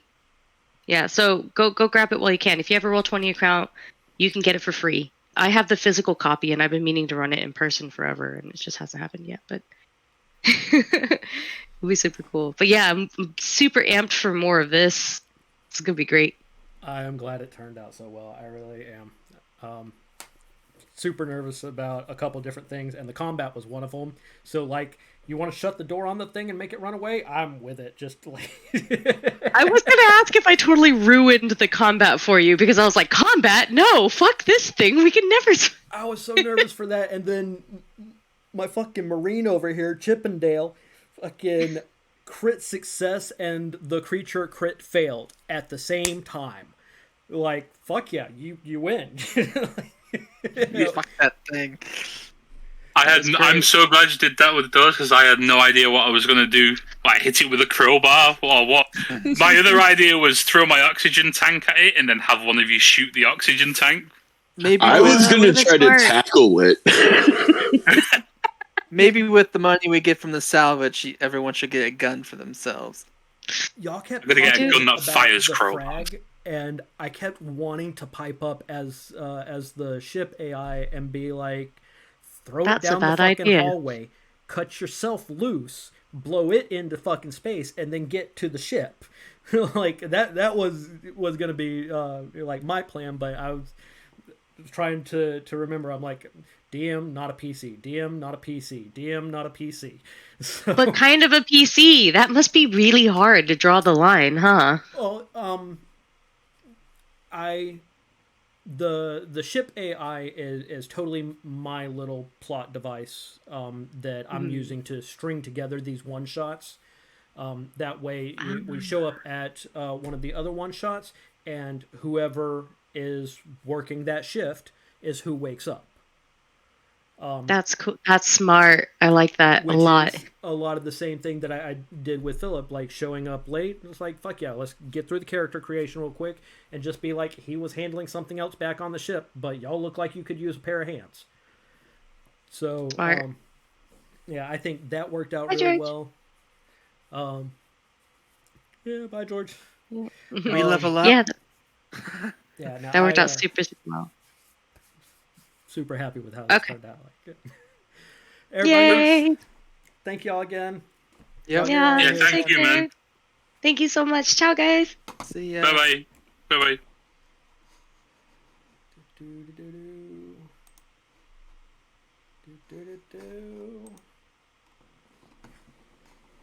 Oh, sorry, just wanted to ask you one last thing before I go. You said you might be running one later today, you might not.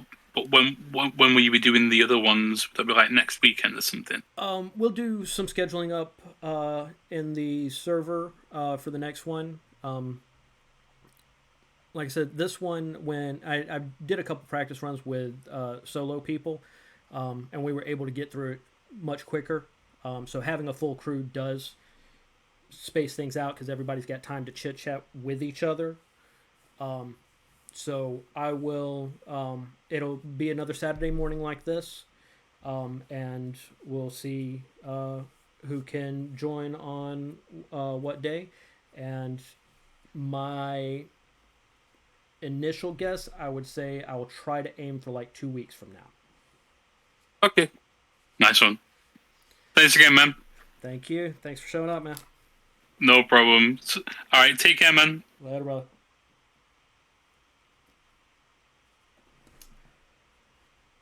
That was episode 1. I think pretty successful. Had a lot of fun. Glad to see all my players had a good time. Hope everybody enjoyed, and we'll catch y'all for the next episode.